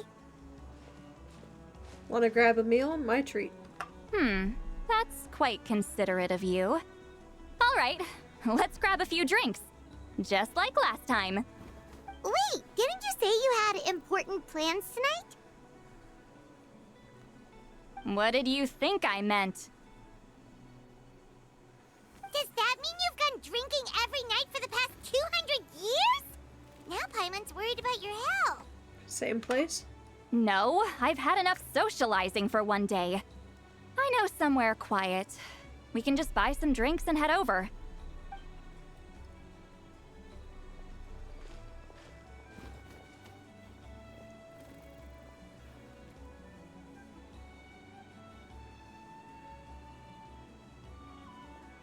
Which will also give us a chance to solve the mind reading issue.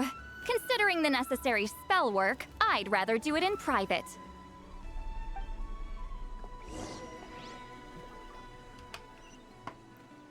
Whee!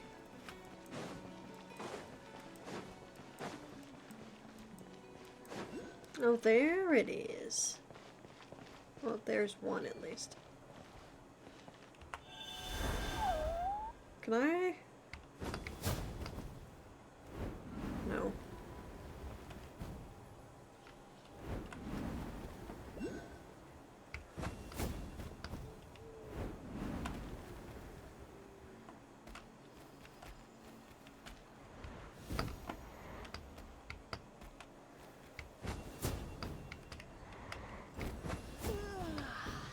What was I gonna do just now?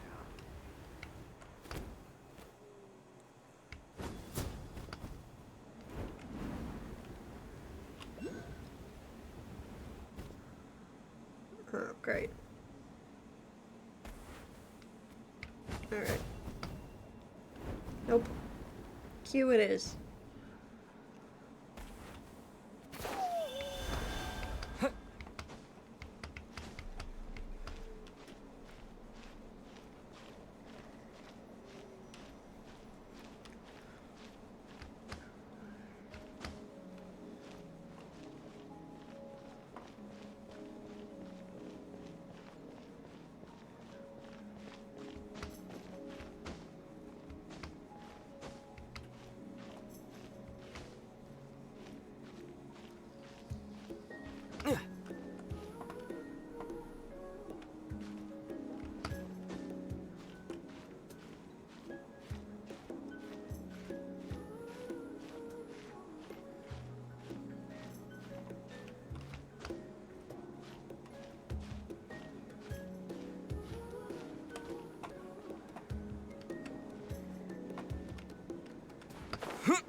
Alright, I gotta get up there.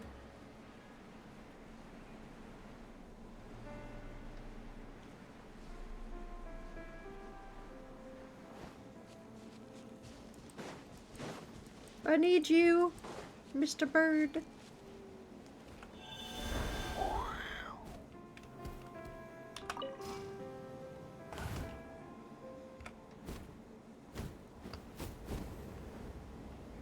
Oh yeah, it's just gliding. Fuck. Okay.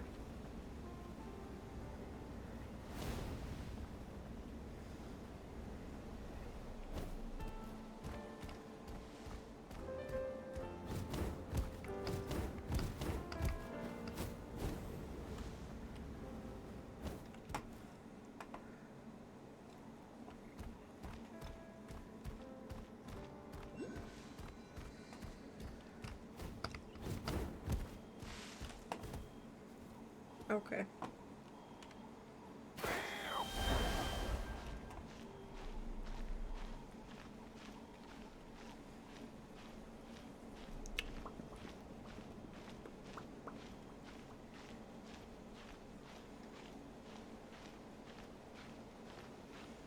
Slowly making my way up the wall.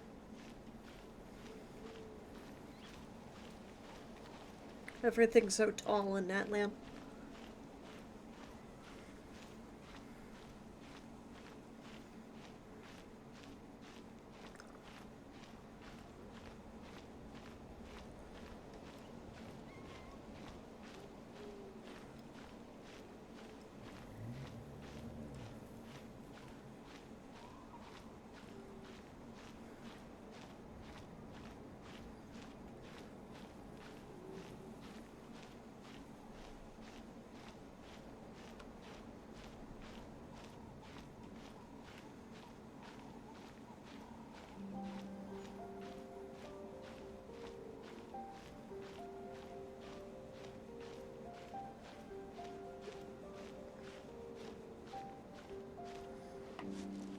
There we go.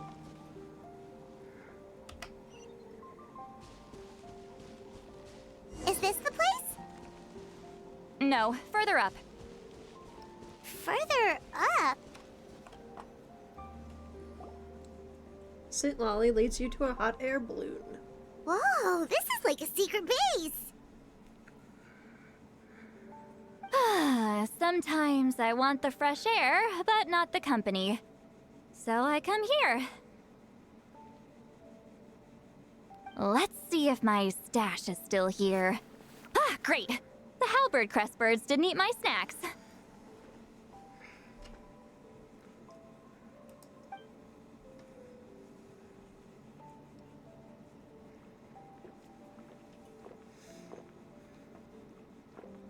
Now for the mind reading issue. Give me your hand.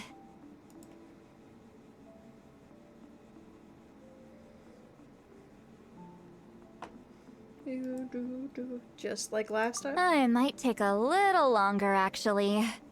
I just need to share my senses, make a clean break.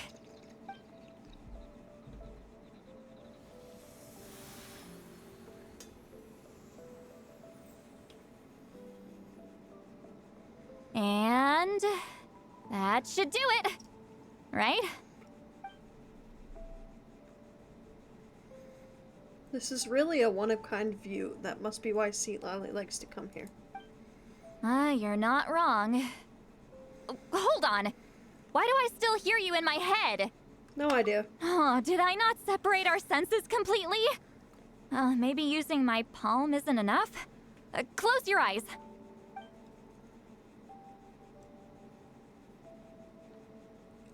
Oh, please work, please work. A great shaman should be able to handle this. Okay, what about now? It sounded like your thoughts. Huh? And now? It's gone. Huh. Whenever I try to remove the effect, it just flips direction and gets worse. Was that St. Lolly's forehead just now? It was really warm. That was just to help with the spell. Ah, shoot. I still hear you.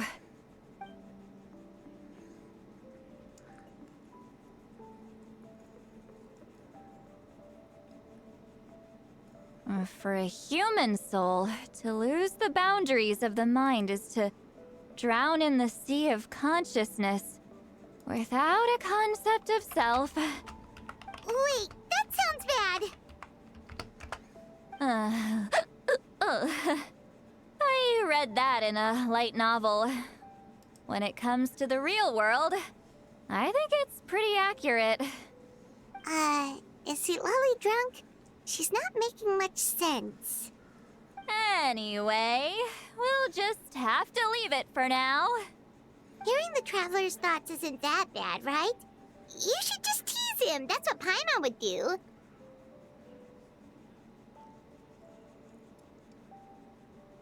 It's just... I'm not good at this. I'm not used to being close to people.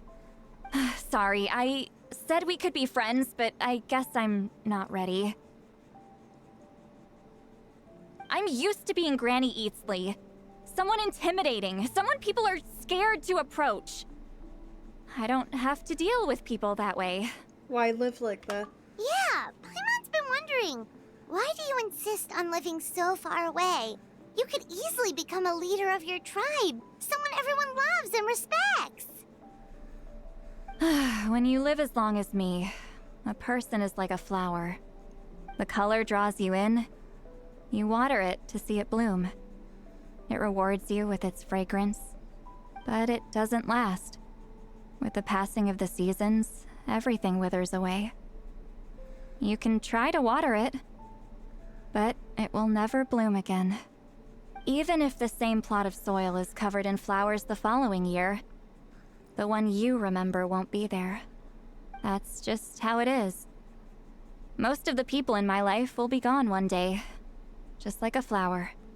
Getting close means losing friend after friend for hundreds of years, until the weight of their memories crushes my soul. If people don't care about me, then I don't have to care about them.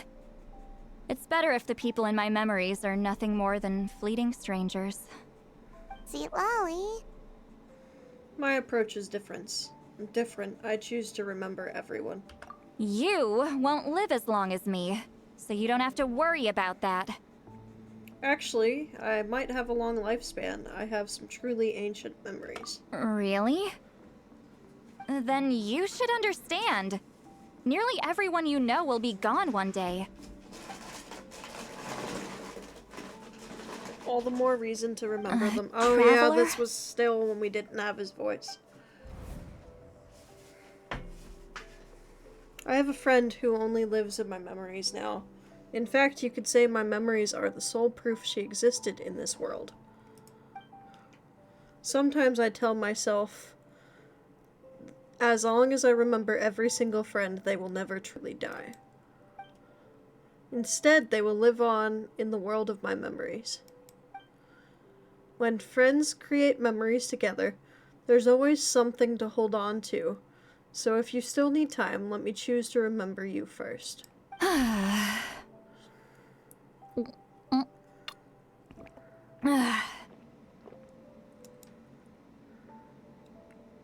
Is Seat Lolly alright? Stupid mind-reading side effect won't go away.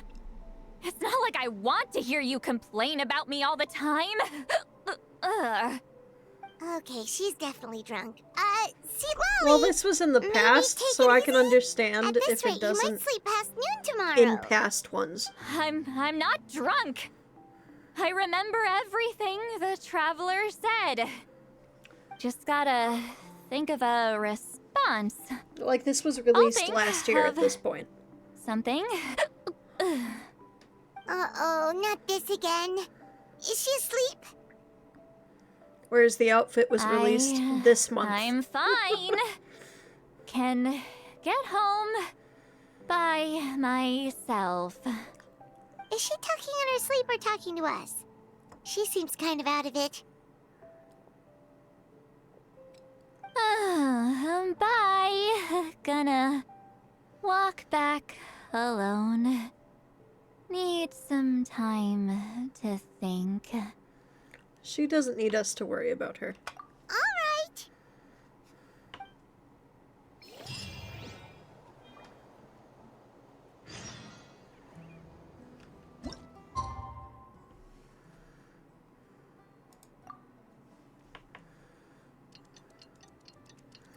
I think we might keep it in the future, but I'm not 100% sure.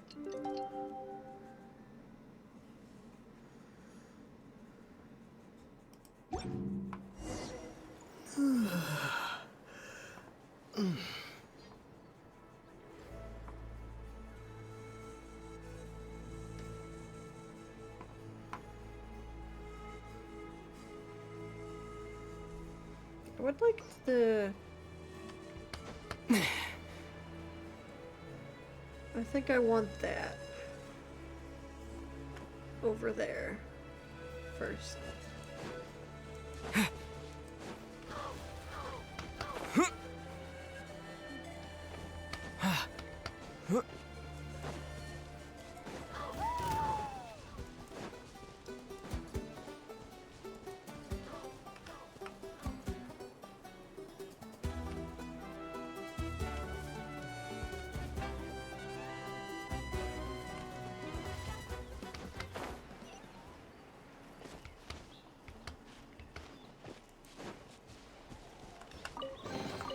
A reward on the road. Okay. Go to the agreed location. That way! You love that outfit on him so much? It is very nice. And it matches Lumine, so... I think there's gotta be a scene where eventually where we... show Lumine that we've been back. Somehow.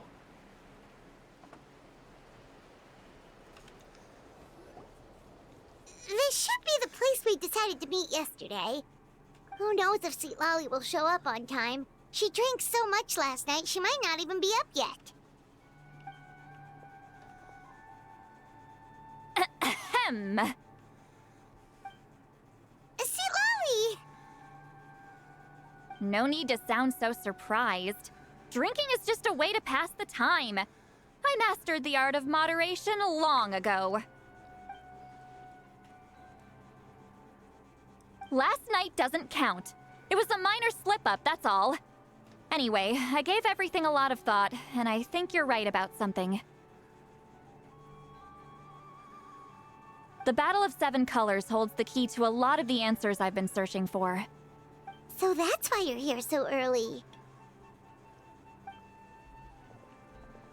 Traveler, great shaman. Sorry to keep you waiting. Shall we head out?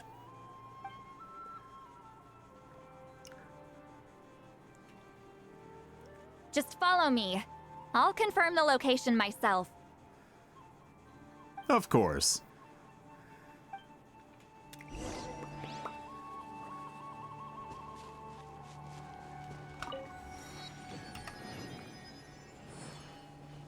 Down we go.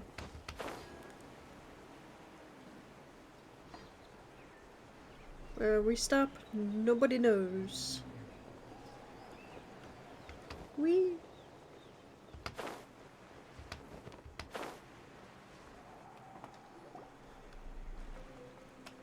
This should be it.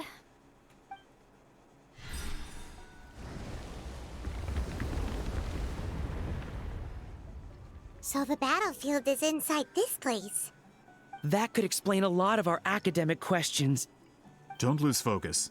Once we get to the actual site of the battle, all the evidence needed for publication will be at our fingertips. Everyone ready? Let's go.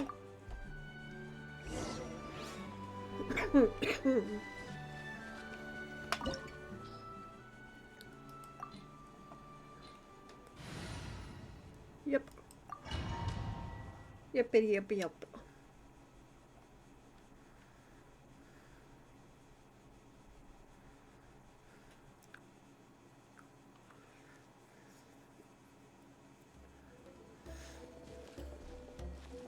So the Abyss invaded through a cave like this? When the Abyss first began to corrode the ley lines, they took every opening they could get. All the items here should be useful for our research. You're not to touch a single one without my nod of approval. I don't support invasive excavation techniques either. Ah, of course. I'll defer to the experts on this matter. Well, shall we continue?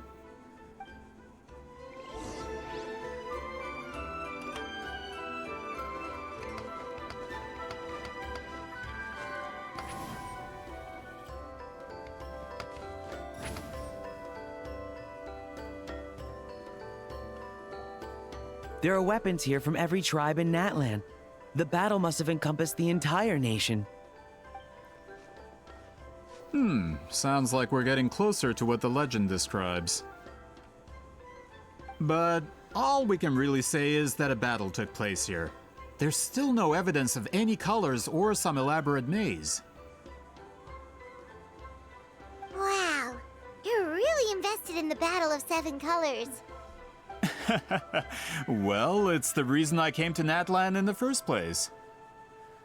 Grudok, send some of your men to search the area. We might miss something all grouped together like this. I'd like to cover all our bases. All the bases. You got it. Don't jump to conclusions. Of course this isn't the site of the actual battle. We have to keep going.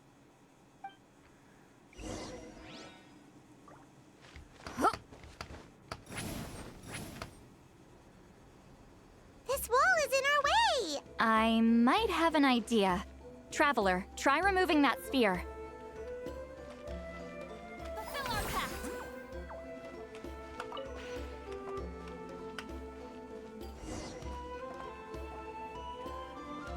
Whoa, we passed straight through! What was that? Some kind of color magic?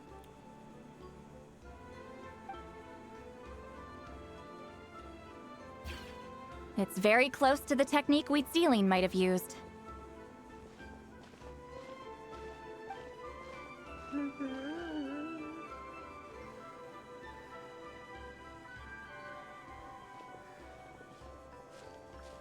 That's it? Doesn't quite compare to the scale described in the legend. Still, what a terrific archaeological find. Enough chit-chat. We should keep going. The deeper we go, the more we'll find.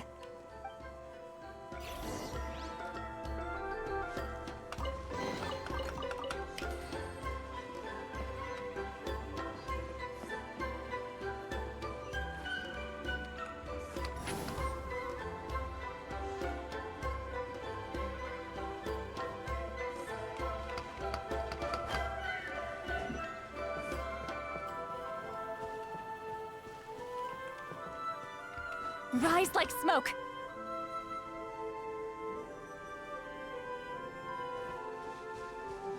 Hold on. If we step here, we might fall through. You mean there are traps in here? Remember how we were able to pass through the wall just now? It must have been because, on our person, we were carrying the same color as the wall. Let's put the sphere down and see what happens.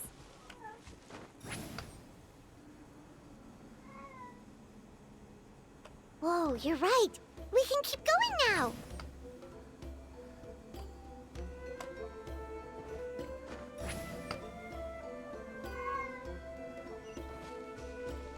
Do. Hi, Leon.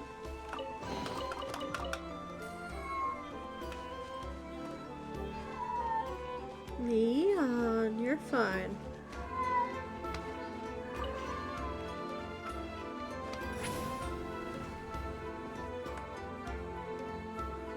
Yeah, I figured.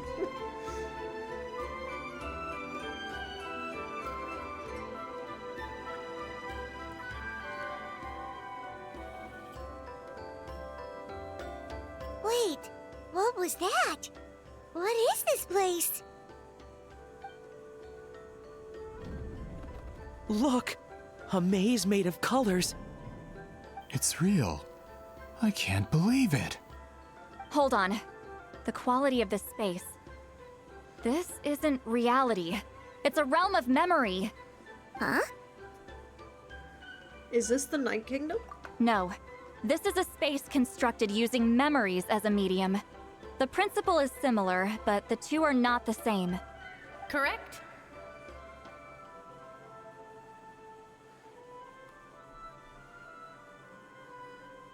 Wheatsealing? What? No. It's just a trace of her consciousness left behind after creating this space. Friends, this is my question to you. What is our strongest weapon against the Abyss? In my opinion, it's memory. After all, is it not after losing the capacity for memory, love, and compassion that our enemies fell to the Abyss? That is why, with our memories, we possess a power the Abyss cannot hope to match. I have discovered the perfect medium for us to wield that weapon. You know it as color. The more cherished the memory, the more vivid its color. As memories disappear, their color fades first. That is why color is the best vehicle to wield the power of memory. Guided by vibrant colors, your capacity for memory is what will allow you to navigate this maze. Without that capacity, enemies will fail to cross the barrier in front of them and be trapped here for eternity. So, be brave, my friends, and march forward. Any ideas, Sweet Lolly? Sounds like she left a tutorial. Not surprising. She always did have to handhold her talentless students. Follow me.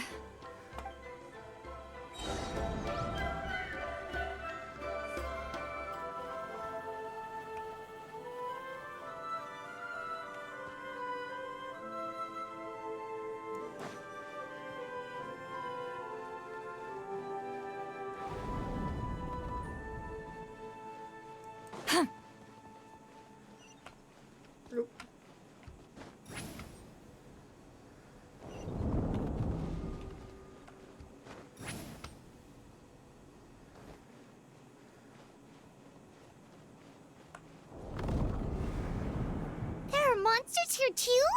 Abyss creatures. Likely trapped here for some time.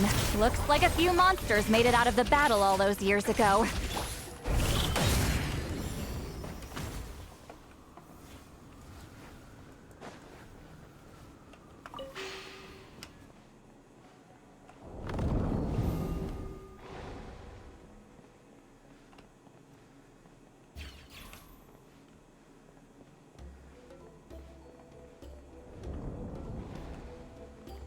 What's with these color-changing blocks? You and Lolly fell through all of a sudden. You scared Paimon half to death. Must be one of the mechanics of the maze. I'm guessing the purpose is to help allies navigate this place.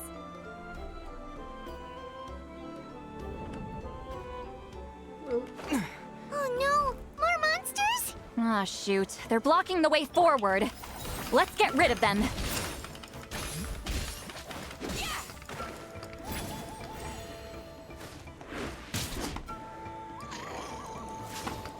Nope. It's not doing anything.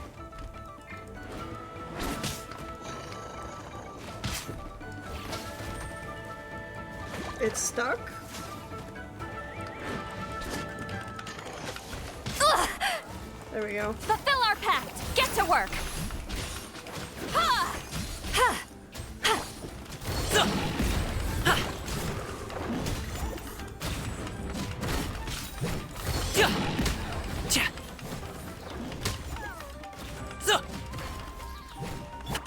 Fulfill our pact! Eat Laline! Eat Papa! Get him!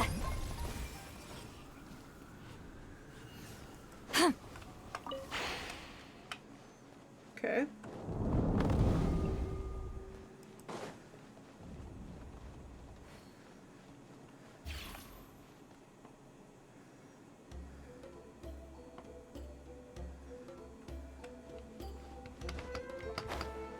This place is so pretty.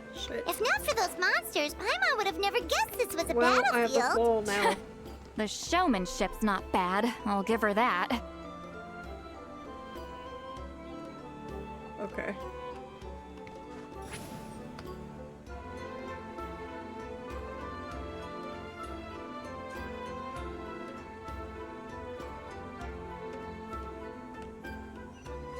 Oh, it had to be blue? Why? Okay, well. Is this a bridge made of colors? Don't sound so surprised. We just need to cross and we should reach the end. Oh, it gave it to me. Nice.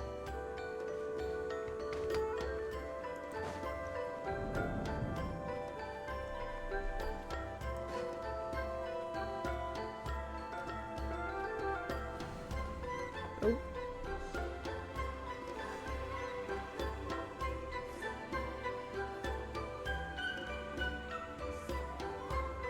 I don't remember it being Looks like that we made easy. it through the maze.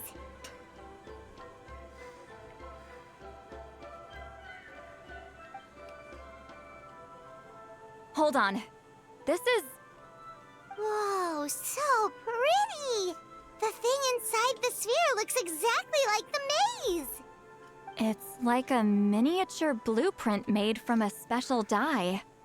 That color.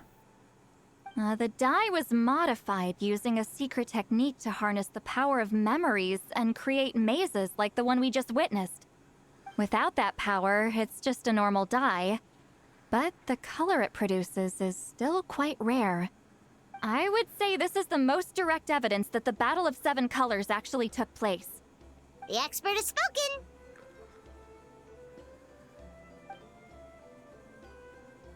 Perhaps I could take a closer look? It's an important piece of physical evidence, after all. No, you may not.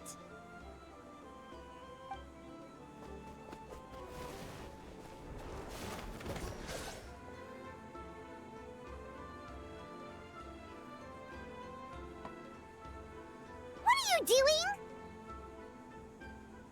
Ah, you noticed my signal. Not bad, Traveler. We make a good team. Huh. So, you've been watching me. A self-proclaimed book merchant who's never heard of Shogun Almighty reborn as Raiden with unlimited power? please, that work was a commercial success across Tevat. I knew you were fishy, but I didn't expect you to pull something like this. Monsieur Montluçon, we just need a few pictures for our research, not the artifact itself. What if it gets damaged or destroyed? Shut it! I couldn't care less about preserving this piece of trash. I would destroy it right now if I could. But then there would be no evidence to prove the battle took place. What if that was my goal all along? What? Huh! Pretending to be a book merchant, pretending to promote the history of Natlan and its heroes, was the only way to get information out of the people in this tribe!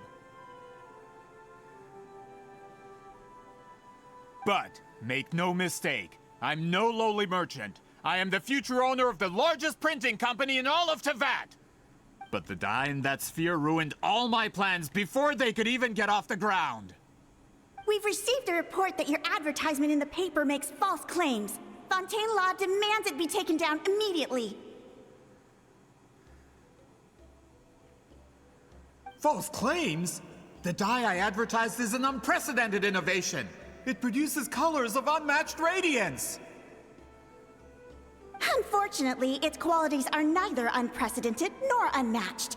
According to the lady who made the report, she saw a woven scroll in Natlan made with a similar dye. Even more miraculous, that substance dates back hundreds of years.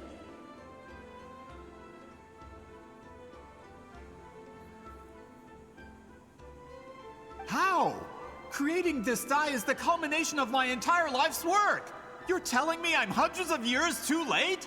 Oof. Calm down, sir! Sorry, it's just... I know this product will be a hit. The economic boost to Fontaine will be huge! We just need to advertise it as written. Fontaine's publishing industry is one of the best in the world. All we need to do is publish something in the paper, and all of Tevat will think it was our invention first. We don't need to worry about more reports. Fontaine is far more advanced than Natlan. No one will believe such an innovative product could come from a place like that. They're so racist. That goes against all of Fontaine's advertisement regulations. We can't do that. What if I give you a portion of the profits? All you have to do is let the advertisement stay. You're trying to bribe me? Careful.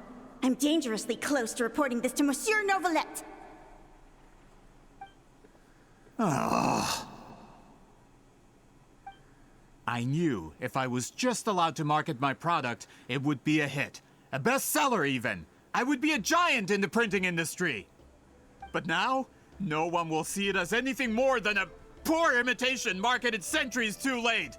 No matter how good the product actually is, not a single one will sell. Huh.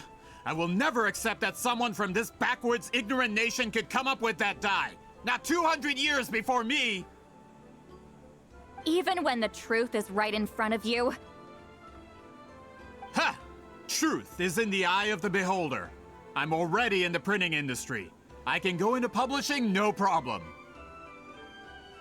All I have to do is destroy this sphere, write a detailed report about my findings, and publish it around the world.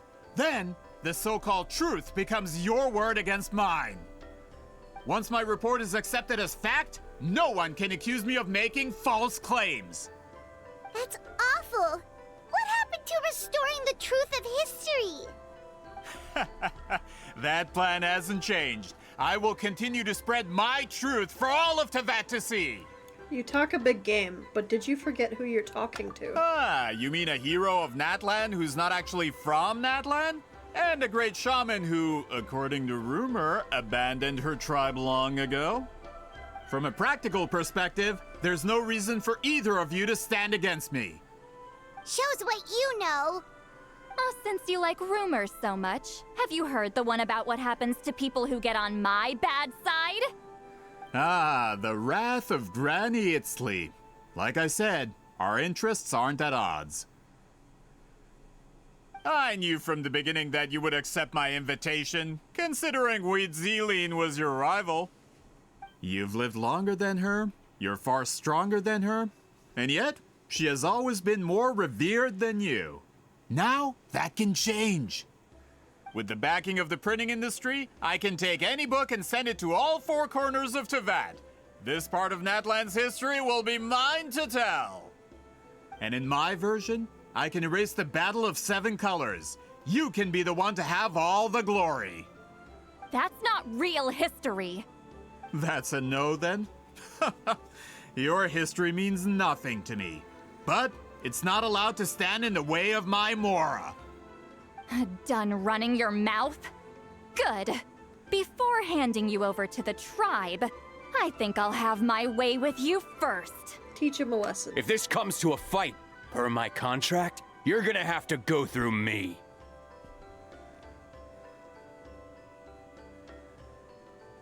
That's right. I didn't pay all that Mora for nothing. Wait, aren't you subordinates of the captain? Why Run are you away, helping little someone who Oddish, wants to run erase away. Natlan's history? The captain. You actually bought that? United in the pursuit of Mora, we travel the land to collect debts. Our loyalty is to Regrader, his interests, and his wealth. Regrader? The captain means nothing to them. They serve a different harbinger altogether. Regrader! Hey babe, This that's man has the Pantaloon. potential to become a giant in the printing industry and disrupt Fontaine's economic system. This aligns with Regrader's interests. It's all been a lie from the very beginning! This doesn't change anything, Paimon. I don't care who you serve. When it comes to punishment, I don't discriminate. The Regrader. I'm pretty sure that's Pantaloon. Get to work! Ha!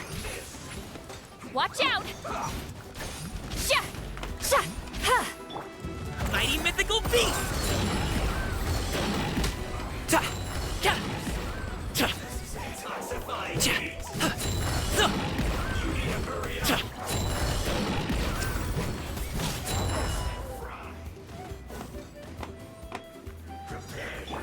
Ow, ow, ow! Fulfill our pact! Sa! Ta! Ka! No pain, no gain. Many happy returns. So! Ja! Ja! Ta! Ta! Show no... That's what you get for messing with the hero of Natlan and Granny Eatsley. They could give Regrader a run for his Mora. When did this person get so strong? Looks like the men following the captain failed to update us on the latest intelligence. Not good. This is becoming more trouble than it's worth. You're on your own. Hey, what about our contract? Your boss signed it himself. Our boss never signs a contract without loopholes. Even a veteran businessman like yourself fell into his trap. That's what makes him the best. Go home and read the fine print. All I did was trigger the exculpatory clause. You... The other stipulations have been fulfilled. I set up explosives around the cave, strong enough to destroy this place, as instructed. Oh, and for security purposes, all explosives have been rigged to blow at a specific time. Shouldn't be too long now.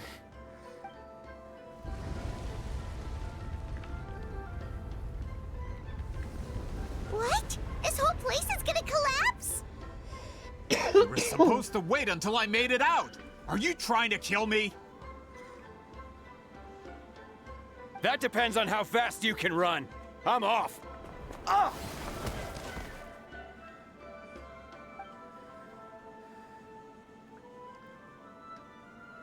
You think you can just waltz out of here? Traveler, stop them, and then we'll make a break for it. Can do. If I'm caught, I implicate my boss. Time for the backup plan. Wait, don't!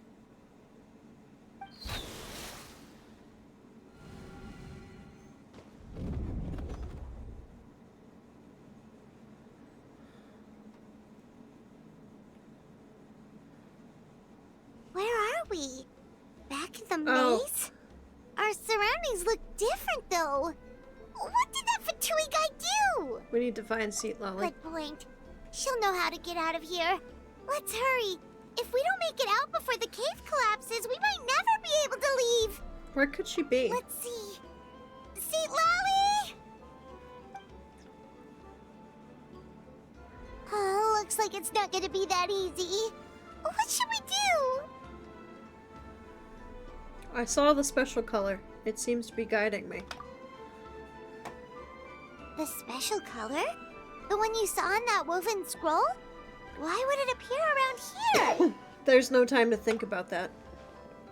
You're right. Lead the way, traveler.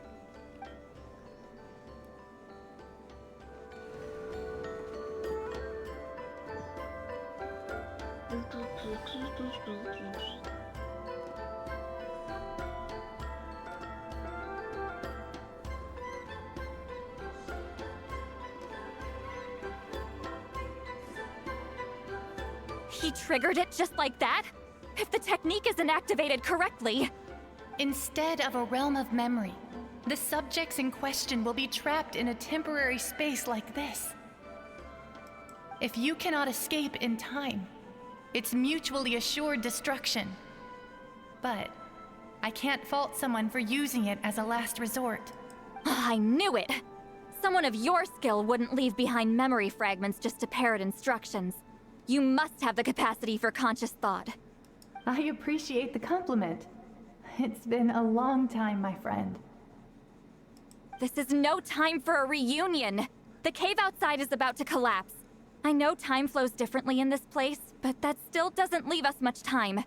Can you help me get out? You misunderstand, Seat Lolly. I'm nothing more than a fragment of memory.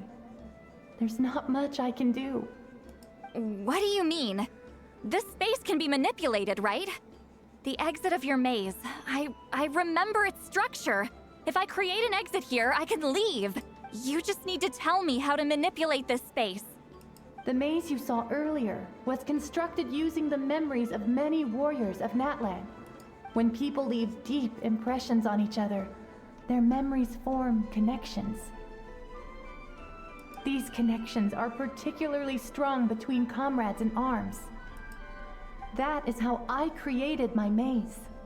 The connections between the memories were my needle and thread, and the special color was my fabric.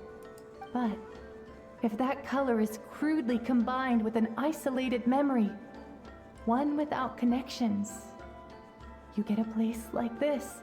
This space is a combination of my color and your memories. There is no way to alter or construct anything within it, because there are no connections at your disposal. Over 200 years, and not a single lasting connection. This is my punishment, huh? Well, at the very least, you have a connection to me. Otherwise, I wouldn't be able to appear in this space. That's only because you never gave me a moment's peace. Still, it's a shame you're not around.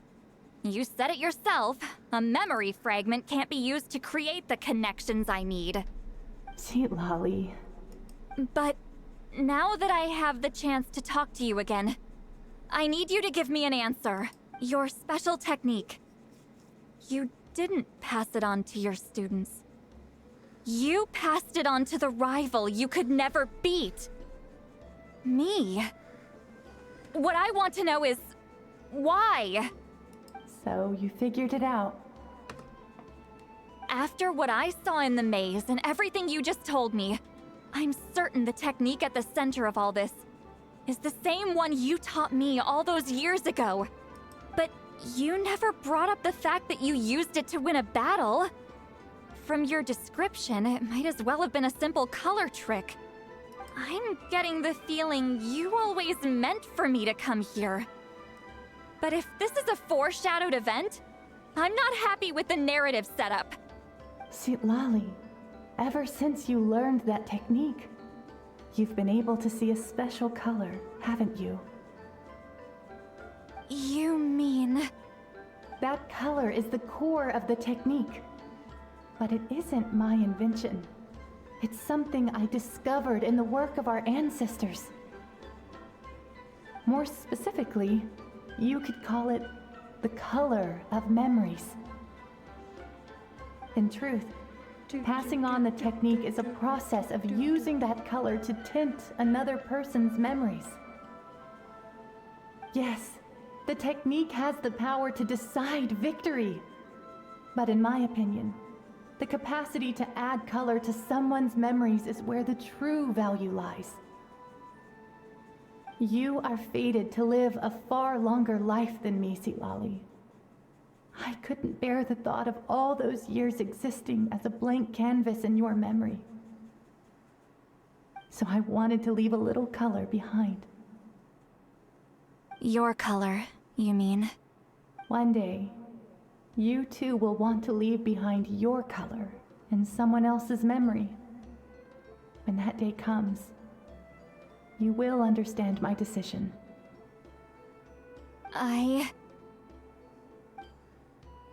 So if you need time, let me choose to remember you first.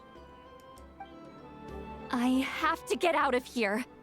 That's the only way to rescue them.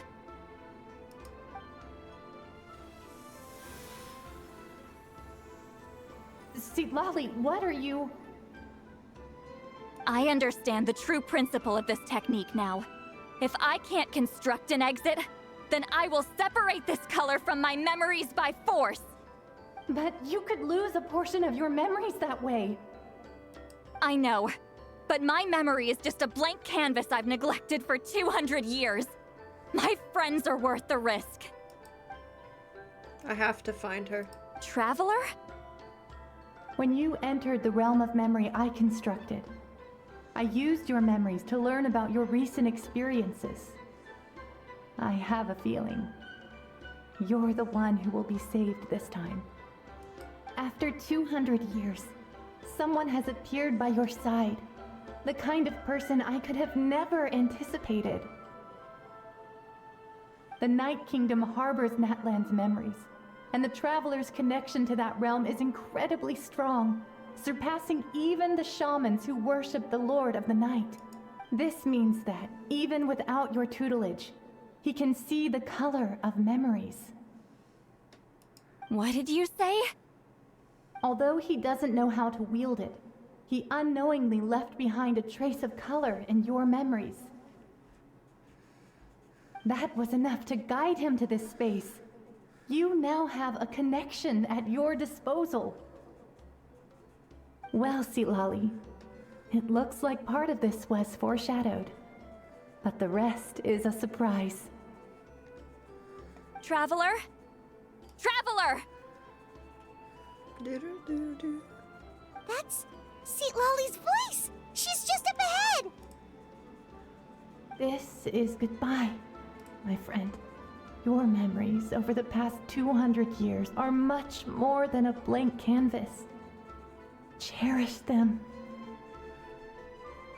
Wheat ceiling. Sitlali! Paimon! Traveler! We finally found you.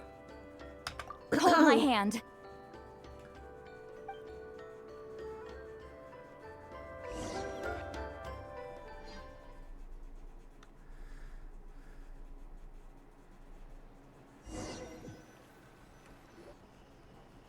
Did we teleport out? Man, that place was so...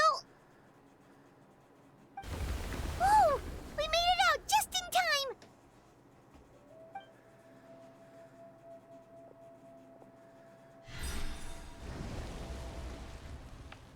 Wonder what happened to the Fatui guy and the others. He was most likely trapped inside that space, just like us. The external structures supporting that space would have collapsed with the ruin. Unless he managed to escape, he would have been crushed. He still preferred that to being caught, huh? What about the Fontanians? They were standing a bit further away, right? They probably weren't pulled into the space. Maybe they already made a run for it. Hello. It's one of Maluson's employees! Quick, restrain him!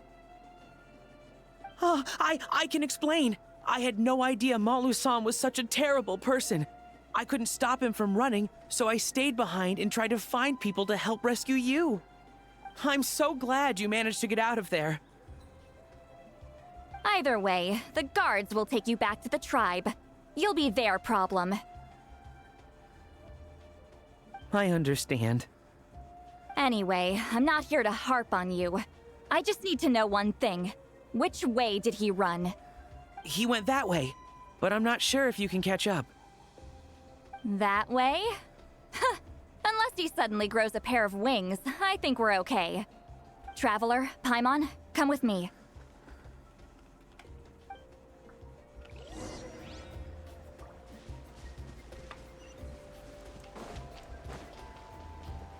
Do.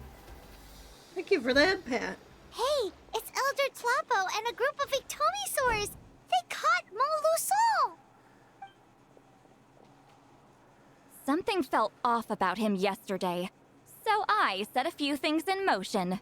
Looks like it's time for that foreshadowing to pay off. My bank balance. No! No! What's wrong with him? That's one of the tricks Claw uses to scare people. He makes people hallucinate the thing that scares them most. It's particularly effective on weak-minded people like him. Serves him right! I guess Kaboink is not working currently. I know. It was a lot to ask, making you come all the way out here during the day. Was that a declaration?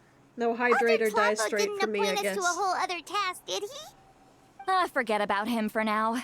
The Ictomisaurs will make sure Montluson doesn't escape before the guards arrive.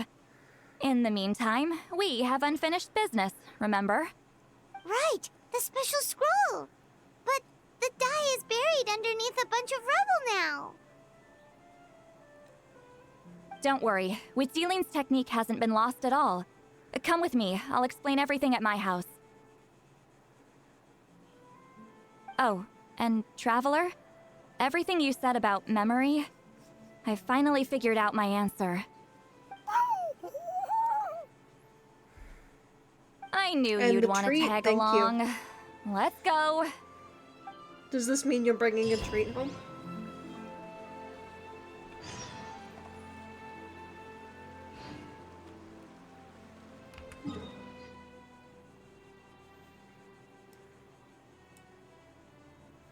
Oof.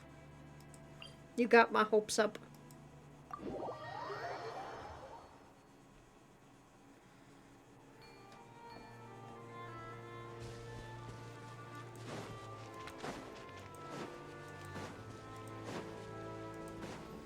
I mean, I'll take nuts.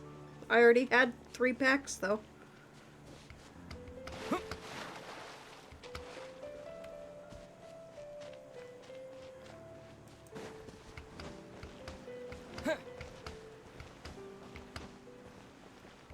Aren't you stopping at Walmart, though?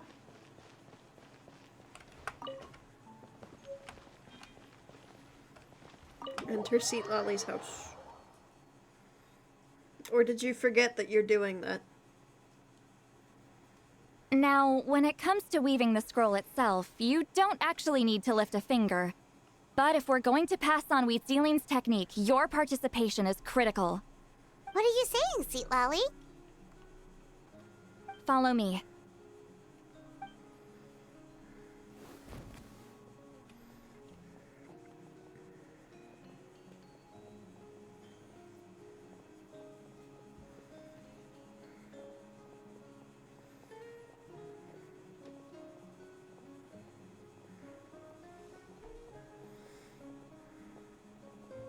Whoa, look at this place.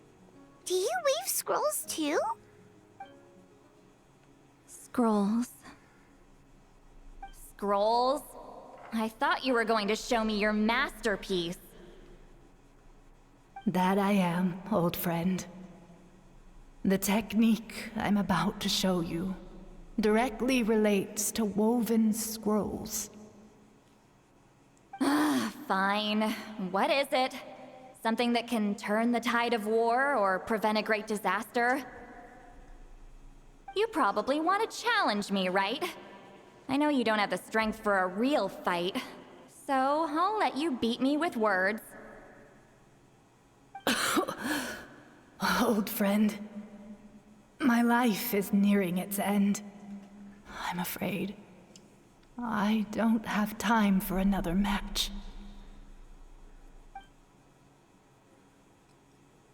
Hey. Don't worry. I trust in the belief of our tribe that death is not the end, but the beginning of a new existence in the Night Kingdom, where everything is made of memories. Hello. So, do you know why our ancestors insisted on using colorful, woven scrolls to record our history? Because history is the memory of a people.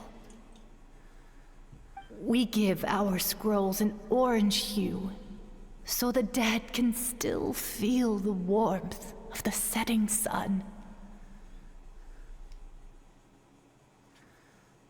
We decorate them with kernels of grain fruit, so the dead can still enjoy the abundance of our harvests. I know that, but something this important? Why entrust it to me and not one of your students? As your friend, I admit, I'm being a bit selfish. I don't have long, Sitali. Oh, I'm not sure I can truly explain my decision. But I know you will understand one day. For now, will you accept my final request? Just this once. I understand now, Wheat Sealing. Just like you said I would. Claw, help me move this outside. I'm going to color it.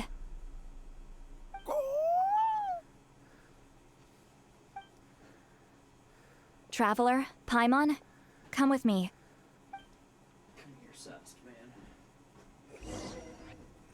Good look.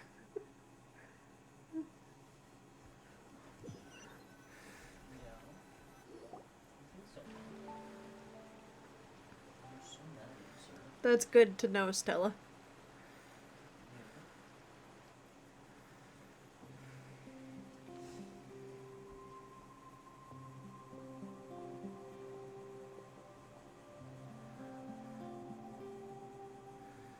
We are like birds, soaring through the horizons of time.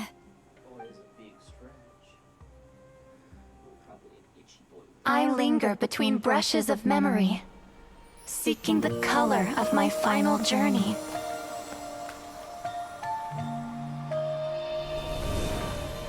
When I get there, may there be feathers to paint the sky, shades of rose.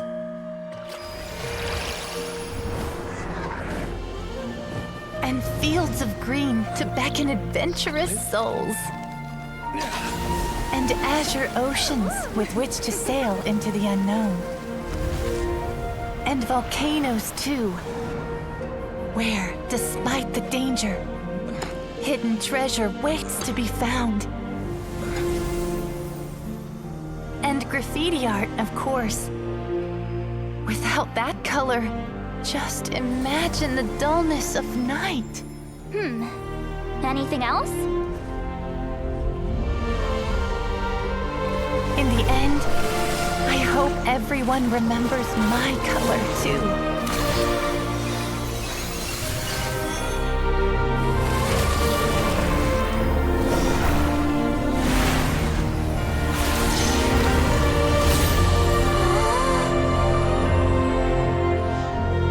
In the end, I hope everyone remembers your color too. All in all, it was just a technique for coloring a scroll. The task I'm entrusting to you is much more than that. Farewell, my friend.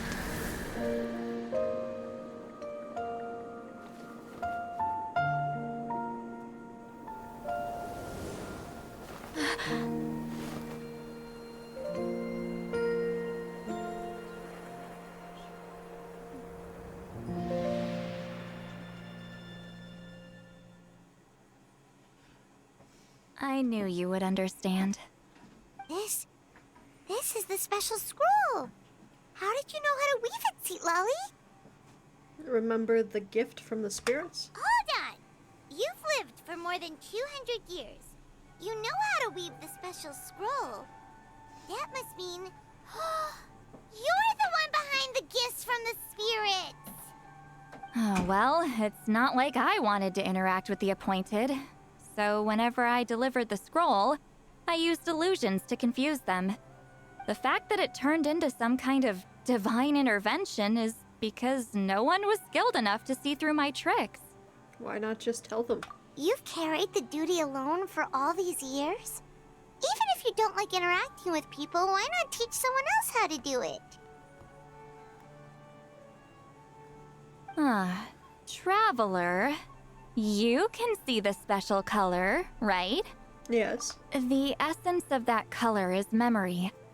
That means completing the special scroll is a process of searching for color within your memories. Passing the technique on to someone means sharing your memories with them. You need to leave traces of your color in their memory, and they must do the same. Even though I only confirmed that today, I've had suspicions for a long time. And, well, ever since Sweet Celine died, I haven't wanted to form that kind of connection with people. Oh, yeah. It was her final wish, so I kind of resigned myself to taking on the burden forever. After all, I have all the time in the world.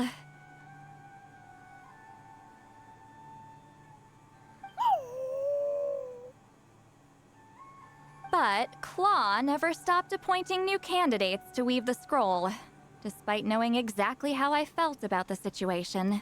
You mean he never stopped trying to find new friends for you? I knew exactly what he was doing. And yeah, if I ever did share my memories with someone, I guess that person would be a friend. But it never got to that point. This time, though, you win, Claw. Take this. I guess it's my response to what you told me the other night. What is it? If I had to choose my color, it would be the color of this handkerchief. Countless people exist in my memories, and I know one day that will be my fate too. A memory living on in someone else's head. Since you have a long lifespan, you're the perfect candidate to bear this memory and carry my color in your mind. Does this mean I'm officially your friend? Just keep it safe. And you better not forget my color when I'm gone. Whoa. It's a little early to talk about death, don't you think? It's only been a few seconds since we made the friendship official. Isn't that what friends are for? Okay, this is a serious commitment. Well, Seat Lolly, if the Traveler's going to leave their color in your mind too, it'll probably be gold, right? Actually, their mark is already there. Remember the mind reading effect I couldn't fix? Well, I finally got to the bottom of it. Sharing senses allows communication to occur between the consciousness of different people. Naturally, memories are also involved in that process.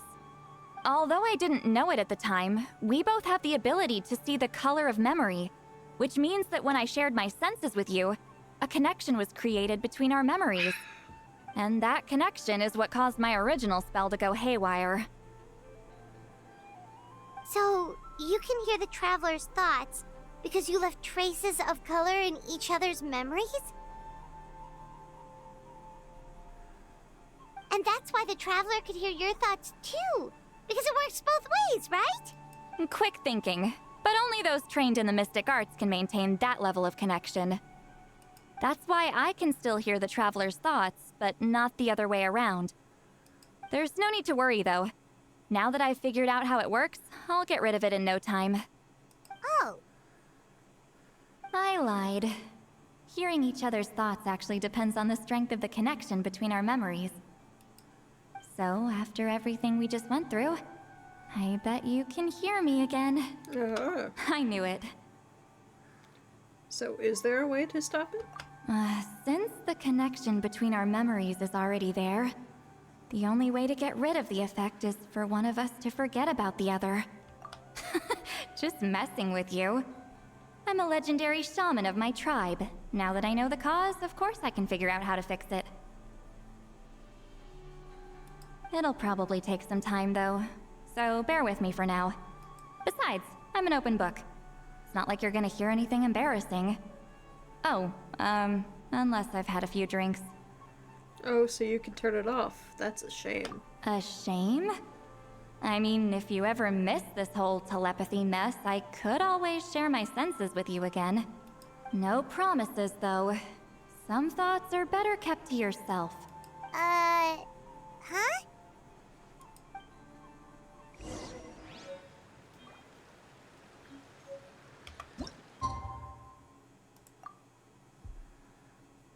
We really are at the tail end.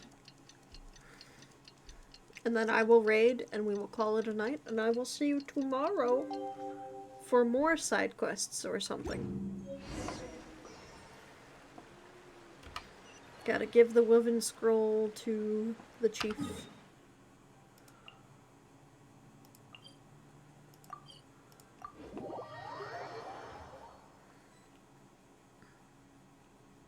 Ah, you did it? Your investigation into the Battle of Seven Colors must have been fruitful indeed. I do hope you share what you learned. Wow, the scroll is finished already! Elder Talapo's wisdom is never wrong. Yeah, we should explain. Take it away, Traveler!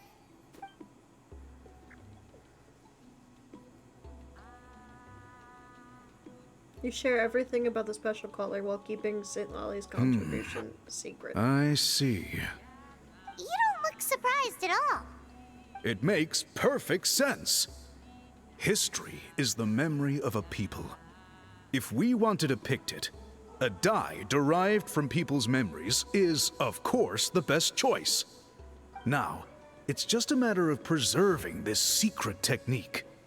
From your description, it sounds like learning the technique requires the previous holder to share their memories. Well, yeah. In that case, I must work with our priests to reinvent the technique based on the principles you described. After all, memories are precious things, meant to be shared with those closest to us. I cannot take that choice away from you, Traveler. You completed your task admirably. Finding a way to carry on that legacy is now our duty. All right, we'll leave that to you. Oh, and please pass along my thanks to Granny Eastly. We interrogated the Fontanian merchant she apprehended, and it turns out he's the reason some among our tribe started to question our history. He hired people to spread misinformation about the Battle of Seven Colors. The recent friction within the tribe is entirely his doing. We now have a record of his crimes, and will begin working with Fontaine authorities in a few days. So he was behind the controversy in the first place. Guess it's easier to investigate when people are already questioning something. Anyway, that clears it up. People don't just question their history out of nowhere. Thank you, Briam. We'll be on our way. Until we meet again.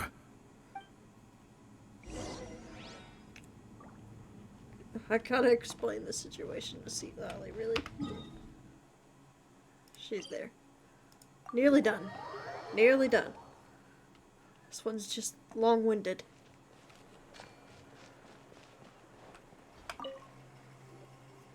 You told him everything, right? Yep, we left out the part about your contribution. But it kinda seemed like Chief Biram saw through us. You could have just said it was a gift from the spirits. Yeah, but the chief deserved something in return for his hard work. I guess he is different from the previous chiefs. But if he figures out it was me all these years, I'm in for a world of trouble.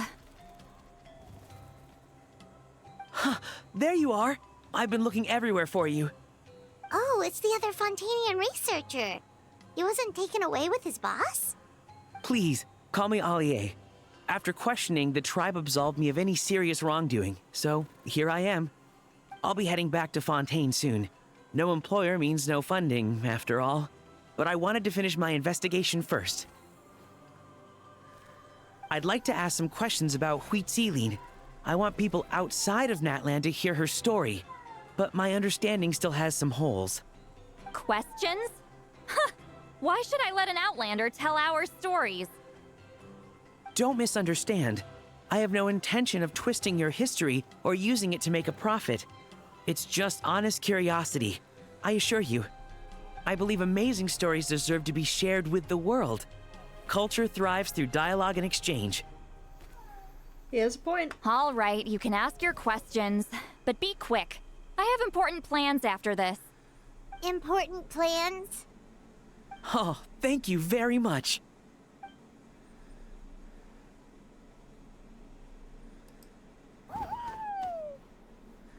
Allier conducts the interview, leaving only when Seat Lolly finally runs out of patience. Another day, another drained social battery. We should probably get going then.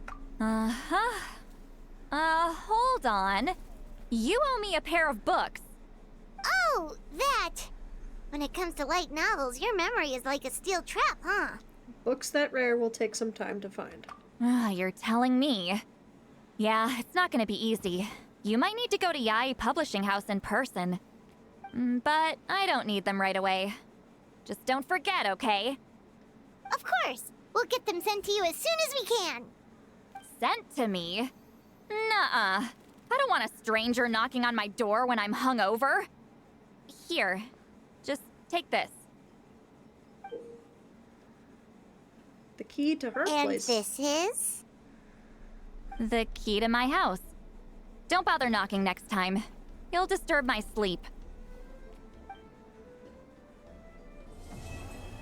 And there's the end of the quest.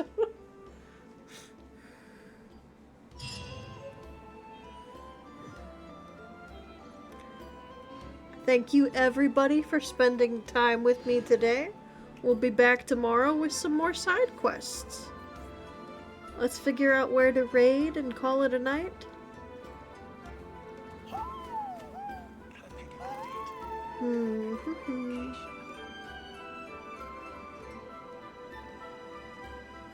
We'll go to this one.